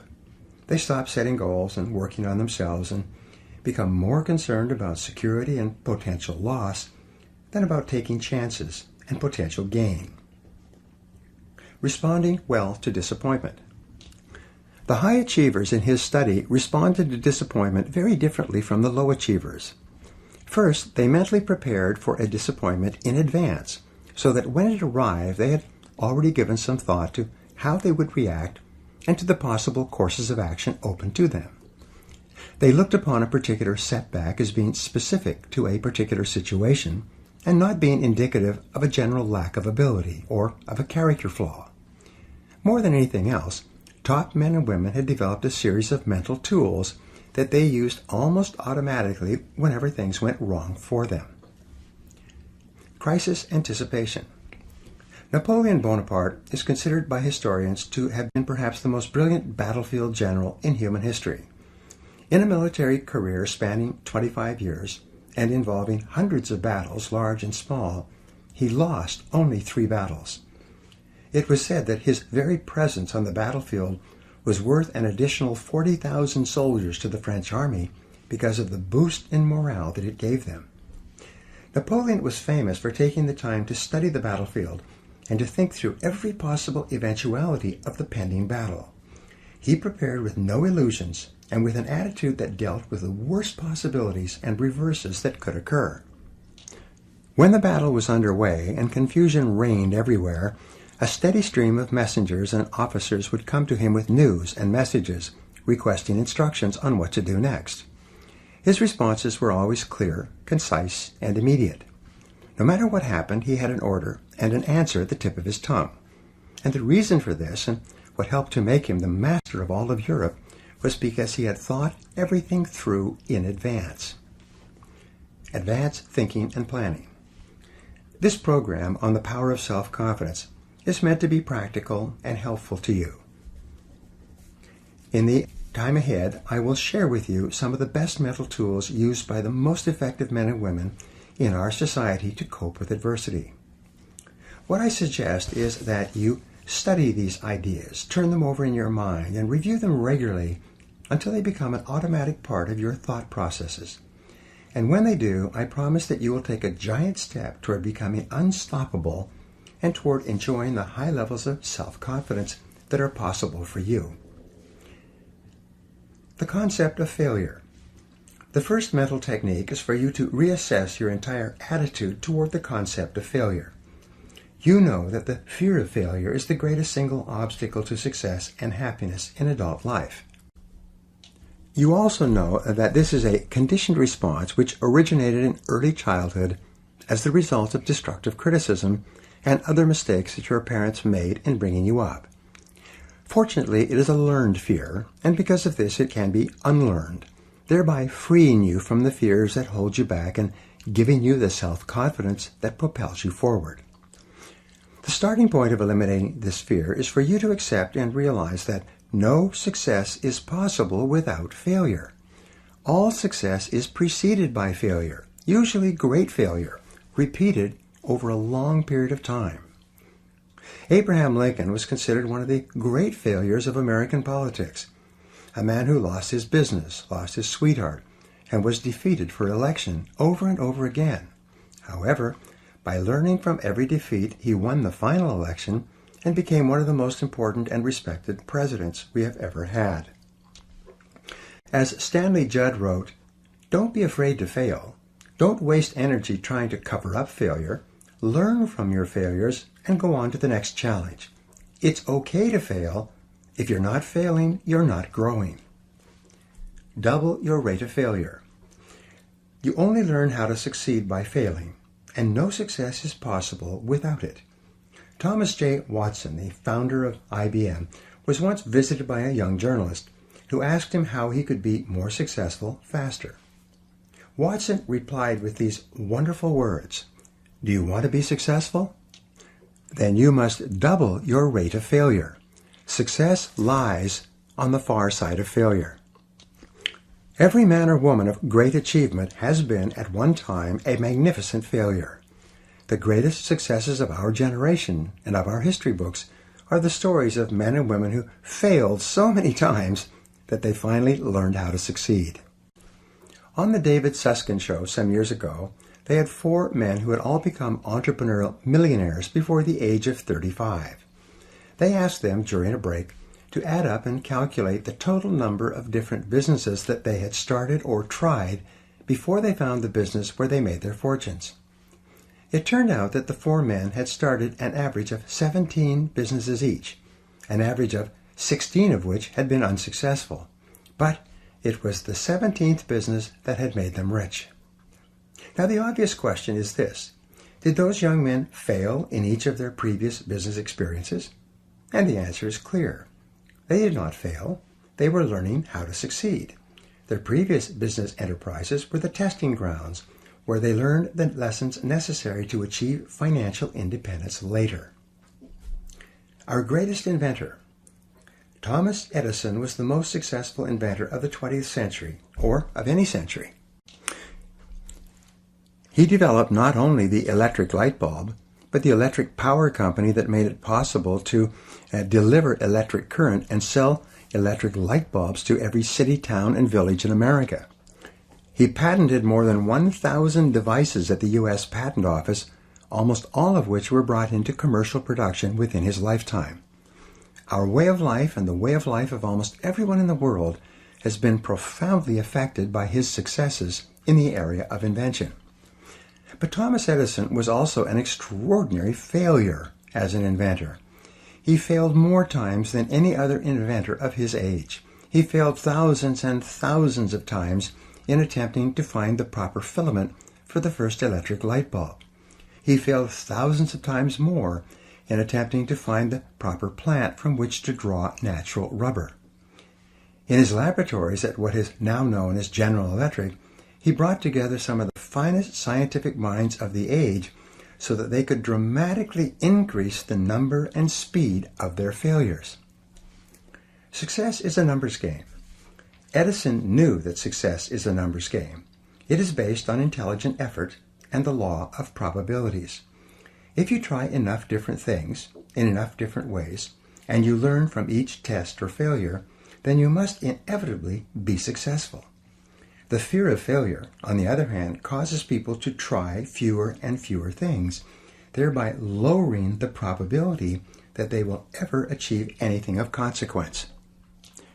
In the same year that Babe Ruth hit more home runs than any other batter in America, he also struck out more than any other batter. When the ball was thrown, he swung with every ounce of strength he had, often spinning spinning around and falling down on the ground as a result of his efforts. But he also set an American baseball record that was not broken for decades and became a legend that we still talk about today.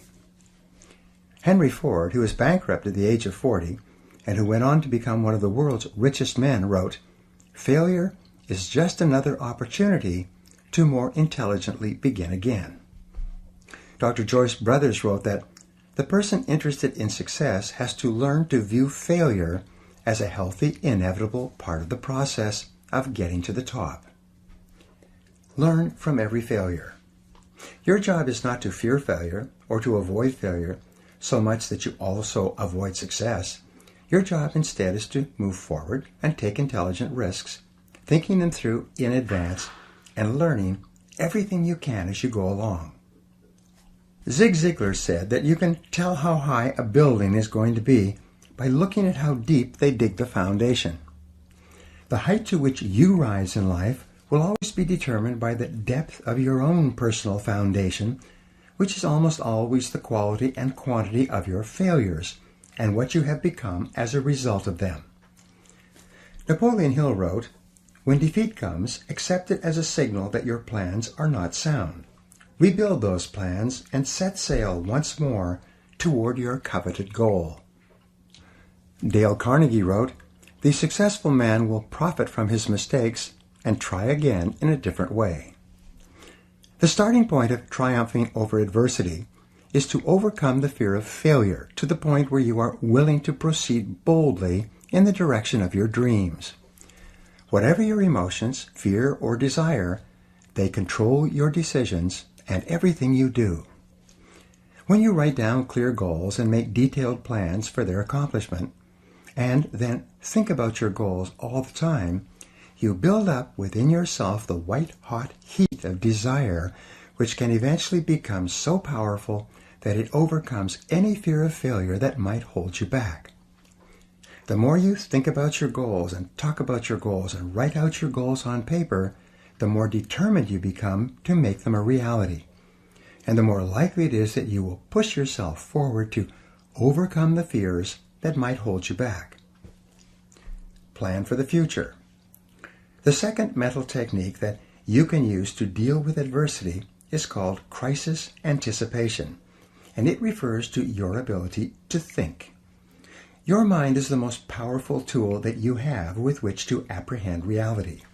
Everything you feel and all your reactions are initially determined by how you think about any subject. If you change the quality of your thinking, you change the quality of your life. And this begins by applying your ability to think to your existing situation. Crisis anticipation is the exercise of looking down the road 6 to 12 months and making a list of everything that could go wrong in the areas that are important to you. It's similar to what Napoleon did in anticipation of an upcoming battle. If you're in business, make a list of all the problems that might arise that could threaten the survival of your business. If you're in sales, make a list of all the things that could happen that could dramatically decrease your sales volume. With regard to your family, or even when considering a family vacation, make a list of all of the unexpected events that could occur that would derail your plans and goals. Spread the risk.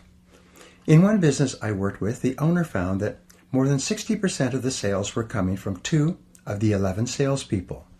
If one of those people quit, or worse, went to work for a competitor, the company's sales volume would decline dramatically and its ability to survive might actually be threatened.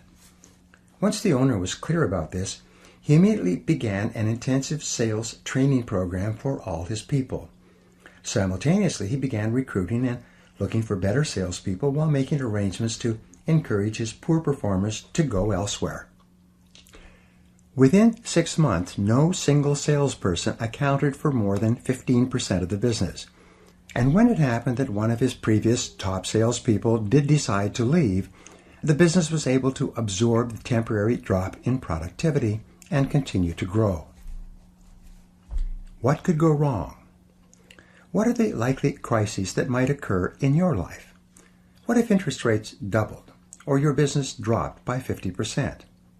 What if your best-selling products stop selling, or your best customers stop buying? In what areas are you overly dependent on someone or something else for your continuing success? And what steps could you take, starting today, to guard against a crisis should it occur? You will be amazed at how much more self-confidence you will have when you have thought through the critical areas of your life and made plans in case something goes wrong. Otto von Bismarck, the Iron Chancellor of Germany, was considered to be one of the finest statesmen of the century. He was famous for always having what came to be called a Plan B for every situation. No matter what happened, and no matter how hard he had worked to bring about a particular result, if he was not successful, he could always reach into his drawer and pull out a fully developed backup plan ready to go. This habit of preparing for the unforeseen outcome led to him becoming one of the most powerful statesmen in Europe. Become intensely solution-oriented. Think about the solution, about what can be done, rather than what has happened and who is to blame. Don't waste a minute being upset or angry about something that has happened and that cannot be changed. Consciously choose the future over the past. Become intensely solution-oriented rather than problem-oriented. Think about what can be done immediately to resolve the difficulty. Look for the valuable lesson that you can learn from this situation.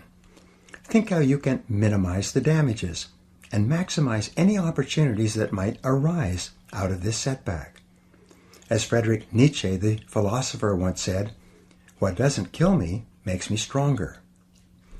The only real antidote to worry and negativity is positive, purposeful, constructive action in the direction of your goals.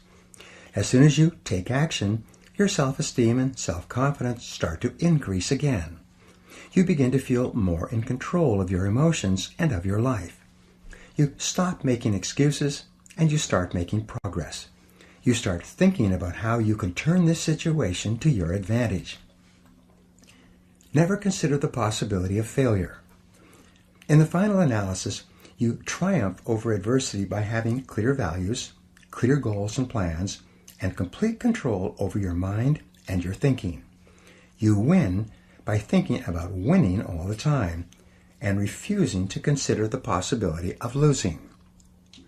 You begin by resolving to persist, no matter what the odds, no matter what happens, until you succeed. You recognize that persistence is a form of courage.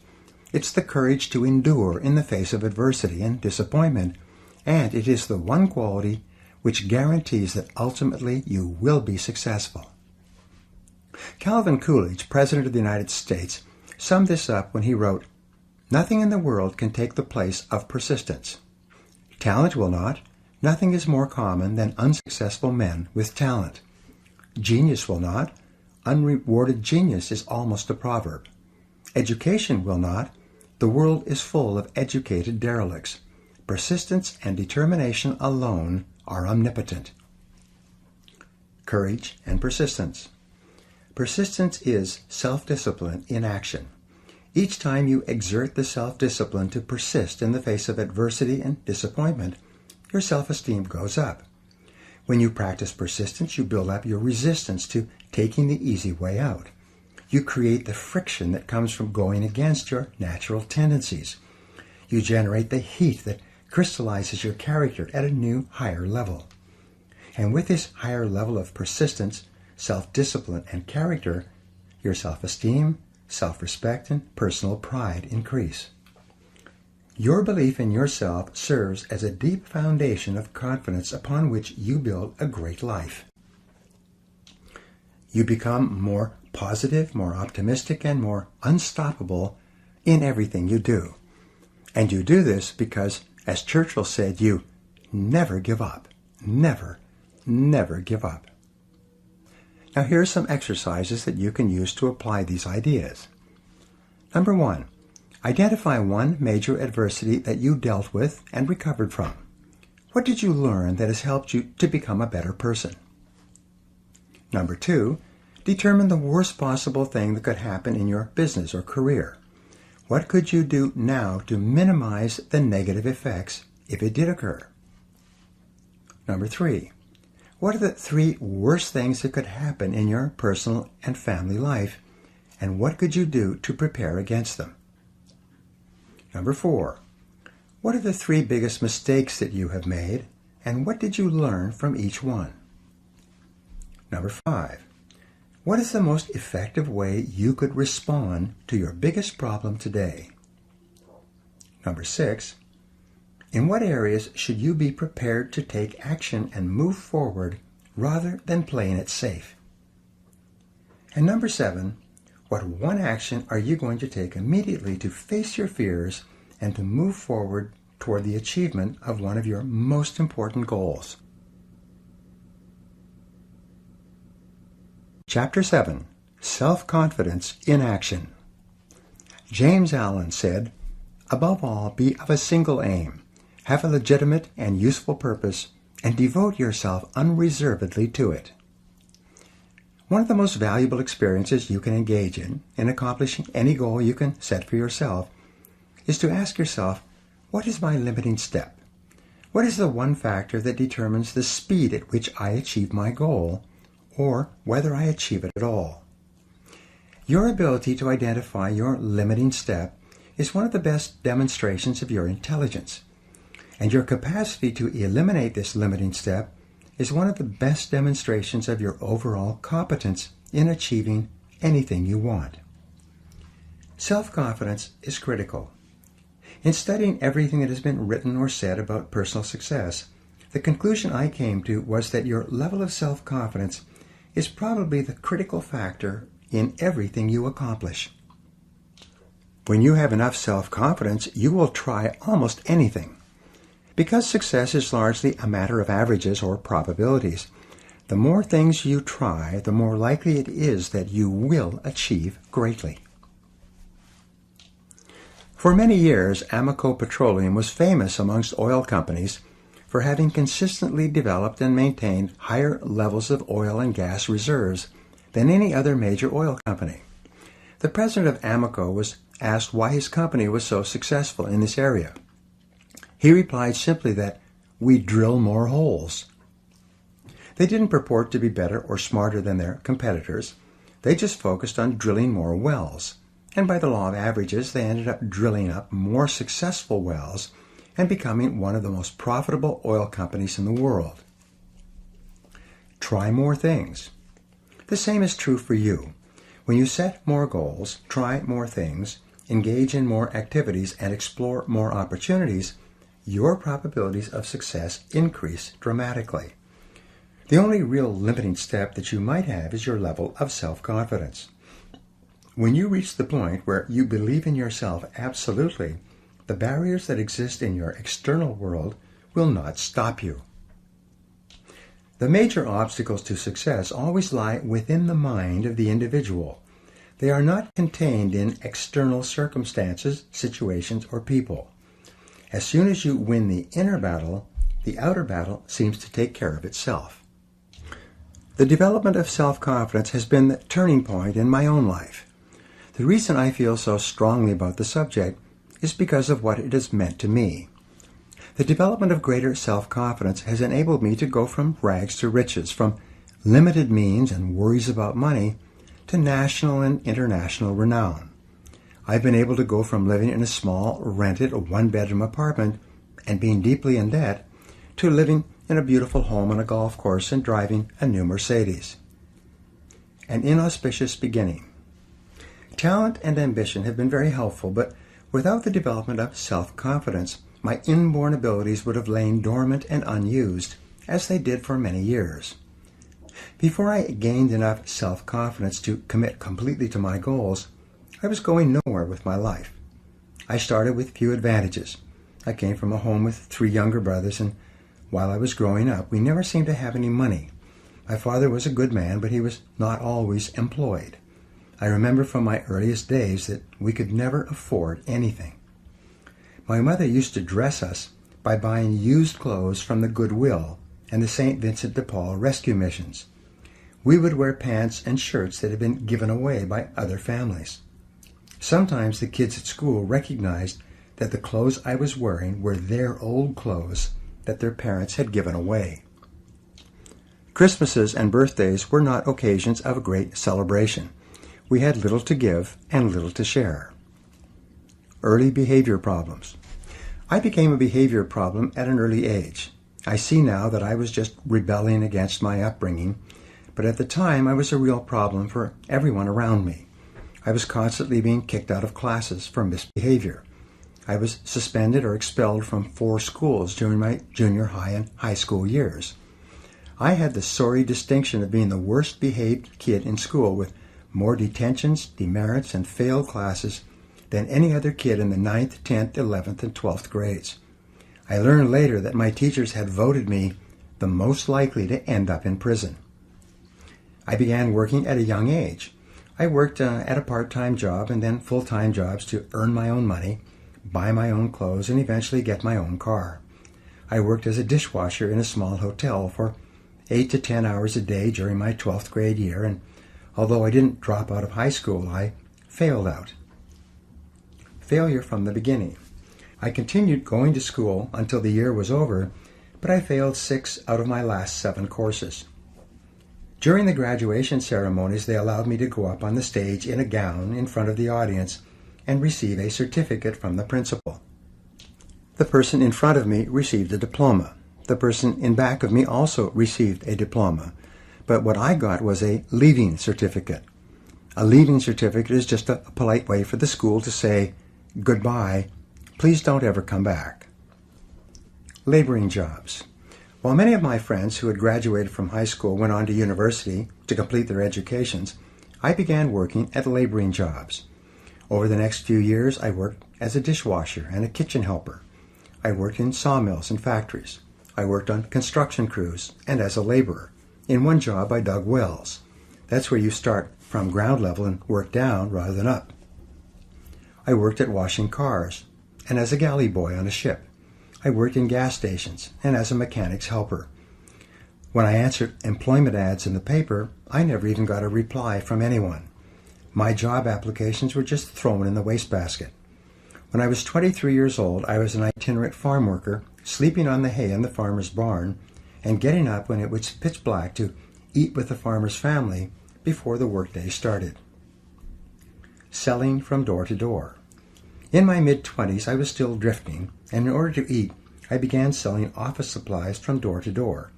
I did poorly. From there, I went to selling other things. I remember making calls for an entire month without making a single sale. I lived on loans and charity from family and friends. I had virtually no possessions, very few clothes even, no money, no high school diploma, no marketable skills, and no experience of any real value to anyone. I was going nowhere fast. Meanwhile, all around me, I saw people my own age and younger who were doing well. They were wearing nice clothes, driving nice cars, and working at well-paying jobs.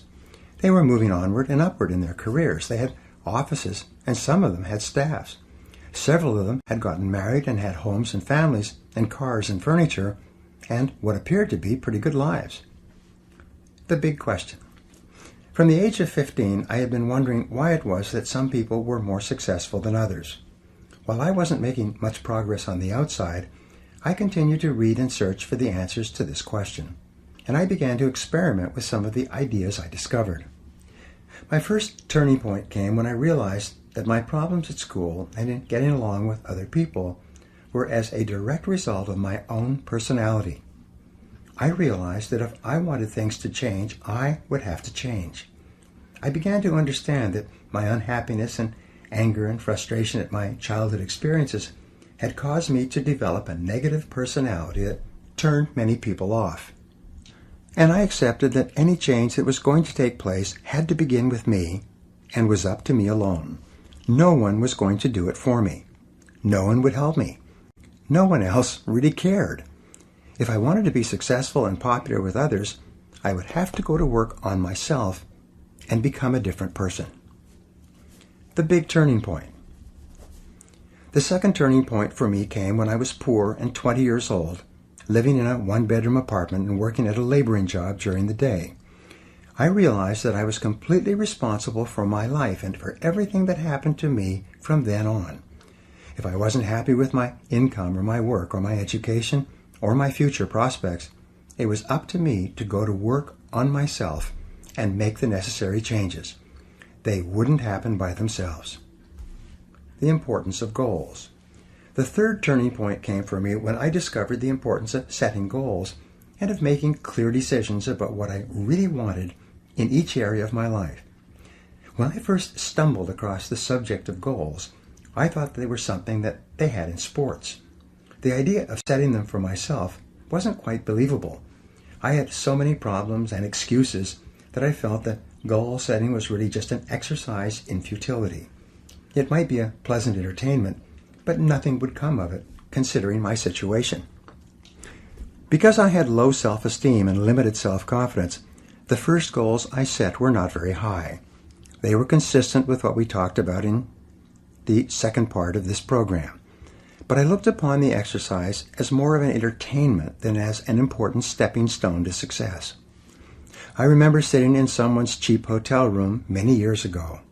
I took out a piece of hotel stationery, wrote out a series of goals, put deadlines on them, and then made a simple plan for accomplishing them. I promptly lost the sheet of paper, but exactly 31 days later, just as I had written, and as a result of a remarkable series of coincidences, my goals were all achieved. I was in my 20s at the time, and I still remember the feeling of astonishment I had at that time. I felt that I had learned about a secret power that I could use to accomplish almost anything. 3 great ideas. I had learned 3 important ideas. First, accept complete responsibility for yourself and for everything that you are and ever will be. Second, accept that you can change your situation only by going to work on yourself and learning the things you need to know to be better. And third, set clear goals with timelines for the things you want and then work every day to bring those goals into reality. For the next few years, I used these ideas sporadically. Each time I did, I would experience a burst of success and progress. As soon as I achieved a modicum of success, I would abandon these ideas and go back to simply reacting and responding to whatever happened on a daily basis. It took me several years before I finally began practicing these ideas and many others that I've mentioned in this program consistently. I then began to get results in a systematic and consistent way. We sabotage ourselves. I learned later that our natural tendency is to work hard until we find a method or technique that works for us, whether in life or work or relationships, and then, for some perverse reason, we promptly abandon the technique and go back to behaving in our old way, in a random and haphazard manner. A mental exercise program, like goal setting and positive thinking, is very much like a physical exercise program. If you expect it to really work for you, you have to practice it persistently every day and keep at it indefinitely.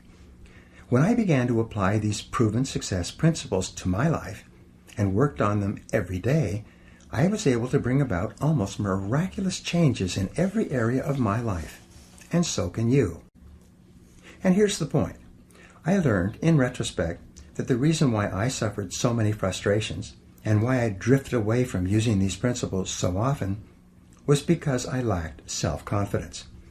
My conscious mind told me that these principles made sense, but my subconscious mind, my storehouse of memories and emotions and previous experiences, was telling me that I wasn't good enough and that success was not really for me.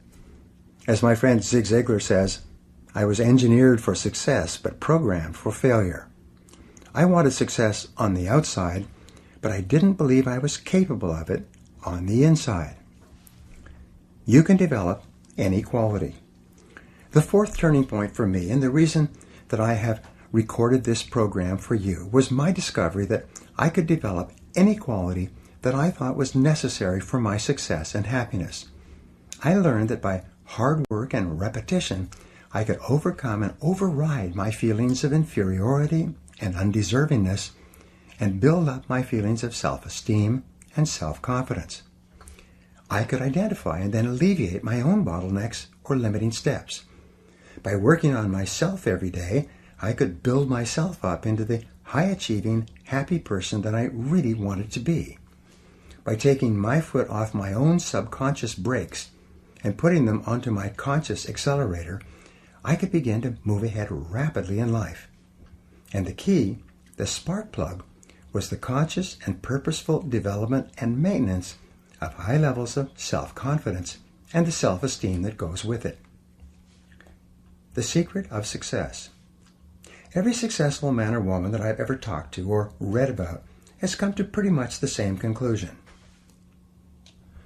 By every measure, you have more talent and ability than you could use in 100 lifetimes. You too can step on the accelerator of your own potential and begin moving forward at a speed that will amaze you. Many people who have listened to my programs or gone through my seminars have come back to me and told me that they cannot believe how fast their life begins to improve when they begin to apply these principles on a daily basis.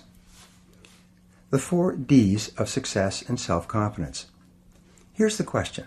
How do you infuse your whole life with the kind of self-confidence that makes everything possible for you? It is contained in what I call the 4 Ds, which determine success in anything you really want to accomplish. The first D is desire. You must really want to become a totally self-confident human being. You must build up your desire by thinking about it and talking about it and working on it all the time.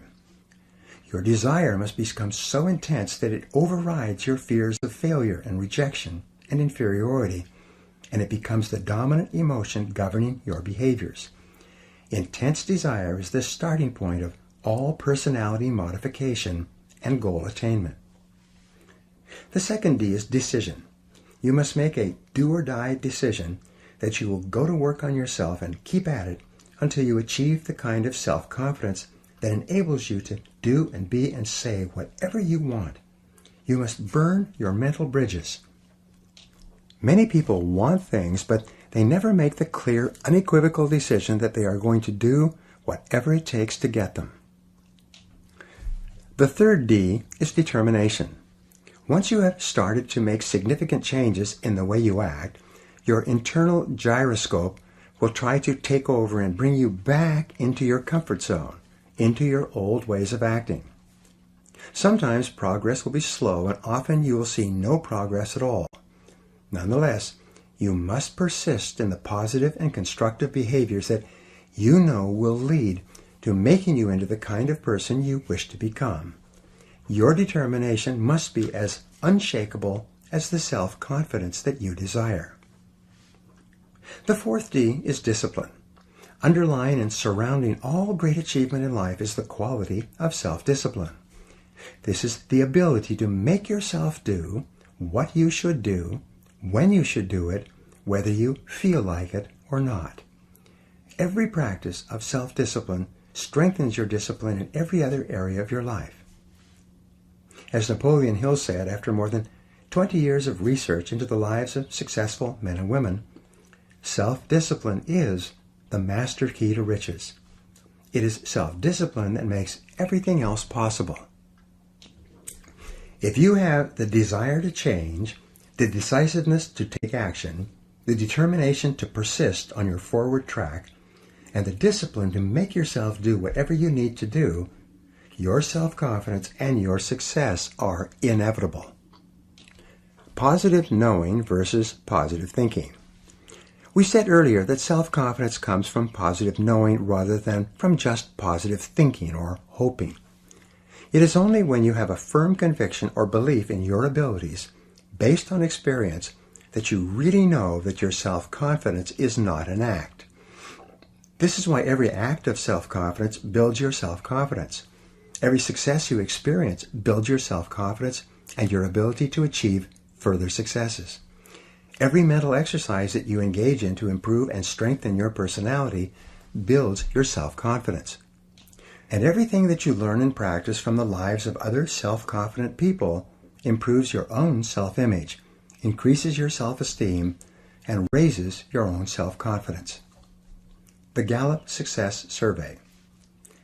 Some years ago, in the mid-'80s, the Gallup organization conducted one of the most extensive surveys into the reasons for success ever conducted in America. They selected 1,500 men and women whose names and biographies had appeared in Marquis' Who's Who in America, the most prestigious register of noteworthy individuals in the country. They asked them at great length what they felt were the reasons why they had become so well known and respected in their lifetimes. This group included Nobel Prize winners, university presidents, heads of Fortune 500 corporations, leading academics, writers, inventors, entrepreneurs, and even a high school football coach, a man who continued to have a significant impact on the lives and personalities of the young people he had trained. 5 essential qualities. After many months of research and interviews, they were able to isolate the 5 most important qualities for success and self-confidence in America. And their findings turned out to be consistent with virtually all the other research that's been done in this area. Number 1 is common sense. The first and most important success quality was defined as common sense. It is said that the average person has an enormous amount of common sense because he or she hasn't used any of it yet. Common sense seems to be something that a person accumulates as the result of experience over a long period of time. Common sense was defined by the participants in this survey as the ability to cut to the core of a matter, to recognize and deal with the essential elements of a problem or a situation, rather than getting sidetracked by similar issues or symptoms. Another definition of common sense given was the ability to learn from experience and then to apply those lessons to subsequent experiences.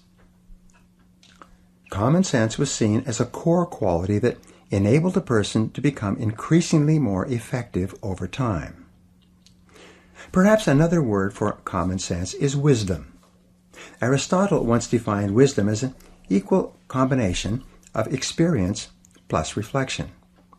He suggested that you need to first have the experience, and second, to take an equal amount of time to think about what happened to you and what you could learn from it. You are far, far wiser than you know. In fact, based on your experience, you probably have the ability to be far more effective than you are just by applying what you've already learned. The problem for most people is that they simply do not take enough time for reflection. They do not take the time to sit and write and think and dialogue with others about their experiences. Socrates once said that we only learn something by dialoguing about it. You only really understand something to the degree to which you can discuss it with others or explain it to a third party. Your ability to translate your experience into words, which only comes through thinking and reflection, is essential for your growth and wisdom and common sense. Gain additional knowledge. I would add one more ingredient to Aristotle's definition of wisdom, and that would be knowledge. Wisdom is, therefore, a measure of knowledge plus experience plus reflection. First you learn, then you practice what you learn, then you take time to think about what happened. When you turn off the television or radio, or put down the newspaper and begin spending more time talking about and thinking about what has happened to you, you begin to grow at an exponential rate. 2 magic questions. Perhaps the 2 best questions I have learned for personal growth are these. After every experience, successful or unsuccessful, stop and do an instant replay of the experience, preferably on paper, and ask yourself first, what did I do right? And second, what would I do differently? If you take a piece of paper and write at the top of the page, what did I do right?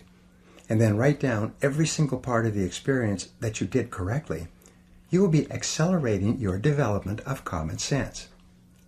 By analyzing your immediate past performance like football players do on video, you will find yourself improving at a rapid rate. The very fact that you take time to reflect will cause you to improve in those areas you pay attention to. When you ask, what would I do differently, you begin to see all kinds of possibilities for improvement. The wonderful thing about these 2 questions is that the answers to both are positive and constructive. And when you dwell on the positive, constructive parts of your performance, present and future, these ideas sink deeper into your subconscious mind and program you to act in a manner consistent with that information the next time out. Review your performance. One famous football coach would sit down with his better players and replay videos of their last games. He showed them running or passing or catching on the video, but without comment. The players, whose egos were very sensitive, were quite aware of their mistakes and weaknesses. Nothing needed to be said. As a result of reviewing the videos together, the players became better and better, and the coach was seen to be a great builder of men. After every sales call or interview, do an instant replay, alone or with someone else, and ask yourself quickly, what did I do right? And what would I do differently? You'll be amazed at what you see and how fast you begin to improve. This simple method will probably assure that you make more progress in 1 month than the average person makes in a year or even 2 years. Just try it for 1 day or 1 experience and prove it to yourself. Be good at what you do. The second quality for success and self-confidence that came out of the study was that of expertise. I talked about this at great length in part 3. Most successful, happy men and women are very good at what they do, and they know they are very good. They have learned and practiced and reflected and gotten better and better until they are recognized by their peers as being among the very best in their fields.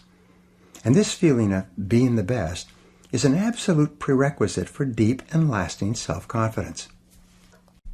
Self-reliance. The third quality identified in the study was that of self-reliance. Men and women who are respected by others tend to look primarily to themselves for the answers to their questions and for the solutions to their problems. They are highly self-responsible. They do not blame others or make excuses when things go wrong. They look upon themselves as the primary creative forces in their own lives. They volunteer for tough assignments, and they are willing to take charge when something needs to be done. Intelligence is more than IQ. The fourth success quality identified was that of intelligence. Intelligence seems to be a key requirement for success and self-confidence in any field. But when they looked at this subject, they found that intelligence was not necessarily measured in terms of IQ. Many of the most notable men and women alive today had done poorly in school. They had gotten low grades or no grades, and many of them had not completed university or even high school. One gentleman in the study could not even read or write, and yet he had gotten all the way through university by covering it up and getting others to do his assignments for him. Income and IQ. In a recent survey in New York, they selected 1,000 adults at random and tested them for IQ. They found that between the person having the highest IQ and the person having the lowest IQ, there was a difference of only 2.5 times. But between the person earning the greatest amount of money and the person earning the least amount of money, there was a difference of more than 100 times the income. And the person earning the most was by no means the person with the highest IQ. How is intelligence defined? If intelligence is not necessarily IQ or grades or years of schooling, what is it? In my estimation, intelligence is really a way of acting. If you act intelligently, you are intelligent. And if you act stupidly, you are stupid, irrespective of your IQ or your education. Smart people take the actions necessary to get the results they want. They are effective in whatever situation they find themselves in. Intelligence is more a matter of doing the right things rather than doing things right. Intelligence defined. What then is an intelligent way of acting? Here's the answer.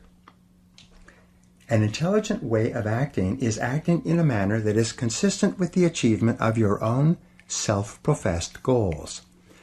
Whenever you do something that moves you toward achieving a goal that is important to you, you are behaving intelligently. You are smart. But whenever you engage in a behavior that moves you away from one of your own goals, you're behaving stupidly. The world is full of people who are behaving stupidly, hour by hour and day by day, because they are doing things that are guaranteed to bring them the opposite results of what they say they really want. Make your actions congruent. If one of your goals is to live to be 80 or 90 years old and have a happy, healthy life, then everything that you do today in terms of your eating, drinking, exercise, rest, and especially avoiding unhealthy behaviors is smart. However, if you don't exercise, if you eat the wrong foods or smoke cigarettes and neglect your health in any way, you are behaving stupidly by your own definition. If you are in sales or business and you learn how to manage your time well so that you get a lot done in the course of your working day, you are acting intelligently. If you do things that undermine your productivity or move you away from your goals, you are acting foolishly in terms of your own goals. Here's a key insight. Everything you do is either moving you toward one of your goals or moving you away from it. Nothing is neutral. Everything counts. Each act you engage in is either a positive act that goes on the positive side of your personal balance sheet, or it is a negative act that goes on the negative side of your personal balance sheet. A great life is simply a life that has far more marks on the positive side than it does on the negative side. This means that an intelligent person is one who does far more things that move him or her toward the things that he or she wants to be and have and do than an unintelligent person does. Avoid self-delusion. Don't fall into the trap of deluding yourself into believing that only what you want to count counts. Many people think that if they don't count it, it doesn't have any effect on them. They think that if they don't read a book or listen to an audio program, if they don't spend time with their families and play with their children, instead of playing on their computers and watching television, if they don't do the things that are leading to a happy, healthy, successful life, then somehow it doesn't matter. They will get a pass. It won't count. But the fact is that everything counts. Nothing is neutral. Everything you do or don't do contributes toward making your life a great life or a mediocre life. Everything counts. With regard to your self-confidence, every time you do something that is moving you in the direction of something that is important to you, you feel like a winner. But every time you don't do things that move you forward towards something you want, or even worse, move you away, you feel like a loser. These behaviors are not only progressive, they are habitual. The more you engage in one behavior or the other, the easier and more automatic that behavior becomes. The more you engage in winning behaviors, the more consistently you act and feel like a winner. The higher will be your self-confidence, and the greater will be your belief in yourself and in your goals. Your actions shape your character. Getting the job done. The final quality of success identified in the study was that of result orientation. This means that you know that you are capable of getting the results for which you are responsible. All highly respected men and women are recognized as being the kind of people who can get the job done, whatever it is. They are invariably decisive, results-focused, action-oriented people. They are performance-oriented. They have a bias for action and a sense of urgency. They have trained themselves to be extremely capable at doing whatever is required. Bigger and better jobs and responsibilities seem to flow to them. The world tends to step aside and make way for the person who knows what he or she is doing and knows where he or she is going. Get onto the fast track. One of the most intelligent things that you can do is to get better at the most important things you do to get the results that determine your success. The better your results, the higher will be your self-confidence and self-esteem. You'll be promoted more often and paid more because you will be producing a higher quality and quantity of work. You'll receive more and better job offers. You'll be immune to economic downturns because your services will be so valuable. By becoming intensely result-oriented, you will guarantee yourself a future of success and prosperity. Do what the top people do. You will notice that everything that we have talked about in this program somehow impacts on the 5 qualities for great success in America. I explained earlier about the importance of selecting your values and organizing your entire life around what you believe to be right and good and true. As long as you know that you are living consistent with your highest principles, your self-confidence rests on an unshakable foundation. I have talked throughout this program about the importance of setting clear goals and deciding exactly what you want in every area of your life. You know that big, important, challenging goals, clearly defined, with written plans for their accomplishment, improve your overall self-concept and build your self-confidence. Plan your work and work your plan. When you plan your work and work your plan and dedicate your energies to completing high-value tasks, you start to make rapid progress toward the attainment of your goals, and your self-confidence goes up. Every time you resolve to go the extra mile, to do more than you're paid for, to put in more than you take out, to go beyond what is expected of you in your job and in your relationships with others, you feel terrific about yourself. You feel more like a winner. Your level of self-confidence increases, and you feel motivated to contribute even more of yourself to what you are doing. When you dedicate yourself to becoming better and better at performing the important tasks in your life, you feel an enhanced sense of mastery and competence. Your belief in yourself deepens, and your ability to get the results that are important to you increases. The development of excellence or expertise in what you do is a wonderful form of positive knowing that leads inevitably to higher self-confidence. Do your work quickly and well. There is virtually nothing that will bring you the respect and esteem of the people you respect faster than being result-oriented and doing your job in an excellent fashion. In study after study, it's been shown that lasting recognition from the important people in your work only comes from being very good at what you do. It is only excellent performance in your job that raises you above politics and gives you the kind of power and influence that really makes a difference in any organization. Dedicate yourself to continuous learning. Your ongoing commitment to personal and professional development gives you a feeling of continuous growth. Whenever you feel yourself growing as a person, you feel internally motivated and energized to achieve even more. And the more you learn, the more you can learn. The more you develop yourself, the more capable you become of further development. By the law of correspondence, as you become better and more capable on the inside, the outer aspects of your life improve as well. As you see and feel your life getting better, you feel more positive and in control of your own destiny. You like and respect yourself more, and your self-confidence increases. Take continuous forward action. Any positive, constructive, and self-determined action that you take in the direction of your dreams improves your self-image and raises your self-confidence. When you discipline yourself to do exactly those things that lead you in the direction of what is most important to you, you develop a sense of strength and self-assurance that is evident to all the people around you. Every positive action generates the positive emotion that goes with it.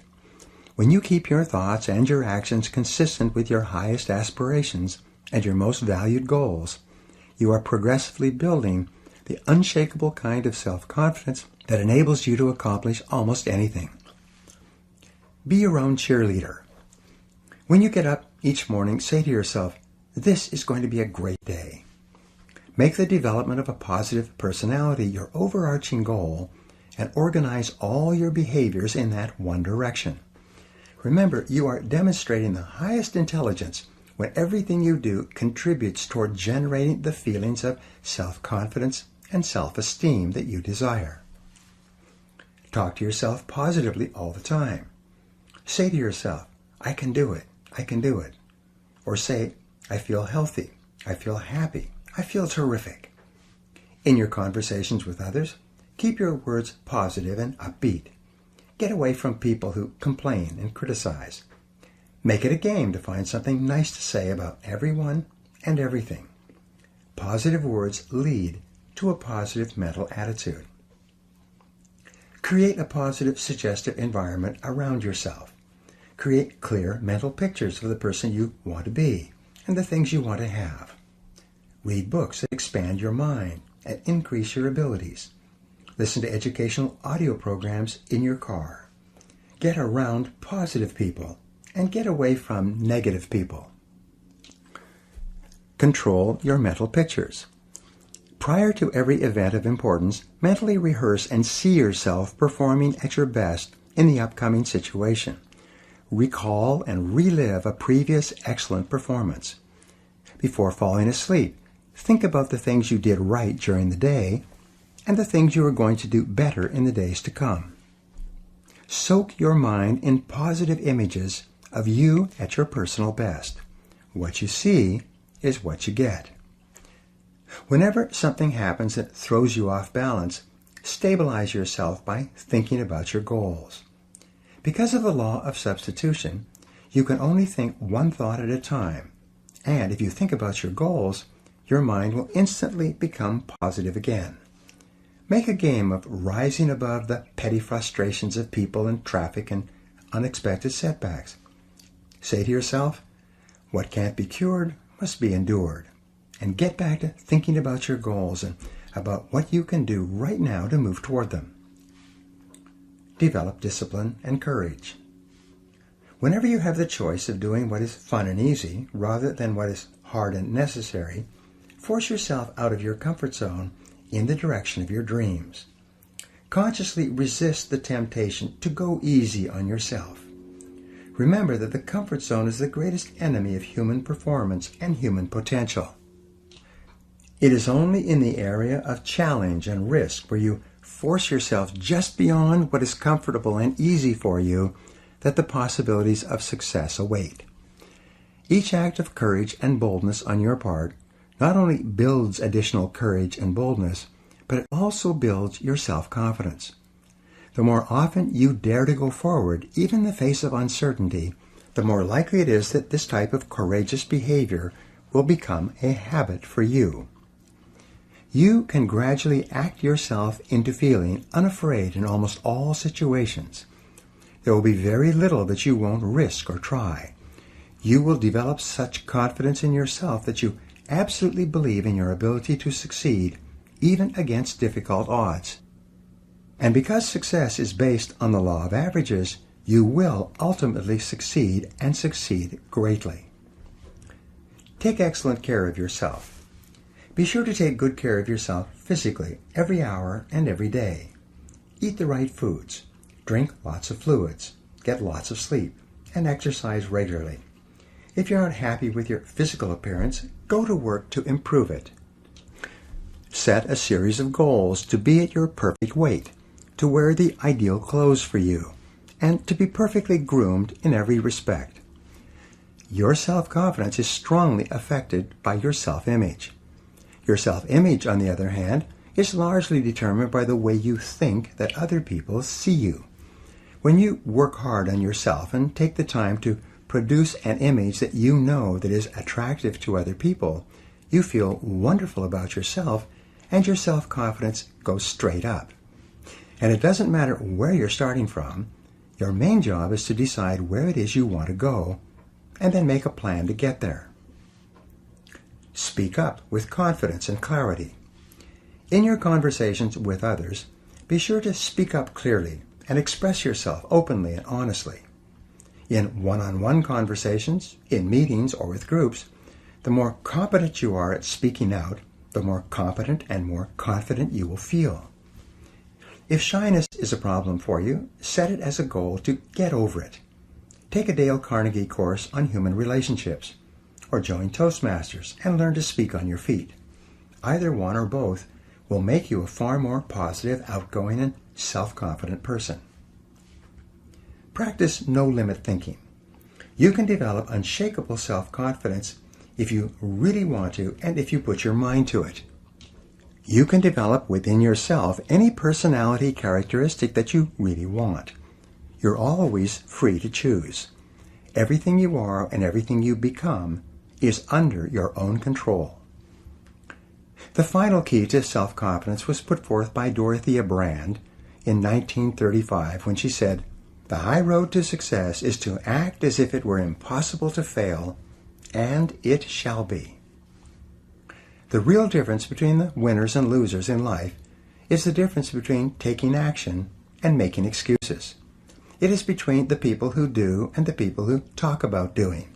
It's between the movers and shakers on the one hand and those who just watch the world go by on the other. Perhaps your greatest responsibility to yourself is to become a person of action, to act yourself into feeling the emotions that are consistent with high performance. Your primary job is to make any effort, overcome any obstacle, and scale any height to become the dynamic, unstoppable, irresistibly self-confident person that you are capable of becoming.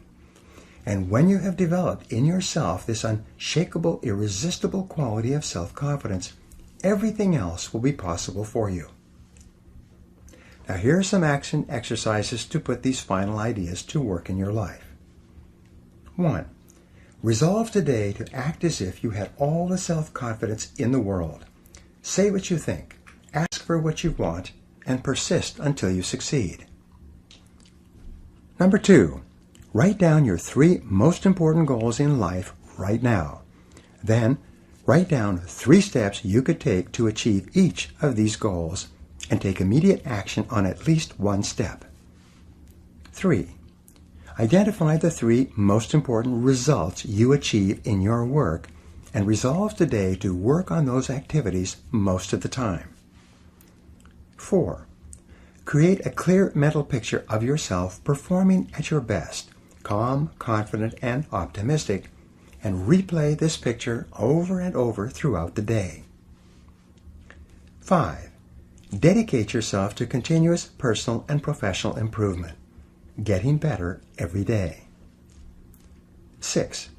Accept 100% responsibility for everything you are today and for everything you become in the future. Refuse to blame anyone for anything. And number 7, resolve today that you will never give up, that you will persist over all obstacles until you succeed in creating the wonderful life that is possible for you. Thank you very much for listening, and good luck to you.